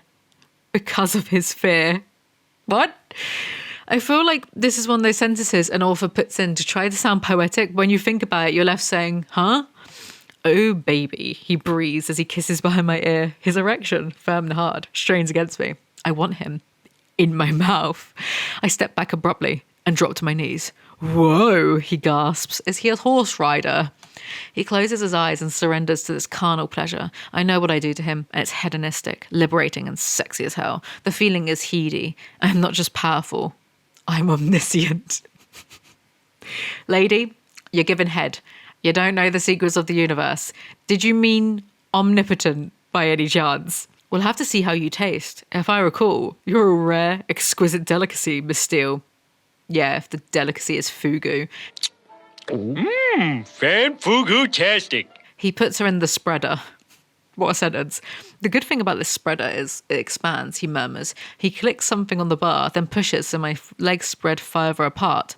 Whoa, 3 feet apart. My mouth drops open. I take a deep breath. I'm not even that flexible, but that is not a big deal, lady. Calm down. Keep it in your pants. Reaching down, he grasps the bar and twists it so I flip onto my front. It takes me by surprise. See what I can do to you? He must be really strong and she light, because I'm imagining that he just like does that and breaks her ankles because she doesn't flip round. Like, what do you mean? Like flipping like a panini? Wow, like a pancake. He's so mind-bogglingly sexy, it takes my breath away. Christian stops to remind her he wants to claim her ass. When you're ready, I want this too. His finger is hovering over me. I gasp loudly as I feel myself tense under his gentle probing. Not today, sweet Anna, but one day. I want you every way. I want to possess every inch of you. You're mine. So she doesn't get to say no, does she? I can do this. He takes me to these dark places, places I didn't know existed, and together we fill them with blinding light. Oh yes, blazing, blinding light. She's talking like this whilst they are having sex. That it's such out of place prose. They finish and go to sleep. Chapter 17. They wake up. Christian has morning glory. I'm getting deja vu. This exact scene has happened already. My hips begin to sway to the rhythm of the dance his fingers have begun. Really running out of ways to describe his finger blasting, aren't you?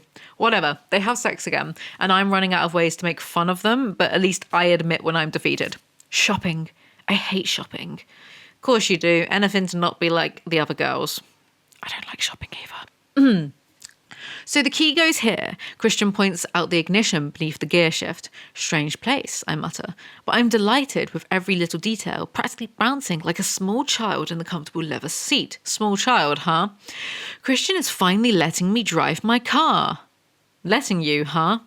I clap my hands, start the car, and the engine purrs to life. Putting the gear shift into drive, I ease my foot off the brake, and the Saab moves forward smoothly.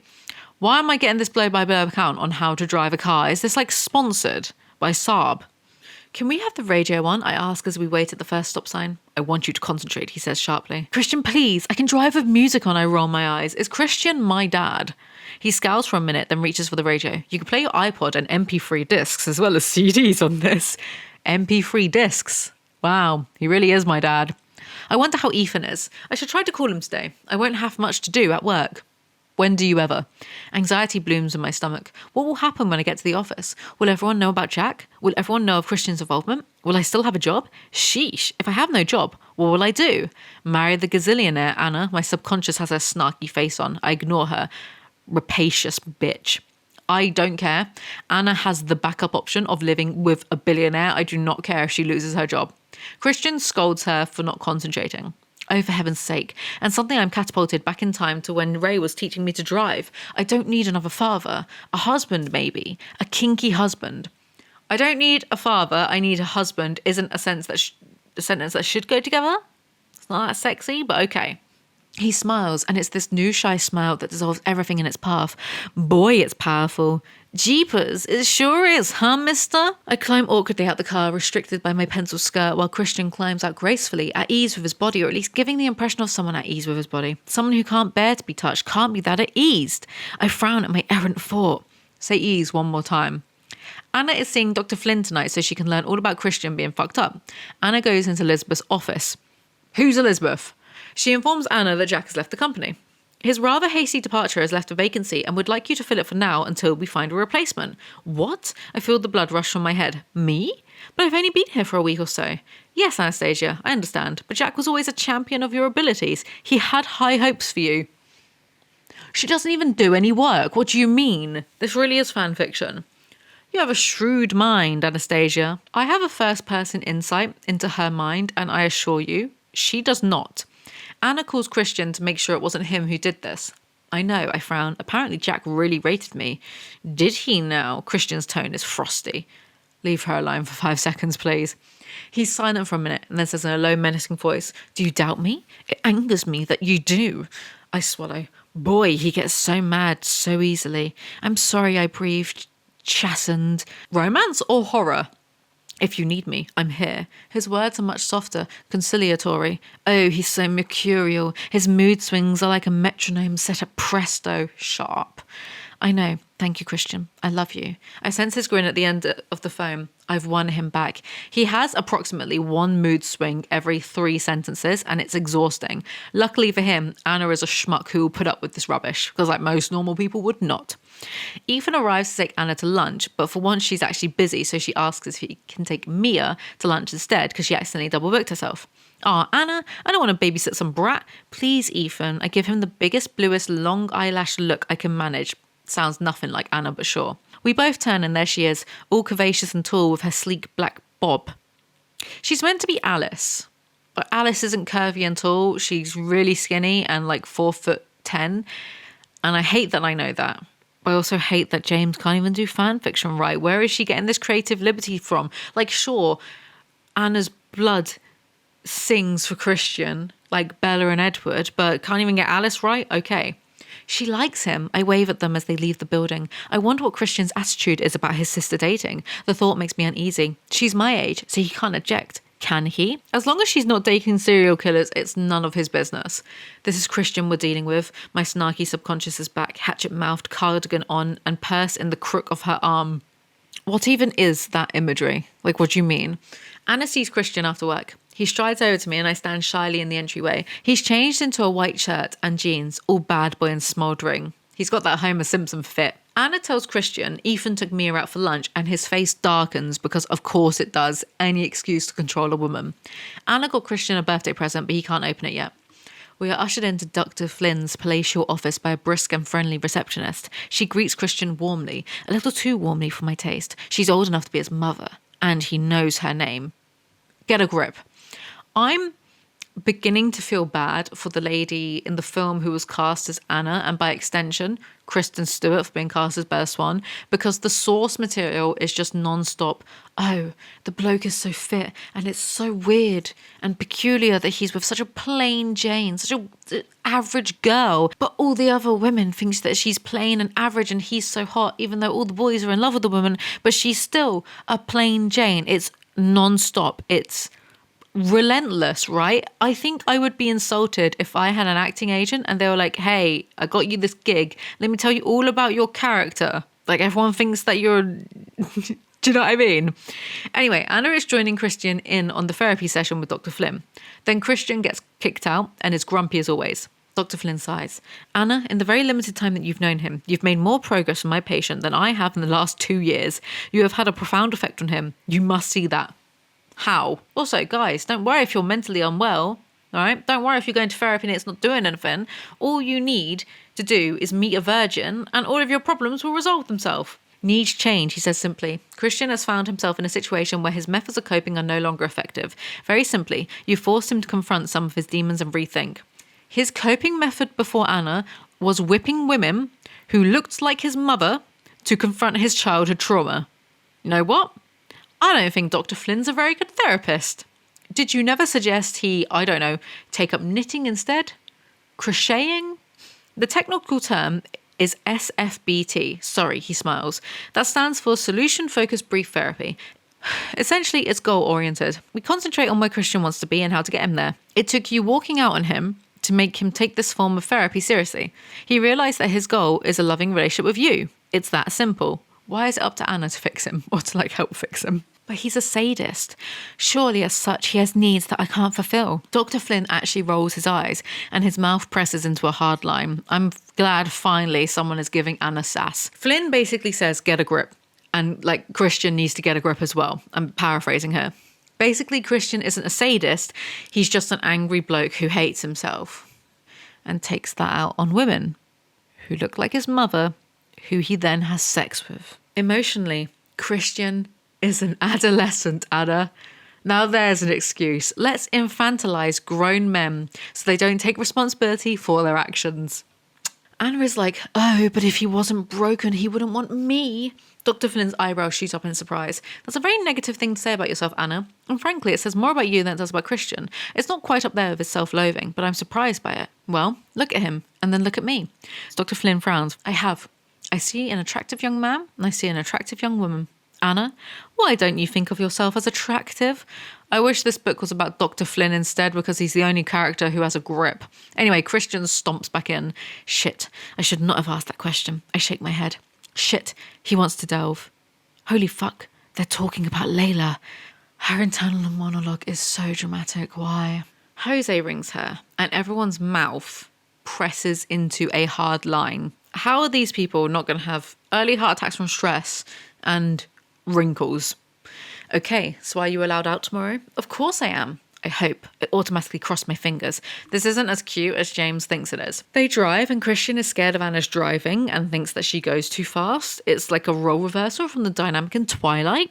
E.L. James taking creative liberty? Keep your eyes on the road, he shouts. My blood boils. Right. I pull over to the curb just before a traffic light and storm out of the car, slamming the door and stand on the sidewalk, arms crossed, glaring at him. He climbs out the car. What are you doing? He asks angrily. No, what are you doing? You can't park here. I know that. Idiots. They literally cannot get on for more than 5 minutes at a time. What if they were on a motorway and she couldn't, or a highway or something, and she couldn't just like... Anyway, it's fine though, because they have a quick smooch and stop yelling at each other. I wrap my arms around him and close my eyes. For the first time since this morning, I feel myself relax. She can't relax because he's always yelling, stomping, glaring, and mood swinging everywhere. Her nerves must be shot to shit. Whoa, I've never heard him sing, not even in the shower, ever. I frown. He has a lovely voice. Of course. Has he heard me sing? He wouldn't be asking you to marry him if he did.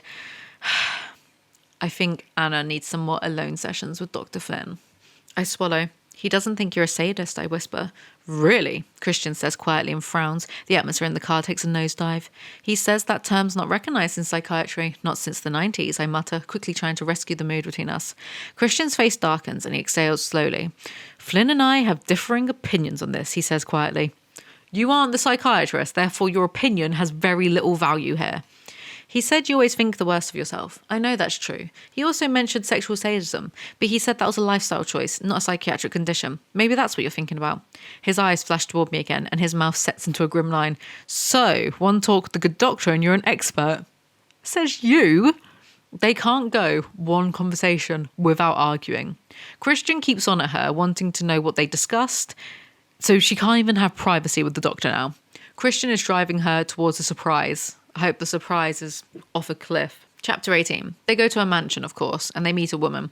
She smiles and holds her hand out to me, which I shake. Her, isn't he dreamily gorgeous, wish he were mine simper does not go unnoticed. Get a life.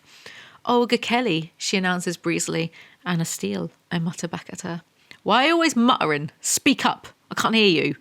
The mansion is beautiful, so naturally Christian wants to buy it, to demolish it, and then build a new house on top. Why do you want to demolish it? I ask, looking back at him. His face falls. Oh no. I'd like to make a more sustainable home, using the latest ecological techniques. Elliot could build it.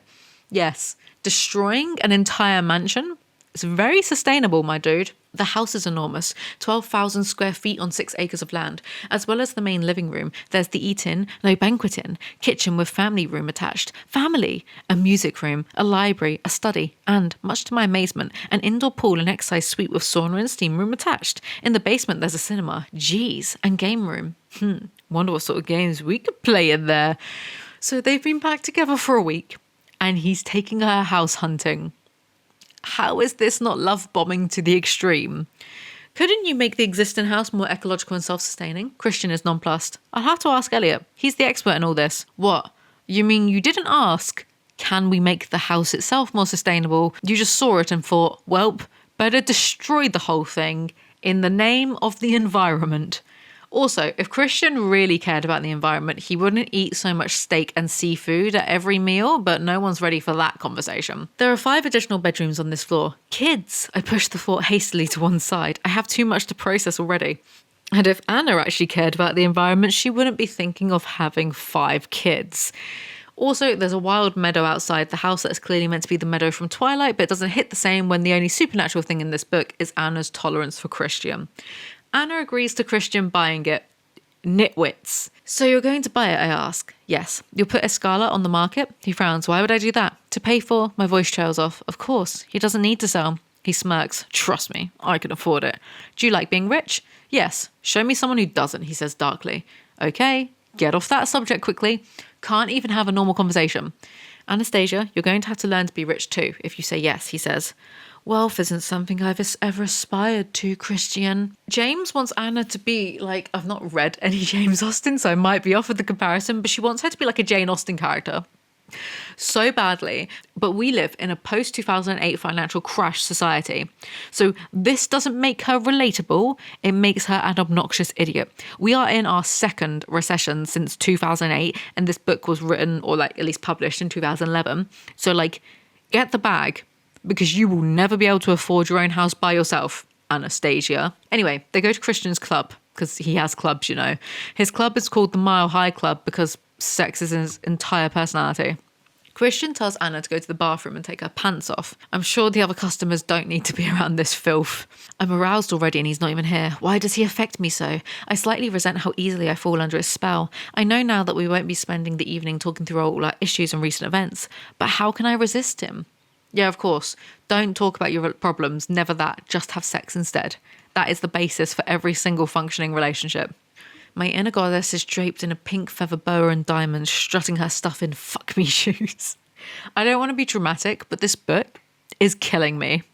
They eat oysters because Christian really cares about the environment. Christian feeds Anna oysters and this turns her on. Shocking. Mr. Environmental then eats some sea bass because even though the house is on a coastal property, Christian prefers the sea to have no life in it. Christian tells Anna to tear up the NDA, which is very romantic. You're not going to touch me, are you? No, he shakes his head. I gasp out loud. Imagine you're at a restaurant, like trying to eat. You overhear this convo whilst you're trying to eat your lasagna. Someone literally gasping from horniness. I would leave, take the lasagna, but also get a refund. Anna decides to make Christian horny as payback. Open your mouth, he whispers. I'm losing this battle of wills. I glance up at him again, and his eyes blaze bright grey. Parting my lips a fraction, I wrung my tongue across my lower lip. Christian smiles, his eyes darken further. Wider, he breathes, his lips parting so I can see his tongue. I grin inwardly and bite my bottom lip, then do as he asks. I hear his sharp intake of breath. He's not so immune. Good. I'm finally getting to him. Imagine you're out for dinner and you're seated next to these two idiots. I'd give it, like, the restaurant a 1-star TripAdvisor review. Keeping my eyes locked on his, I take the spear in my mouth and suck it gently, delicately, on the end. The hollandaise sauce is mouth-watering. I bite down, moaning quietly and appreciating. Ma'am, this is a Wendy's. You really don't eat enough. You've lost weight since I've known you. Sounds healthy. I don't want to think about my weight. Truth is, I like being this slim. She lost weight from being heartbroken and just not eating for a week. James, are you good? They finish and head to the elevator. It's full of people, so naturally Christian starts touching Anna up and ends up fingering her in the lift. The elevator gets to the first floor, so they stop. I've never had sex in a car. Christian halts and places those same fingers under my chin, tipping my head back and glaring at me. I'm very pleased to hear that. I have to say I'd be very surprised, not to say mad, if you had. Of course, I've only had sex with him. I frown. That's not what I meant. What did you mean? His tone is unexpectedly harsh. Christian, it was just an expression. The famous expression, I've never had sex in a car? Yes, it just trips off the tongue. What is his problem? Oh, you. Remember what the doctor said? He's emotionally a teenager. So enjoy trying to raise him to act like a normal adult. Anyway, he mood swings back to being happy and horny and they go home. They have sex in the building elevator and then all over the apartment. He rolls onto his side, so I'm lying beside him and gazes down at me. Is sex like this for everyone? I'm surprised anyone ever goes out, I murmur, feeling suddenly shy. That is the exact same thing that Bella says to Edward in Breaking Dawn when they're shagging as vampires. Plagiarism. He nuzzles my hair. If Stephanie Meyer doesn't sue, I'm going to do it myself. He nuzzles my hair and I drift into sleep, safe in his arms, dreaming of sunsets and French doors and wide staircases, and a small copper-haired boy running through a meadow, laughing and giggling as I chase him. I didn't want to say anything before, but Anna keeps dreaming about Christian as a child. Someone check her hard drive. It's the next morning. He cocks his head to one side and raises his eyebrow. Miss Steele, are you trying to keep a man from an honest day's work? What on earth would a billionaire know about an honest day's work? Christian goes to work and Anna starts going through his stuff under the guise of making him a present. You can't fool me, James. She finds a box of photographs from the Red Room, gets upset, argues with herself about them, wonders if they were of Layla, but it's okay, don't worry, because Christian emails her something about shagging again and Anna immediately feels better. Anna teases Christian about a surprise, so he gets moody. Frustrated. Anastasia Steele. I hate it when you keep things from me. Christian Grey. I stare at the small screen on my BlackBerry. The vehemence implicit in his email takes me by surprise. Why does he feel like this? It's not like I'm hiding erotic photographs of my exes. He's exhausting, but so is she. Either bring it up to him and get over it, or don't, but stop badgering me about it. Christian doesn't email her all day after this because she said she was giving him a birthday surprise. He just doesn't email back. He doesn't reply and I feel a frisson of unease. I hope he's okay. Calling his cell phone, I get his voicemail. The announcement simply says, Gray, leave a message in his most clipped tone. Hi, it's me, Anna. Are you okay? Call me. I stutter through my message. I've never had to leave him one before. On one hand, he's immature. On the other, it's only been a few hours, so get a life. Kate is home and arranges to go for drinks with Anna and Jose. These imaginary people have a more thriving social life than I do right now. That's not true. I went to a hot pot last night and it was really, really nice. My friend made me my own vegan hot pot. I felt very loved and catered for. Anna meets up with Jose. Anna, wow, you look great. So grown up. His face lights up with a smile. Just because I'm wearing a smart dress? Why are you asking me? As if I know. They have drinks. Can't wait. Salute, Anna. Seattle agrees with you. My cheeks pink as we clink bottles. It's Christian that agrees with me. She can't even take a compliment without making it about Christian. Kate arrives with Ethan. This is the first thing that Kate says. You've lost weight. A lot of weight. And remember, Kate has been gone for 2 weeks or whatever. Healthy weight loss is fine. But weight loss because she's so stressed out about Christian or she's heartbroken by Christian that she refuses to eat or she forgets to eat most of the time is not okay. And yet she likes being this skinny. It's so weird. I don't get it. Oh my God. E.L. James is 60. Is that kind of what it there is a bit of a difference between my generation and the older generation when it comes to weight and weight loss and that kind of thing. So is it that? Is it just that, because E.L. James is over twice my age?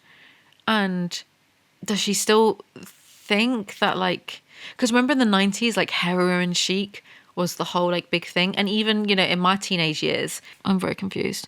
But even when I was a teenager, there were still shows like Fat Families and that kind of thing. That gave us all very healthy attitudes towards eating. But I don't know if things have improved because I'm not a teenager anymore. I don't know. Well, the ideal changed, right? Because it went from the lollipop stick figure, that's what it was called. No, because heroin chic's making a comeback. I don't know. I'm just very confused. I just feel like not Christian. Who's Christian? Oh, Christian. I feel like E.L. James is, I don't know. It's just brought up a lot. It's weird. Anyway. Hi, Ethan. I grin at him and he gives me a quick hug. Hi, Anna. He whispers in my ear. Jose frowns at him. Christian still hasn't contacted Anna. Either he's dead or he's being the world's biggest ass. Preferably the former. But oh no, then they find out that the Christian and his helicopter are missing. Chapter 19.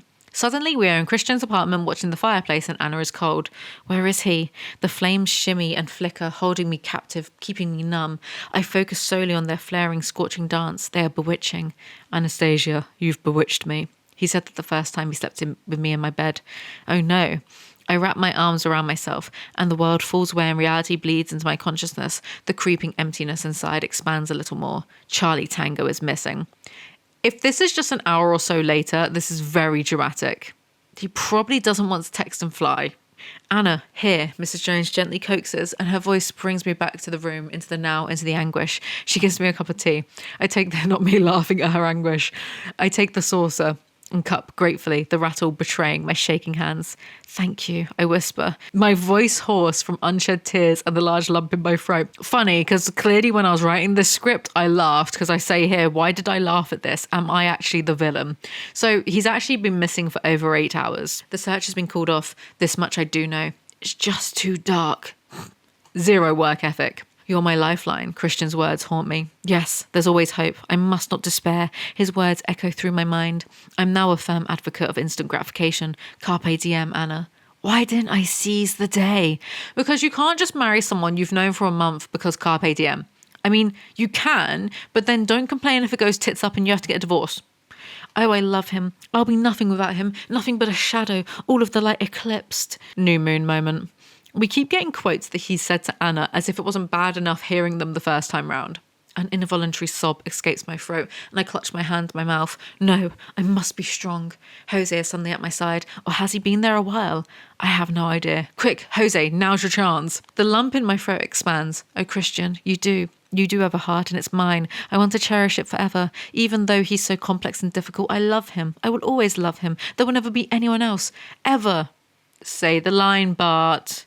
Shags bloke for a month. I can't believe I'm going to say this, but the insta-love special vampiric bond thing is more believable than this. All those cons, even those photographs I found this morning, melt into significance now. I bet if he cheated on her, she'd take him back and justify it as him having needs that can't be met by herself. Not to be morbid, but we all die. You're allowed to bring up issues or get annoyed about things in spite of that fact. You don't have to let everything go just because we all die. Anyway, Christian appears alive. Boo. I gaze numbly at him, trying to work out if I'm hallucinating or if he's really here. New moon moment. Everyone cries or goes nuts, and somehow Christian is surprised by this. Like they thought he was dead, and he's surprised that they're happy he's alive. He looks up and scans the room until his eyes lock with mine. He glances briefly at Jose, who lets go of my hand. Christian's mouth tightens, but I drink in the sight of him as relief floors me, leaving me spent but completely elated. Yet my tears don't stop. Christian turns his attention back to his mother. He does not get to be mad about someone comforting Anna just because it's a dude. They all thought he was dead, and he's like, oh, it just took me ages to get home because like the helicopter, I crashed it and my phone died, and he doesn't even comfort Anna. Like, what a shit. Then he finally bothers to say hello to Anna. I just hold Christian's hand and stare at his manicured fingernails, his long fingers, the creases on his knuckles, his wristwatch, and Omega with 3 dials. That what? Like that? And Omega, that has nothing to do with anything. That's just to flaunt how rich he is. Basically, Christian's helicopter caught fire and he had to walk a few hours and hitchhike back to Seattle. I start to relax, resting my head against his chest. He smells outdoorsy, slightly sweaty, of body wash, of Christian. He should smell a little bit more than slightly sweaty, but it wouldn't be sexy if he stunk of BO, would it? Both engines, Carrick says again, frowning in disbelief. Electrical failure, that's odd, isn't it? Carrick says again. Someone's clearly trying to sabotage Christian and no one's taking notice of that. It's me. I'm trying to sabotage Christian. Anyway, everyone is happy and goes home except Jose because he's spending the night. Christian wanders back into the great room, leaving Jose and me at the entrance. Wow, left alone with Jose. Good night, Jose, and thank you for staying. Sure, Anna. Anytime your rich hotshot boyfriend goes missing, I'll be there. Too soon or not soon enough. Back in the great room, what's so great about it? Anna and Christian hug, and Anna tells Christian to open the present from her earlier, and I'm fuming. Turn it over, I whisper, holding my breath. He does, and his eyes shoot to mine, wide and grey, alive with wonder and joy. His lips part in disbelief. The word yes flashes on and off on the keyring. Happy birthday, I whisper. Really? One not so near death experience, and that's it. They're engaged. Chapter 20. He inhales sharply and moves suddenly, grabbing me and swinging me around in the most un-50-like manner. I'm just imagining, like the Trunchbull from Matilda swinging that girl around by the pigtails. Christian carries Anna to the bathroom for bath time. Fond of these shoes? He asks amused as he opens his door to the bathroom. I prefer them to be touching the floor. I attempt to snarl at him, but it's not very effective as I can't keep the laughter out of my voice. Your wish is my command, Miss Steele. Without putting me down, he slips off both my shoes and lets them clatter to the tile floor. Why are they wearing shoes indoors and why in the bathroom? Christian puts Anna in the freezing shower, fully clothed. No idea why. They then give each other a wash, presumably to wash away their sins, and this goes on for pages.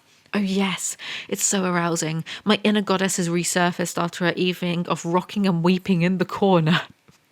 And she's wearing harlot red lipstick. How am I meant to take this seriously? My legs obey, and I cling like a limpet to his neck. Oh yes, that common sex symbol, mollusks. They have shower sex. I could have lost him. And I love him. I love him so much. And I'm suddenly overcome by the enormity of my love and the depth of my commitment to him. I will spend the rest of my life loving this man, and with that awe-inspiring thought, I detonate around him. More proof that Anna is a nuclear-grade weapon. She then cries during her orgasm. Anyway, they chat after. Yes, I was too low to land well, but somehow I did.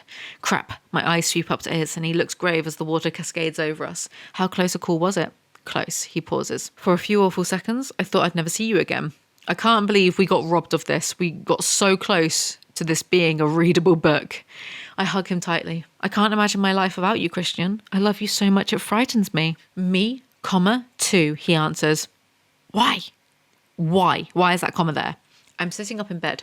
Christian insisted on drying my hair. He's quite skilled at it. How that happened is an unpleasant thought, so I dismiss it immediately. Release this poor woman. Let her get some experience with other men so she doesn't live her life constantly comparing herself to dozens of other women. I would have told you earlier, but since it was going to be your birthday, what would you give the man who has everything? I thought I'd give you me. If I got Anna as a present, I'd return her for store credit and get something better, like a pet rock. Jose is still there the next morning. Hey, Anna. His face lights up, genuinely pleased to see me. There's no hint of teasing or salacious contempt in his expression. I mean, he's not much of a friend if you expected sexual scorn from him. You really like him, don't you? I purse my lips. I love him, Jose. His eyes widen momentarily and he grins. What's not to love? He asks, gesturing around the great room. I scowl. Gee, thanks. Hey, Anna. Just kidding. Will I always have this leveled at me? That I'm marrying Christian for his money? A, it's a joke. B, Christian has the personality of burnt toast, so I don't know what else you're marrying him for. Christian saunters in topless, assumingly in a macho, man power move. But maybe he just really wants Jose to see his six-pack for salacious reasons. I want to scowl at him and tell him to behave, but it's his birthday. Why is he so territorial? Why do you think, numbnuts? Christian and Jose chat fishing and start to get on. I zone out. This I do not need to know, but at the same time I'm relieved. See, Christian? Jose's not so bad. See? When he's not attempting to assault women, he's fine. Swell guy. Anna needs to tell her parents about her engagement. Christian nods. Yes, you're right. And, I should ask your father. I laugh. Oh, Christian, this isn't the 18th century. Holy shit, what will Ray say? The thought of that conversation fills me with horror. Christian shrugs. It's traditional. You've had sex out of wedlock. Tradition goes out the window. Again, characterization that makes sense if it's from a 100-year-old virginal vampire, but not from a 21st century sexual maniac billionaire. Anna gives Christian his other presents. One is a wooden solar-powered helicopter toy. Her? I am shocked at the small pang of jealousy I feel for an inanimate object. My subconscious snorts with derisive laughter. I ignore her. Please, babe, work on your self-esteem. You can't get jealous of a toy. The final present is the key to his own playroom. Chapter 21. His eyes soften. Anything you don't want to do? I'm derailed by his unexpected question, and my mind goes into overdrive. One thought occurs. I don't want you to take photos of me. He stills, and his expression hardens as he leans his head to one side and eyes me speculatively. Oh shit. I think he's going to ask me why, but fortunately he doesn't. She's going to marry him, and he still hasn't brought up that she snooped and found erotic pictures of other women in his playroom. Instead, like any healthy relationship, she ignores the problem and has a shag instead. Christian turns to face me as I stand in the middle of the room, my heart pounding, my blood singing in my veins, pulsing, or so it feels, in time to the music's seductive beat. He casually saunters towards me and tugs on my chin so I'm no longer biting my lip. I just hate all of this. Take off your clothes, slowly. His look is sensual and challenging. I swallow compulsively, pressing my thighs together. I'm already damp between my legs. Nothing's even happened and she's already wet. She's going to catch a cold one day. Never mind that earlier I said you can't catch a cold from being wet. Never mind that. I think you're underdressed, Miss Steele, he says and places the tie around my neck slowly but dexterously, tying it in what I assume is a fine Windsor knot. Ah, yes, a Windsor knot. Very casually American. Come, he tugs gently, leading me over to the chest where the rest of the box's contents are on display. Anastasia, these objects, he holds up the butt plug. This is a size too big. As an anal virgin, you don't want to start with this. We want to start with this. He holds up his pinky finger and I gasp, shocked. Fingers? There? Dude, she's too sheltered to be doing stuff like... I know everyone's got to start somewhere, but come on. Wide-eyed, I look up at Christian, my sexual mentor. He knows so much more about all of this than I do. I'll never catch up. The thought makes me frown. Well, there is one way to rectify that. Do you now? He runs his thumb across my lower lip. I'm your lover, Anastasia, not your dom. I love to hear your laugh and your girlish giggle. I like you relaxed and happy, like you are in Jose's photos. That's the girl that fell into my office. That's the girl I fell in love with. My mouth drops open, and a welcome warmth blooms in my heart. It's joy. Pure joy. Her mouth is always dropping open at anything he says. She must constantly look like a fish, or she's always catching flies. What does he have in mind? My inner goddess can't wait to find out. She's already scissor-kicked onto the table and is watching him with adoration. Like, what do you mean? Why would she do this? You're irresistible, I pout. Am I, comma, now, he says dryly. I'm just not convinced that James knows how to use commas. It's just like, maybe I am really wrong, but to me this just looks clumsy and I don't see other authors doing this. He blindfolds her and gives her a massage. His hand glides smoothly down my throat, across my clavicle and up to my shoulder. Clavicle is not a sexy word and she says it twice, like just say collarbone, you Tory. And soon you'll be my wife, to have and to hold, he whispers. Oh my, to love and to cherish. Wow. It's just like so immature. The writing style is amateur and childish. My mouth is already open from panting. Open wider and he slips a large cool metal object between my lips. It's shaped like an oversized baby's pacifier. Yeah, who doesn't love to be reminded of babies during sex? He uses nipple clamps and she likes it. Then he uses a vibrator and puts a finger in her butt. And of course, it just feels so good, like immediately, of course. Suddenly, he gently pushes. Suddenly, he gently sounds a bit like an oxymoron, you know? Suddenly, suddenly he gently pushes. I scream as my body convulses. My body explodes. New game, horror novel or erotica. Then they make love, but it's a fade to black moment. I'm so deeply in love with him. Probs less to do with love and more to do with an oxytocin overload as you keep shagging him about 20 times a day on average. If anything ever happened to him, I love him so. My tears run unchecked down my cheeks. Also, like, one whole sentence ago, she told us that she's so deeply in love with him. Why is she repeating herself? Like, am I being... I don't know. Why is this book bullying me into submission? So many sides of his 50 Shades, all of them, all spectacular, all mine, and I'm aware we don't know each other well, and we have a mountain of issues to overcome. Tell me again you're not marrying him for the money. Hey, he breathes. Hey, he breathes, clasping my head in his hands, gazing down at me. He's still inside me. All of this and he's still inside her. Why are you crying? His voice is filled with concern. Because I love you so much. This book is the equivalent of water torture. Christian removed all the canes from the playroom for Anna. Anna makes them food. Taylor appears. Your daughter okay? Yes, thanks. My ex-wife thought she had appendicitis, but she was overreacting as usual. Taylor rolls his eyes, surprising me. Women, am I right? Always emotional and overreacting. Christian asks Ray if he can marry Anna, and Ray gives his blessing. I can't believe I'm saying this, but whilst Charlie had many faults, at the very least, Edward and Bella had been dating for at least a year, and Charlie knew him to an extent. And Charlie at least tries to talk a bit of sense into Bella on a few occasions. Ray has met Christian like once, and they've been dating for like in total 3 or 4 weeks. Come on. Anna, he interrupts my thoughts. Why did you ask me not to take your photo? His question startles me all the more because his voice is deceptively soft. Oh shit, the photos. I stare down at my empty plate, twisting my fingers in my lap. What can I say? I'd promised myself not to mention that I'd found his version of Penthouse Pets. Why'd you mention it then, you fucking idiot? Anna, he snaps. What is it? He makes me jump and his voice commands me to look at him. When did I think he didn't intimidate me? We love a snappy king who speaks to us like shit. Top tier husband material. It's not what you think. I'd forgotten all about them. That box had been moved. Those photographs belong in my safe. Who moved them, I ask. He swallows. There's only one person who could have done that. Oh? Who? And what do you mean it's not what I think? He sighs and tilts his head to one side, and I think he's embarrassed. So he should be, my subconscious snarls. This is going to sound cold, but they're an insurance policy, he says, stealing himself from my response. Insurance policy? Against exposure. Does this mean what I think it means? Revenge porn blackmail? If the former subs ever go public with, I don't know, how Christian whipped them because they look like his mother, then are you telling me he would release these photos of them? Pardon? Christian promises to shred them. This doesn't make Anna run for the hills. I don't get it. Anna rings her mother. You're not pregnant, are you, Anna? She whispers in horror. No, nothing like that. Disappointment slices through my heart, and I'm saddened that she would think that of me. You've only known this dude for a month. I mean, come on. I'm sorry, darling. This is just so sudden. I mean, Christian is quite a catch, but you're so young, and you should see a little of the world. Mum, can't you just be happy for me? I love him. She sounds like a teenager. Oh my God. And it is hard to be happy with a complete fucking idiot for a child. Anyway, the convo quickly turns to how Anna's biological dad died and her mum just gets upset. Like, okay, narcissist much? It's not all about you, lady. And then Anna's mum is like, oh, I guess it's fine. Love you. Bye.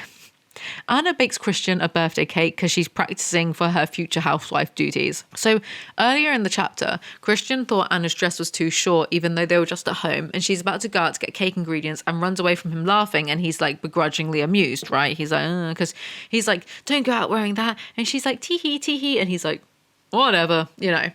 Oh, that was exciting. Adrenaline is pounding through my veins and my heart feels like it wants to exit my chest. But as the elevator descends, so do my spirits. Shit. What have I done? I have a tiger by the tail. He's going to be mad when I get back. My subconscious is glaring at me over half-moon spectacles. Nope, that's Dumbledore. Half-moon glasses, same thing. A willow switch in her hand. Shit. I think about what little experience I have with men. I've never lived with a man before. Well, except Ray. And for some reason, he doesn't count. He's my dad. Well, the man I consider my dad. And now I have Christian. He's never lived with anyone, I think. I'll have to ask him if he's still talking. What in the rambling? Spit it out. So, like, Anna just spins out for no reason. She's purely trying to create drama in her head. I head straight to the kitchen when I arrive back and I feel the frisson of alarm. Christian is still in his study where he's been most of the afternoon. I decide my best option is to beard the lion in his den, face him and see how much damage I've done. Because she bought a dress that he had got bought for her. She says sorry and he's not even bothered. He likes the dress. Is she okay? It's forced conflict that lasts for like 2 pages. It's so pointless, but it did add at least like another 500 words, so a win is a win, I guess.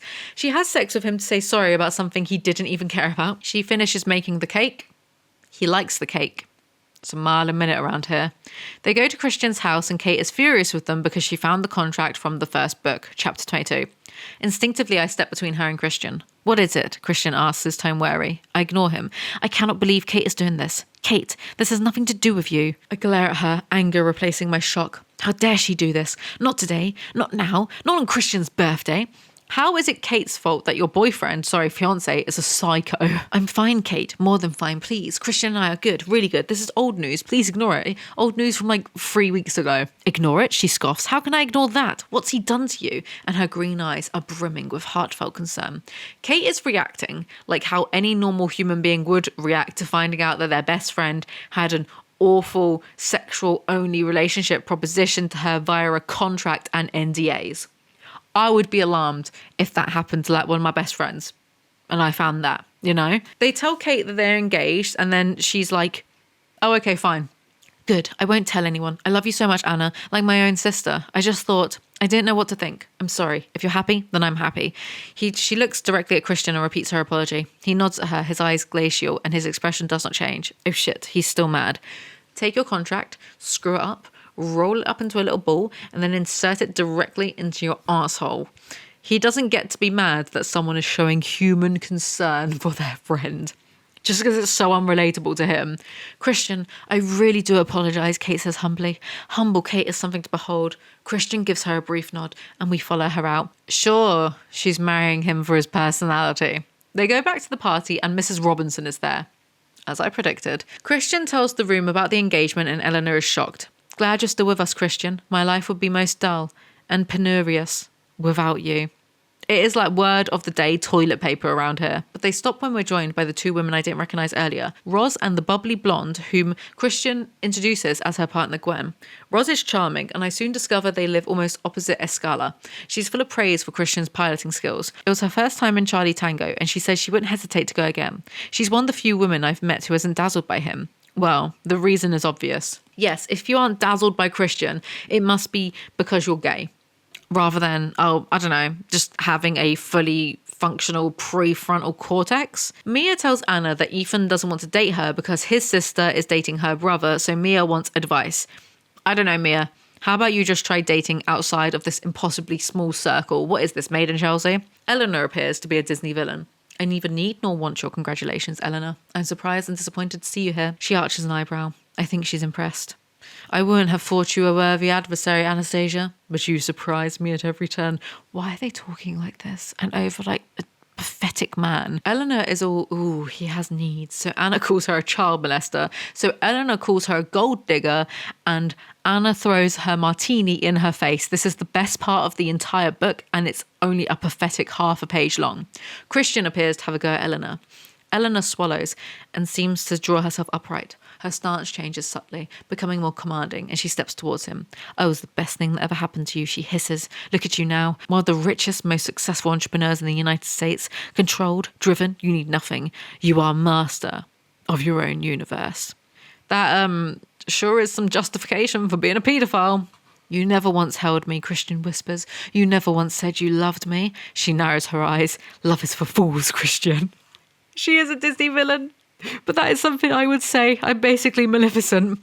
Grace overheard all of this and slaps Eleanor and calls her a whore. It's all kicking off and promising to be interesting, and then it's just over and done with because Eleanor runs away. Grace asks for a moment alone with Christian, because she's just found out that her longtime friend has an inappropriate relationship with her son. So Anna does the grown-up thing and listens through the door, but then she gets caught by Roz, so she hides in Christian's bedroom. My thoughts turn to Grace. Poor Grace to hear all that. I clutch one of Christian's pillows. She'll have overheard that Christian and Eleanor had an affair, but not the nature of it. Thank heavens. I groan. It's not thank heavens. By nature of it, she does mean like the BDSM. At the time, I thought nature of it as in like Christian was a teenager. So I said Grace deserves to know that she was friends with a paedophile, and like the police should know too. Anna's priorities are always so fucking stupid. Still accurate. I am what he needs, and in a moment of stunning clarity, I don't question how he's lived his life until recently, but why. His reasons for doing what he's done to countless girls, I don't even want to know how many. The how wasn't wrong. They were all adults. They were all, how did Flynn put it, in safe, sane, consensual relationships. It's the why. The why was wrong. The why was from his place of darkness. I don't think any of his previous subs were in safe or sane or even consensual dynamics if the previous relationship contract is anything to go by. Anna checks out the picture of Christian's mother and decides that she doesn't look like her at all besides being brunette. She then meets Christian, and Christian says his mum is mad at him. That's all he really says about it, so I guess that she didn't know that he got nonced, otherwise that would be a really stupid reaction to have, to find that out, but okay. Christian, I'd like to go to church tomorrow. Oh? I prayed you'd come back alive and you did. It's the least I could do. Okay. That is random. He takes her to the boathouse, there's flowers everywhere, and he proposes to her properly. And then the narrative suddenly changes to some edgelord smoking a cigarette. Who would have thought the son of a bitch could actually fly the fucker? And you can tell it's a bloke because he talks like this. Whoever this mysterious person is, they're like swearing way too much. It's like Warren from that Colleen Hoover book. I've repressed it. It's that character. It's like that character. And now all of that's fucked. Fucked because of Gray and his little bitch. He scowls at the house as if it represents everything he despises. See, if in doubt, if you want your characters to have distinctive narrative voices, just swear a lot. It's the bloke who got fired, Jack. He's so insane from rage that he tried to sabotage the helicopter to murder Christian, and now he straight up wants to murder Christian. And then there's all these press clippings about Christian, like the book won't end. And then there's an interview between Christian and the press, and I don't care. I'm not reading it. The end. I'm done. We're done. I did it. Wow, this has been a year in the making. I don't know if it's worth it. I don't know if it's been worth it for any of you, but oh my God, it's so mind numbing. And I'm going to do the third, and I'm going to do the third before the new year. I will give you my word. I will do it within the next month. Thank you guys so much for watching. I don't know how long this video is, but thank you so much. I really appreciate it. Remember to like, comment, subscribe. Follow me on Instagram. Follow my third and second channel in that order. And subscribe to see the next installment of this god-awful series. Like, easily some of the worst books I've ever read. Thank you so much for watching. I'll see you next time. Bye.